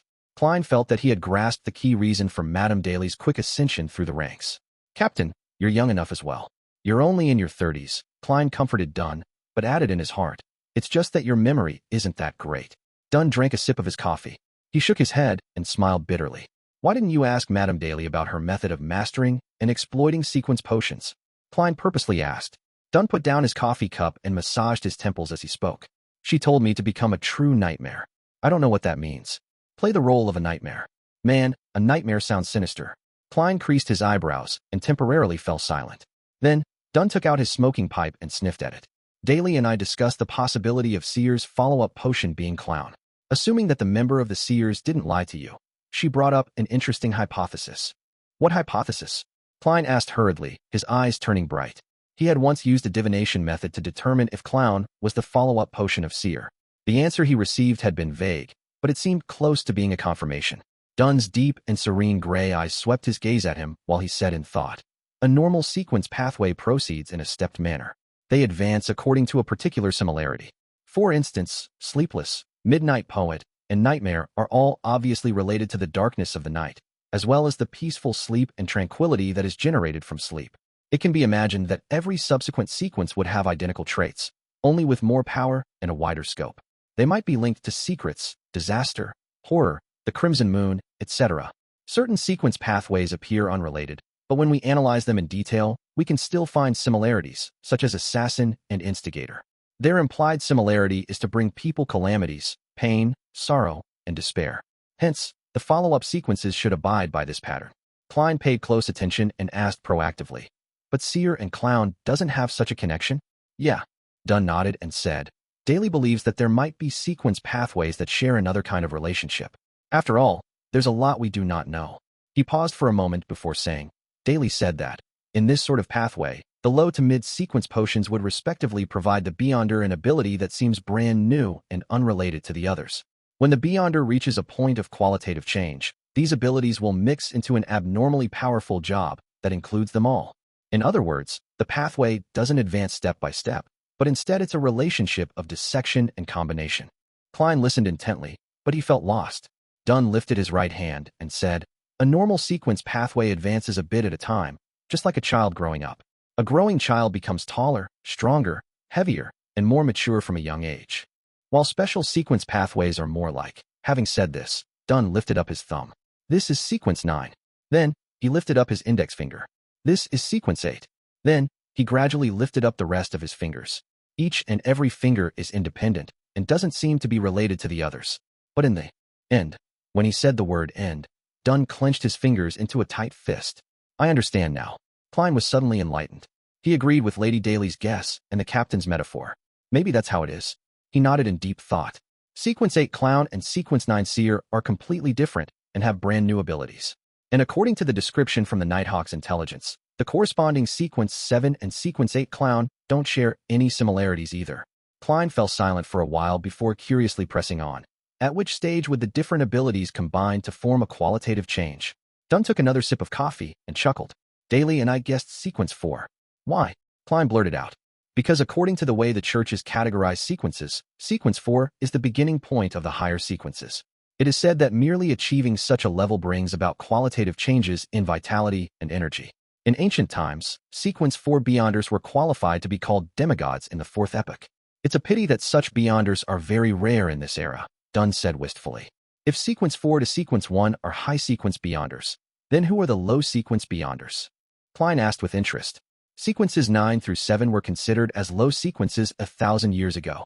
But, in recent centuries, Beyonders are few in number, and each church has listed Sequence 7 as a mid-sequence. Dunn laughed in a self-deprecating manner. Sequence 9 and Sequence 8 are low sequences. Then, Sequences 7 through 5 are mid-sequences. Finally, those Sequence 4 and above are high sequences. Klein repeated in his head, and inevitably felt a yearning for that. Emperor Roselle was a high-sequence Beyonder.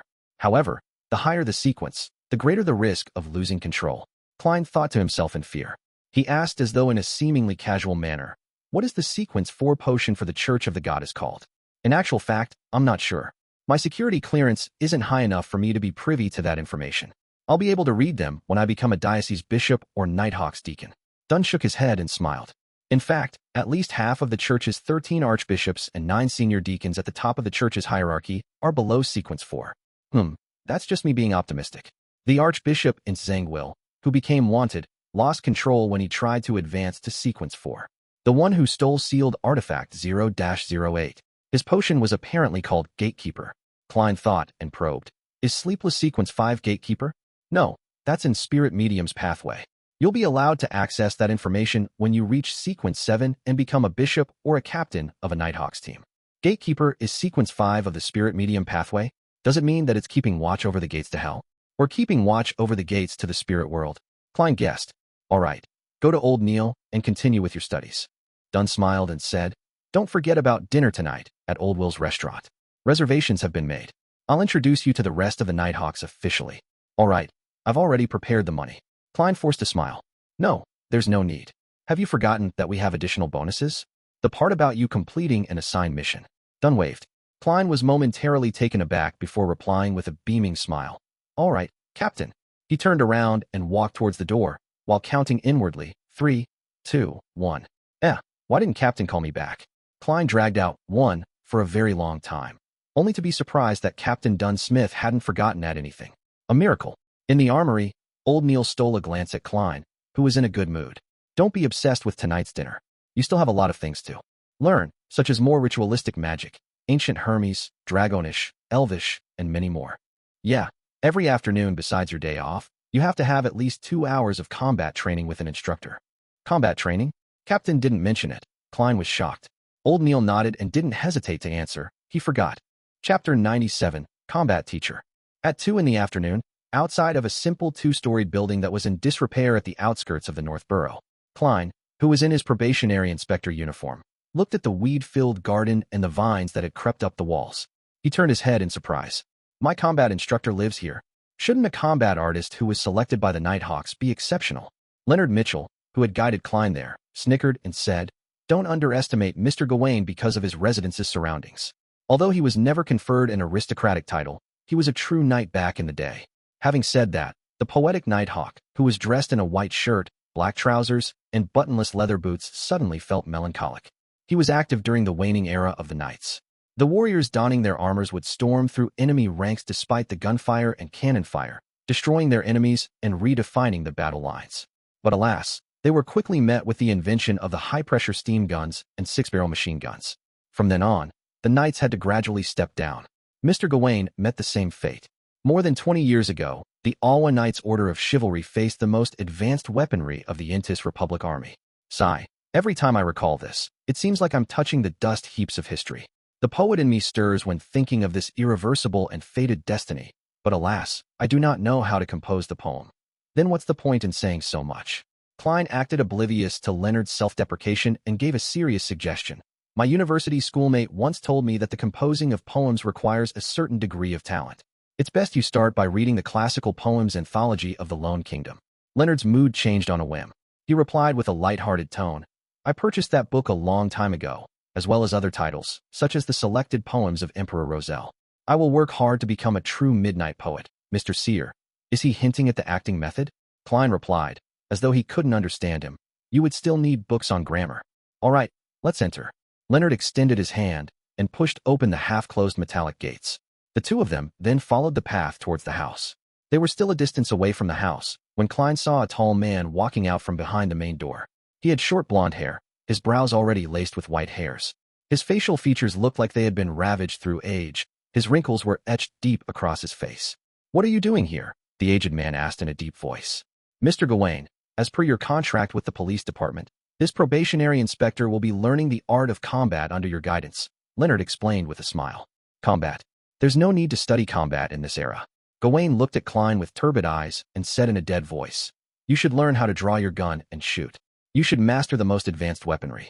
Was this the psychological trauma caused by the 6-barrel machine guns and high-pressure steam guns? Klein didn't give a reckless reply. Instead, he smiled and looked at Leonard. The art of combat is still a skill a policeman has to master. Most of the criminals we face are not those who must be executed on the spot. Some might not even have weapons. In that case, We have to rely on combat techniques, Leonard said, obviously prepared for the situation. With a dark expression, Gawain fell silent for more than 10 seconds before saying, "Throw a punch." He was speaking to Klein. Klein, who was not holding his cane, remembered the boxing matches he had seen in his previous life. He raised his arm and threw it forward. Gawain's lips twitched indiscernibly. He thought for a moment and said, "Kick." Tilting to the side slightly and twisting his hips, Klein tightened his thigh muscles and kicked forward with his right foot. Cough. Gawain covered his mouth and cleared his throat. He looked at Leonard and said, "I will honor my contract. But based on his foundation, he needs to come here 4 times a week, 3 hours each time, for the first month. You're the combat expert. It's up to you." Leonard nodded without hesitation. He smiled and said to Klein, "See you at dinner."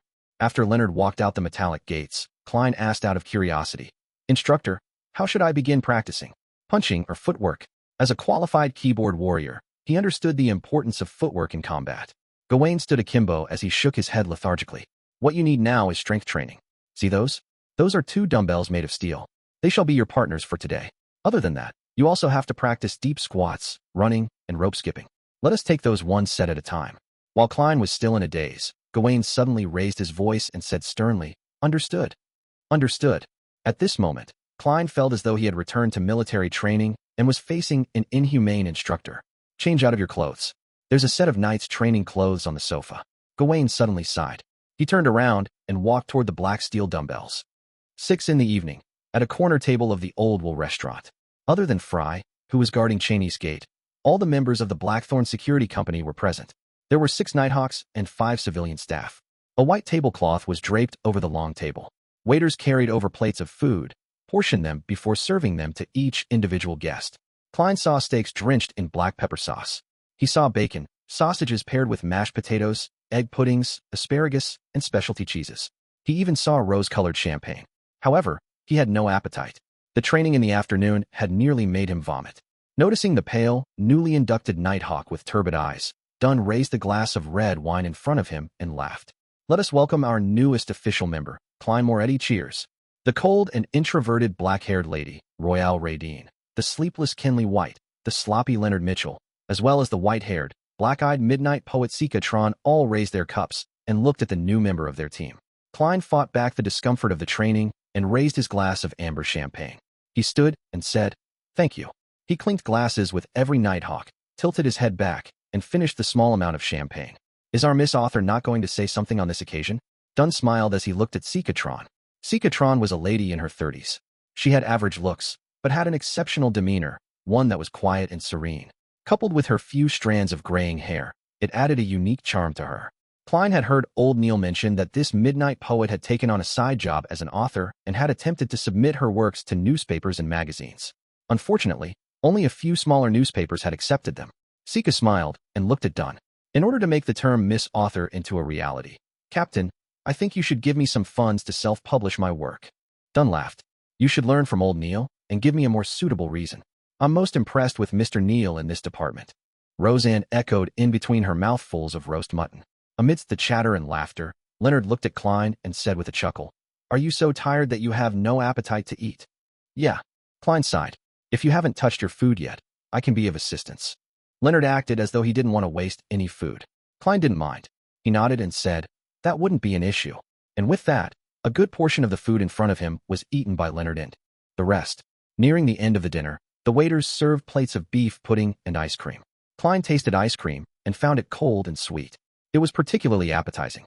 Before he realized it, he had finished the ice cream drizzled with a blueberry sauce. And as a result of this, he started to feel the hunger pangs. It was a hunger which demanded recharging food that came after intense exertion. Swallowing his saliva, Klein looked to the front, only to see that all the plates were empty. There were no leftovers. "Let's end the dinner here and give Klein a final toast," Dunn suggested. Before finishing his sentence, Klein asked, "Captain, may I order another plate of food?" The group fell silent after hearing such a request, only to break out into chuckles moments later. "Haha, you finally recovered. No problem, order 2 plates if you want to." Dunn shook his head and laughed. While patiently waiting an unbearable amount of time, Klein heard his stomach growling. Finally, a freshly prepared black pepper steak was served before him. His fork and knife danced as Klein finished the medium-done steak in 90 seconds, tears nearly falling from his eyes. The meat juices and the fragrance of the sauce lingered in his mouth. Sometime later, Klein let out a satisfied sigh as he looked at his empty plate. He put down his knife and fork and took a sip of his champagne. "Waiter, the bill please." Dunn turned around and called for the waiter. The waiter went to the counter, then returned with the check. He gave a thorough breakdown. "You opened 5 bottles of Desi champagne, each bottle being 12 soldi and 3 pence, a small glass of Southville red wine for 10 pence. Each black pepper beef steak was 1 soldi 2 pence. Each serving of beef pudding was 6 pence. The servings of ice cream was 1 soldi each. The total would be 5 pounds, 9 soldi, and 6 pence. 5 pounds, 9 soldi, and 6 pence? That's nearly my weekly salary.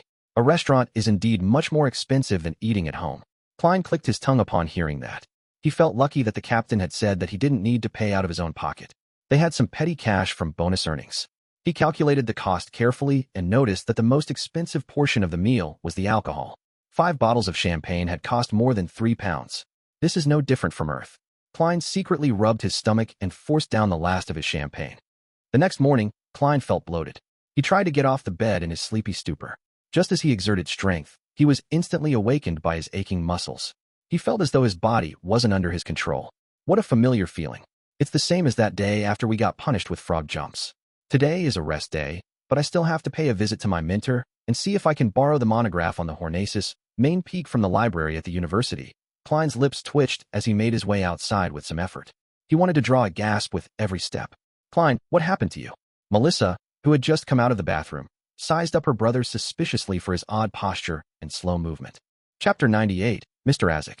Faced with his sister's question, all Klein could do was reply with a regretful smile. "Sir Muscles." He originally believed that by consuming the sequence potion, his constitution would be enhanced as a beyonder, but the harsh reality told him that a seer's stats points were all allocated to his spirituality, mind, intuition, and interpretation. It didn't aid him in adjusting to combat training quickly. As for the original Klein, he had focused on his studies early on and had suffered from malnutrition. That led him to possess a below-average physical condition. The fact that he was having after effects from working out was to be expected. "Sir Muscles? I remember you returning after dinner last night, and you didn't do anything else. Does alcohol cause sore muscles?" Melissa inquired with an inquisitive look. "Does alcohol cause sore muscles?" "Sis, that question can't help but make me have inappropriate thoughts." Klein laughed dryly and said, "No, this has nothing to do with alcohol. It was from yesterday afternoon. I joined the company's combat training." "Combat?" Melissa was even more astonished. Klein organized his thoughts and said, "Well, this is what happened. I considered it and believe that as a historical and relic consultant of a security company, it's impossible for me to stay in the office or port warehouse forever. Perhaps there will come a day when I have to accompany them to the villages or an ancient castle to the site of some relic. That might require me to hike, to cross rivers, and to walk a lot. I'll have to endure all sorts of tests posed by nature, so I have to possess a sufficiently healthy body." "So you joined combat training to enhance your stamina?" Melissa seemed to understand her brother's intention. "That's right," Klein answered with great affirmation. Melissa said with a frown, "But that isn't gentlemanly. Don't you always keep yourself to the standards of a professor? A professor only requires the ability to read historical documents, ponder over difficult questions, and maintain a polite and gentlemanly demeanor. Of course, I'm not saying that those aren't all good things. I prefer men who can solve problems on their own, regardless of whether that solution requires brawn or brain." Melissa smiled. Klein smiled and said, No, Melissa. Your definition of a professor contains a misconception. A true professor can communicate with people gently and politely, but he can also educate the other person using the principles of physics by raising a cane to convince someone when there is an obstacle in communication. Principles of physics. Melissa was momentarily at a loss, but she quickly understood what her brother was saying. She was suddenly unable to retort him. Klein didn't say anything more, but widened his pace with great difficulty as he headed for the bathroom. Melissa stood there and looked for a few seconds. She suddenly shook her head and caught up to Klein. "Do you need my help?" She posed as if she was supporting someone. "No, there's no need to. I was hamming it up a bit earlier." Klein felt humiliated. He suddenly stood straight and walked normally. Watching her brother walk steadily to the washroom and close the door, Melissa pursed her lips and muttered, "Klein is getting more and more pretentious. I even believe that his muscle soreness was really that serious." In the bathroom, Klein stood behind the tightly shut door, his face suddenly contorting in pain. "Ouch, ouch, ouch." He held his breath, tensed his body, and stood there for a good 7 or 8 seconds. When he finally went downstairs with great effort, had breakfast, and saw Benson and Melissa off, his soreness finally began to ease. After resting for a little while, Klein took his cane, donned his top hat, and left the house. strolling towards the public carriage stop. During the summer, Koei University had trees with shade-providing foliage, flourishing with birds and luxuriant flowers. It was peaceful and calm. Walking along the river, Klein took a turn towards the history department. Then, he found the three-story building which showed its age and located his mentor's, Cohen Quinton's, office. He knocked and entered the room, but he was shocked to see that the man sitting at his mentor's seat was the academic, Azik. "Good morning, Mr. Azik. Where's my mentor?" "We made an appointment by letter to meet here at 10, Klein asked, puzzled. Azik, who was Cohen Quinton's best friend and often debated with his mentor regarding academic topics, smiled and said, "Cohen had a last-minute meeting and went to Tianjin University. He asked me to wait for you here." He had bronze skin, an average height and build, black hair, brown eyes, and gentle facial features. Being in his presence brought on an indescribable feeling, as though you could see in the man's eyes that he had been through the vicissitudes of life. Under his right ear was a tiny mole that one wouldn't notice unless closely examined. Having said the reason, Azik suddenly frowned as he carefully observed Klein. Feeling confused by the sudden scrutiny, Klein looked at his attire. "Have I committed some breach of etiquette?" Tuxedo, black vest, white shirt, black bow tie, dark-colored trousers, leather boots with no buttons. Everything seems normal. Azik's brows eased and he chuckled softly. "Don't mind me. I suddenly noticed that you are way more energetic than before. You look even more like a gentleman now. Thank you for your compliment." Klein accepted it calmly and asked, "Mr. Azik, did my mentor manage to find the book Research of the Hornacis Main Peaks Relics in the school library?"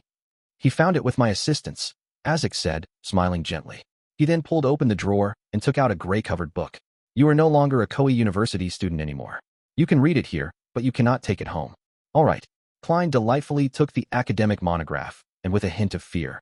The book's design was fully in line with the current trends. It used hard paper as a hardcover, and it was printed with an image like an abstract version of the main peak of Hornacis mountain range. Klein took a glance and found a seat.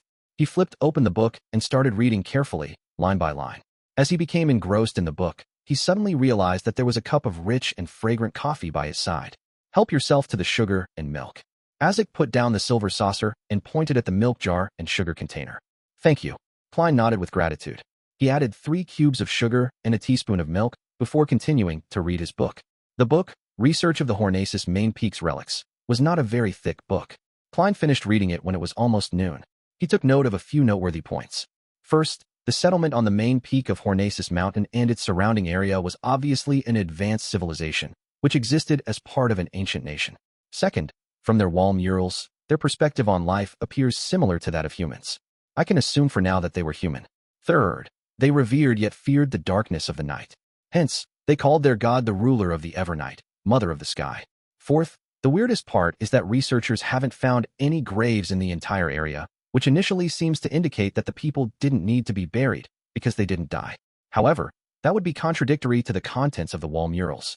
In the wall murals, the people in the nation believe that death is not the end. They believe that their deceased family would protect them in the night. Hence, they would keep their deceased family members at home, on the bed, by their side, for a full 3 days. There is nothing beyond that for the wall murals, as it doesn't involve burials. Klein took another sip of coffee and continued to write down his afterthoughts in his notebook. Mother of the Sky, Sky Mother is such a grand title, while the ruler of the Evernight obviously overlaps with the Evernight goddess. Is this a contradiction at its roots? In the ancient remains on the main peak of the Hornacis mountain range and its surrounding area, every arrangement and decoration was well preserved. Even the wall murals didn't have any signs of damage. Before it was discovered, there seemed to be no disturbance at all. The table was arranged with cutlery, and there were dried stains of rot on the dining plates. In some rooms, there were half-filled bottles of alcohol that had almost turned into plain water. What happened to the nation's people? They seemed to have left their homes in a hurry, without taking anything with them, and they never returned. Considering how there are no burial grounds, this only makes it weirder. The author, Mr. Joseph, also mentioned that when he first discovered the remains, he even had the belief that the people residing there had just vanished all of a sudden. Klein stopped writing and cast his gaze at an illustration. On John Joseph's third visit to the main peak of the Hornacis mountain range, he had used a new camera model to shoot a monochrome photograph. In the photo, the lofty palace had a collapsed wall and was overgrown with weeds. It followed a grandeur style for its design. When he flipped to the photograph, Klein's first thought was that of the palace he had seen in his dream. The two styles were identical. The only difference was that the one he had dreamed of was on a peak, and it was way more magnificent. It also had a huge chair, a seat of honor, that looked like it didn't seat a human. Countless translucent maggots clustered together and squirmed slowly beneath the chair. I can confirm that my dream is related to the ancient remains on the main peak of the Hornaces mountain range. That should be the nation of the Evernight, which was referenced in the Antigonus family's notebook. Klein nodded slightly and closed the book. At that moment, Azik, who was sitting opposite him, touched the inconspicuous mole under his right ear and said, "How was it? Found anything?" "Quite a bit. Take a look. I've written so many pages of notes." Klein pointed at the table and smiled. "I don't understand why you're suddenly so interested in this matter." Azik sighed and said, "Klein, when I was studying at the Backlund University, I had dabbled with some divination and did quite a bit of research on that. Well, I discovered that there is disharmony in your fate." "What? Divination? Are you talking to me about divination?" As a seer, Klein looked at Azik the academic in amusement. "How is it disharmonious?" Azik thought for a moment. "Have you encountered many strange coincidences in the past 2 months?" Coincidences. As he was indebted to Mr. Azik, Klein didn't dispute his question as he subconsciously began thinking. If we are talking about coincidences, the most obvious matter was when we were after kidnappers. We actually managed to find clues of the Antigonus family's notebook that was lost for days in the room opposite the kidnappers. Also, Ray Bieber didn't flee from Tingen in a hurry. Instead, he found a place to digest the power bestowed by the notebook, allowing for sealed artifact 2-049 to track him down easily. That seemed to be against common sense. Although Iyer Harson gave a reasonable explanation, I always had a nagging feeling that it was somewhat coincidental. Oh, Selina had stolen a glance at Hannas Vincent's secret incantations, but she held back till her birthday dinner banquet to try it out, and I happened to discover it, which is quite a coincidence too. Otherwise, Hannas Vincent wouldn't have been the only one to die so suddenly. Klein thought about it seriously for a few minutes and said, "There are 3, neither too many nor too frequent. Furthermore, there was nothing that indicated someone's involvement and guidance." Azik nodded slightly. As Emperor Roselle once said, "A single coincidence is encountered by anyone. Twice is still normal. Thrice is when one should consider what internal factors are influencing those coincidences." "Can you tell me anything else?" Klein probed. Azik laughed and shook his head. "I can only tell that there's some disharmony, but nothing else. You have to understand that I'm not a real seer." "Isn't that basically equal to saying nothing?" "Mr. Azik is quite odd. He's playing a charlatan in front of a charlatan like me." Klein let out a breath. Seizing the moment when Azik stood up, he pinched his glabella and activated his spirit vision. When he looked over, Azik's aura fully appeared before his eyes, and everything seemed fairly normal. "Unfortunately, I can only see the ether body and astral projection of a person above the gray fog." Klein thought carefully as he tapped his glabella again while standing up. Chapter 99, Red Chimney. Late in the afternoon, Klein returned home and drew the curtains, allowing his room to slip into darkness. He took out his pen and paper and thought for a long time, finally writing down a sentence. The kidnapping of Elliot was due to extraordinary elements. As a seer, Klein had tried to divine if those coincidences were a consequence of unnatural developments, but the results showed otherwise. This time, he was influenced by Azik to look into these events again. He also drew lessons from the suited clown. He seriously designed an appropriate divination statement, eliminating any descriptions that might be vague or cause confusion. Yes, I should break down the 3 coincidences and divine them separately. Klein nodded in thought as he slowly removed the topaz from his wrist. He held the spirit pendulum with his left hand and allowed it to hang close over the divination statement on the paper. He collected himself and entered a state of cogitation. With his eyes closed, Klein started chanting repeatedly. The kidnapping of Elliot was due to extraordinary elements. As he recited the statement over and over again, Klein opened his eyes and looked at the pendulum, only to see the topaz turning counterclockwise slowly. "It's still a negative," Klein muttered to himself. He designed several other divination statements, but the results persisted. There was nothing strange about that incident. He then separately divined the event of Ray Bieber's stay in Tingen and Selina's magic mirror divination incident, but the answers for both events were normal. Was I, a real seer, frightened by the charlatan Mr. Azik? Besides, Captain and the others didn't feel that anything was off. Klein laughed and shook his head, but he remained cautious. He planned on using the dream divination technique to get a final confirmation. After some thought, he changed the divination statement to fit the change in method. The true reason for Elliot's kidnapping. As he scribbled with the fountain pen, Klein paused and pondered over his words. After reading it over and over again, he tore the slip of paper and walked toward his bed. He relaxed and laid down. With the divination statement in hand, Klein quickly fell asleep with the help of cogitation. He found himself in a contorted, broken world. Regaining his senses, he began swimming through the blur. Gradually, he saw the few kidnappers. He saw them lose their final chip at a gambling table, saw them obtain guns from underground sources, and saw them survey the area. They even rented the apartment across Ray Bieber's apartment as their hideout. These didn't form a continuous scene. Instead, they were presented in the form of flashing pictures. Klein couldn't find anything that was abnormal. Furthermore, it had also aligned with the statements given by the kidnappers. After exiting the dream, Klein separately divined the other two incidents but had the same result. Their developments followed logic. The coincidences were really coincidences. I was indeed overthinking things. Mr. Azik is merely a divination enthusiast. Klein stabilized his pendulum and shook his head with a bitter smile. He was about to draw the curtains and allow sunlight into the room when he froze. From the original Klein's impression of Mr. Azik, he is a dependable and trustworthy person. He had never once said anything baseless. Even if he was always quarreling with Minter, it was limited to academic topics, and each of them had their reasons. If he was truly a mere divination enthusiast, he wouldn't have interacted with me like that. And the memories of original Klein has nothing about him liking divination. Of course, this could be due to the loss of a corresponding memories. Klein frowned and couldn't ease his worries. He needed a way to confirm this. He suspected that Mr. Azik had unwittingly come across some insider information and was trying to remind him by using divination as an excuse. How should I confirm this? Klein paced back and forth across the dark room, trying to recall the other divination techniques he knew. 1 step, 2 steps, 3 steps. He suddenly halted as an idea came to him. Let's assume that these coincidences are dubious. I'm unable to divine a result either because my sequence isn't high enough or I'm being affected by outside interference, but I can change my environment. I can change my environment to someplace that is even more mysterious and even harder to understand. Klein felt pumped. He pulled open his drawer and took out a silver dagger. He concentrated and allowed his spirituality to flow out from the tip of the dagger, becoming one with his surroundings. With each step he took, the wall of spirituality sealed off the entire room. Klein planned on doing the divination above the gray fog, to do the divination in that mysterious world. In the magnificent ancient divine hall above the endless gray fog, Klein sat at the seat of honor on one end of the bronze table. Before him was a piece of goatskin he willed into existence. He lifted a pen and tried writing the divination statement as he had previously. The kidnapping of Elliot was due to extraordinary elements. He held the spirit pendulum and hung it low.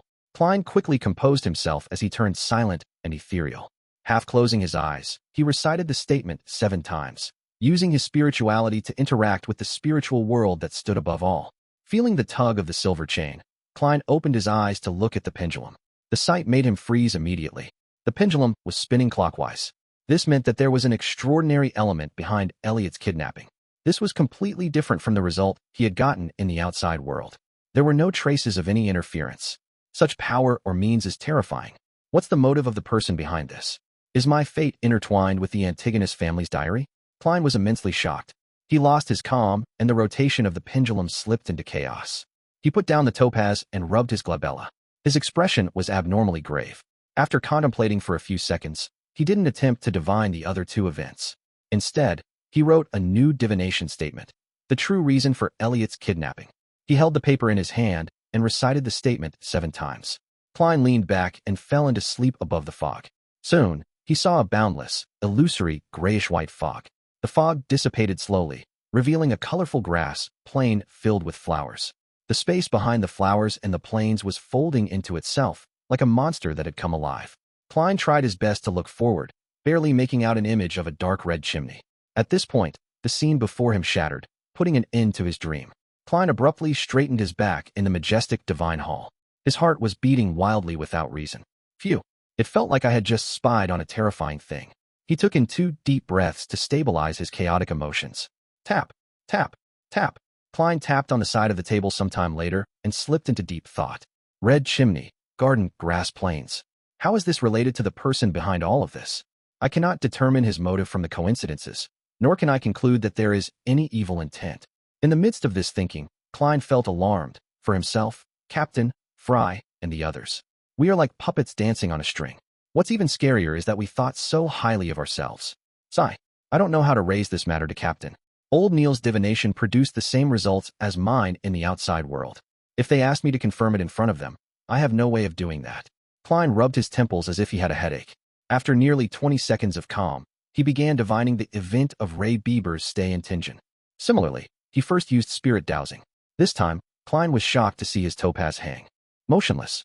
It was neither a confirmation or rejection of the statement. Strange, he muttered. He started to guess the reasons for this phenomenon. The person behind this has sensed my divinations and engaged in countermeasures? Following this, he tried the dream divination technique, but all he saw were fragmented pieces of fog. He no longer made any new discoveries.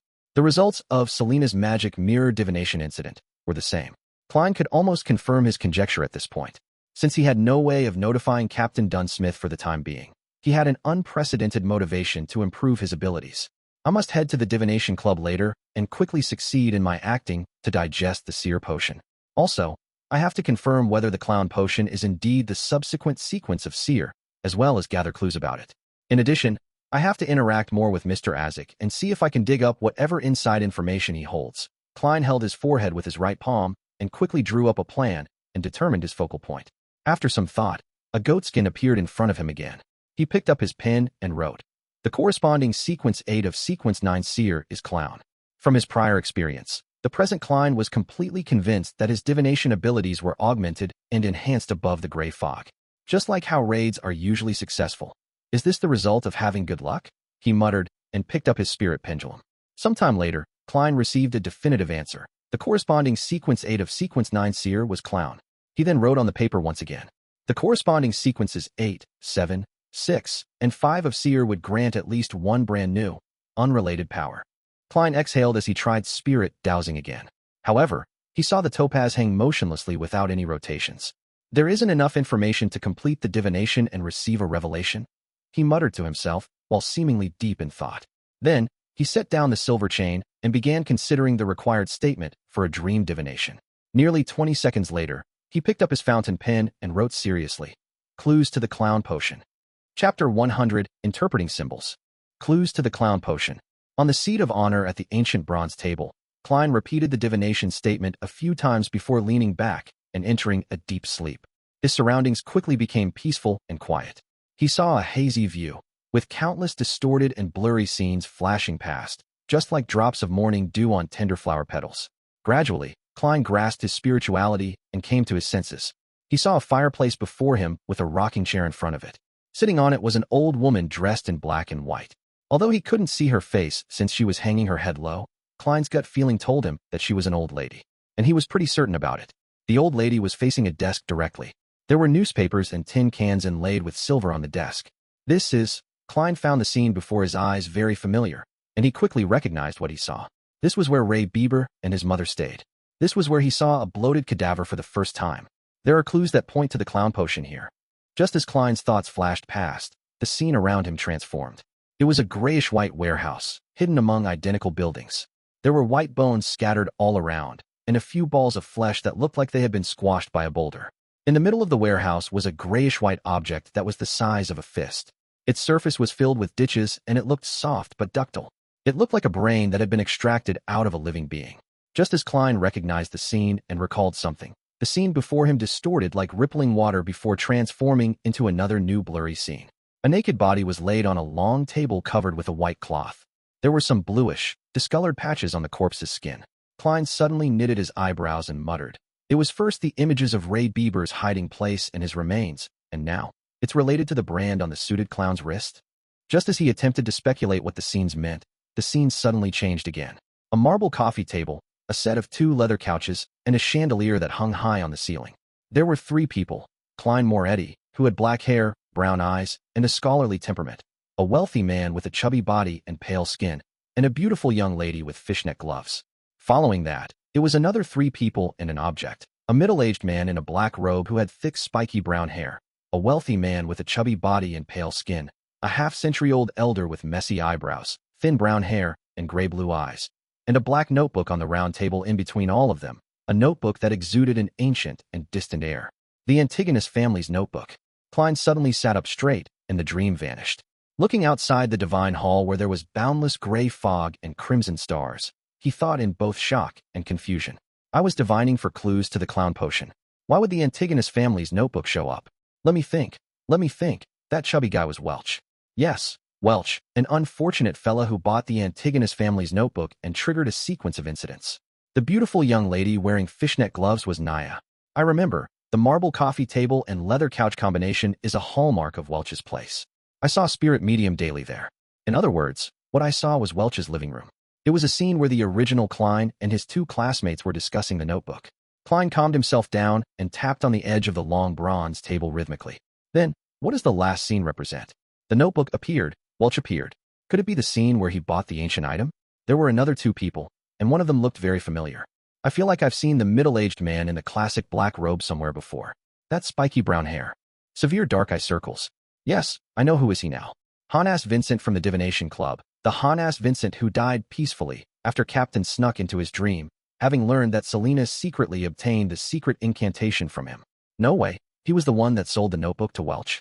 Everything appears to be coming full circle. The world sure is small. No, Tingen is really small. On careful thought, it really is a possibility that Honas Vincent wasn't an ordinary fortune teller. He was obviously deep into mysticism and obtained the attention of an ancient evil god. He had the channels, ability, and opportunity to acquire the notebook that was accidentally released by the secret order. It's no wonder Captain and company never figured out where Welch bought the notebook. Their investigative approach was entirely wrong. They had attempted to investigate via the antique market, but when the actual whereabouts of the notebook was found, they gave up on that lead. What a pity Honas Vincent just passed away not too long ago. Otherwise, we definitely could have found out something regarding the notebook. Since he was involved in mysticism, he should have researched the notebook. His death was way too coincidental. However, there was another person at the scene, a man in his 50s. He might know quite a bit of what happened. Klein stopped tapping his fingers on the edge of the table and looked through every scene of his dream divination once more. Ray Bieber's house, Ray Bieber's hideout spot, the remains of Ray Bieber, the brand on the suited clown's wrist, Welch's house. Welch, Naya, and original Klein's exchange. Welch, Honas Vincent, and the Antigonus family notebooks group photo. Besides the brand on the suited clown, everything else is directly related to the Antigonus family's notebook. But I had divined for clues to the clown potion. This isn't scientific, nor does it make mystical sense.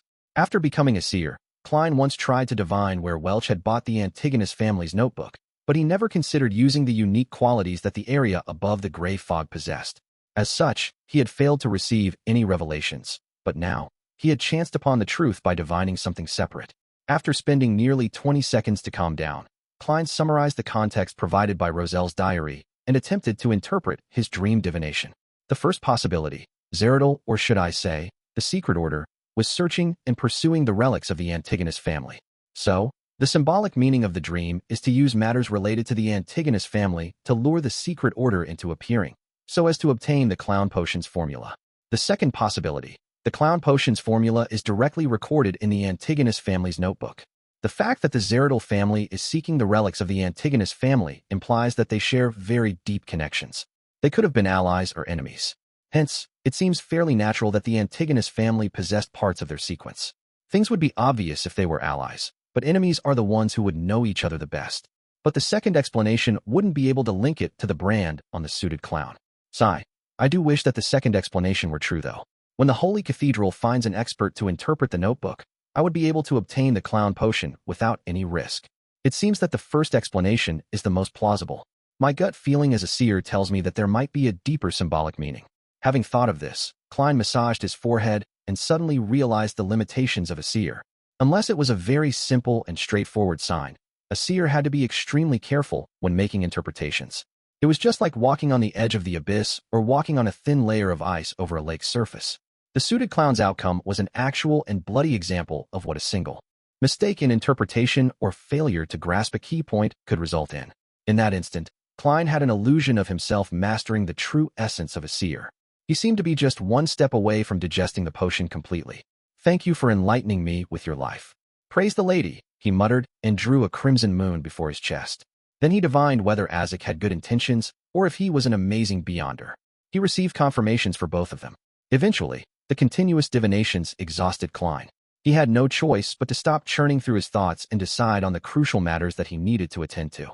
I have to find the man that appeared in the same scene with Welch, Honas Vincent, and the Antigonus family's notebook as soon as possible. I can begin my search with the Divination Club. I can't just confront Mr. Azik. Yes, he might be a mid-sequence beyonder of the life school of thought, but there's a lack of information, making it impossible for me to divine. Phew. Klein let out a breath and conjured the portrait of the half-century-old elder with messy eyebrows, thin brown hair, and gray-blue eyes on the goatskin that appeared before him. This was the third person present when the Antigonus family's notebook was traded between Welch and Honas Vincent. Looking at the portrait, Klein suddenly fell into a dilemma. I can't draw. During art class in primary school, I was always the one receiving the greatest criticism from the teachers. Should I use ritualistic magic like old Neil? This was done by praying to the goddess. If I were to use the uniqueness of the area above the gray fog, I would be in trouble if the divinities noticed something amiss. Hold on a second. Perhaps I can pray to myself? Transmitting images and transmitting voices are similar. Although I'm temporarily unable to access the mysterious power above the gray fog, accomplishing such a minor matter shouldn't be a problem. Having thought of this, Klein immediately emanated his spirituality to envelop himself to stimulate the feeling of falling. Back in his bedroom, he lit the gas lamp and prayed. The fool that doesn't belong to this era. You are the mysterious ruler above the gray fog. You are the king of yellow and black who wields good luck. I pray for your revelation and pray that you allow me to draw what I've seen. After reciting the incantation, Klein didn't splash essential oils or burn any herbs to gain the help of their powers. It was just that informal when praying to oneself. There were suddenly murmurs in his ears as he saw the 4 black dots that formed a square surface on the back of his hand. He walked 4 steps counterclockwise and recited the incantation before penetrating the maniacal chaos to return to the area above the gray fog. This time he didn't see any of the crimson stars shrinking or expanding. But behind the seat of honor at the long bronze table, the strange symbol formed by a partial pupilless eye and partial contorted lines shimmered weakly as it produced illusory prayers. Klein held his ear to it and listened. After making sure that there were no mistakes, he conjured the portrait of the third person and cast it towards the flowing light in accordance to the prayer's format. After everything was done, he immediately left the mysterious world above the gray fog and returned to his bedroom. Just as he found his footing, a portrait surfaced immediately in front of Klein's eyes. Furthermore, he sensed a weak and illusory power augmenting him. He picked up a fountain pen and found a piece of white paper and expressed his intent. Klein was surprised to find his right hand moving uncontrollably as it quickly drew lines. Before long, he saw a lifelike portrait of the third person. After writing down the hair and eye colors, as well as other unique characteristics, Klein heaved a sigh of relief despite the spasms of his right hand. The illusion before his eyes rapidly dissipated.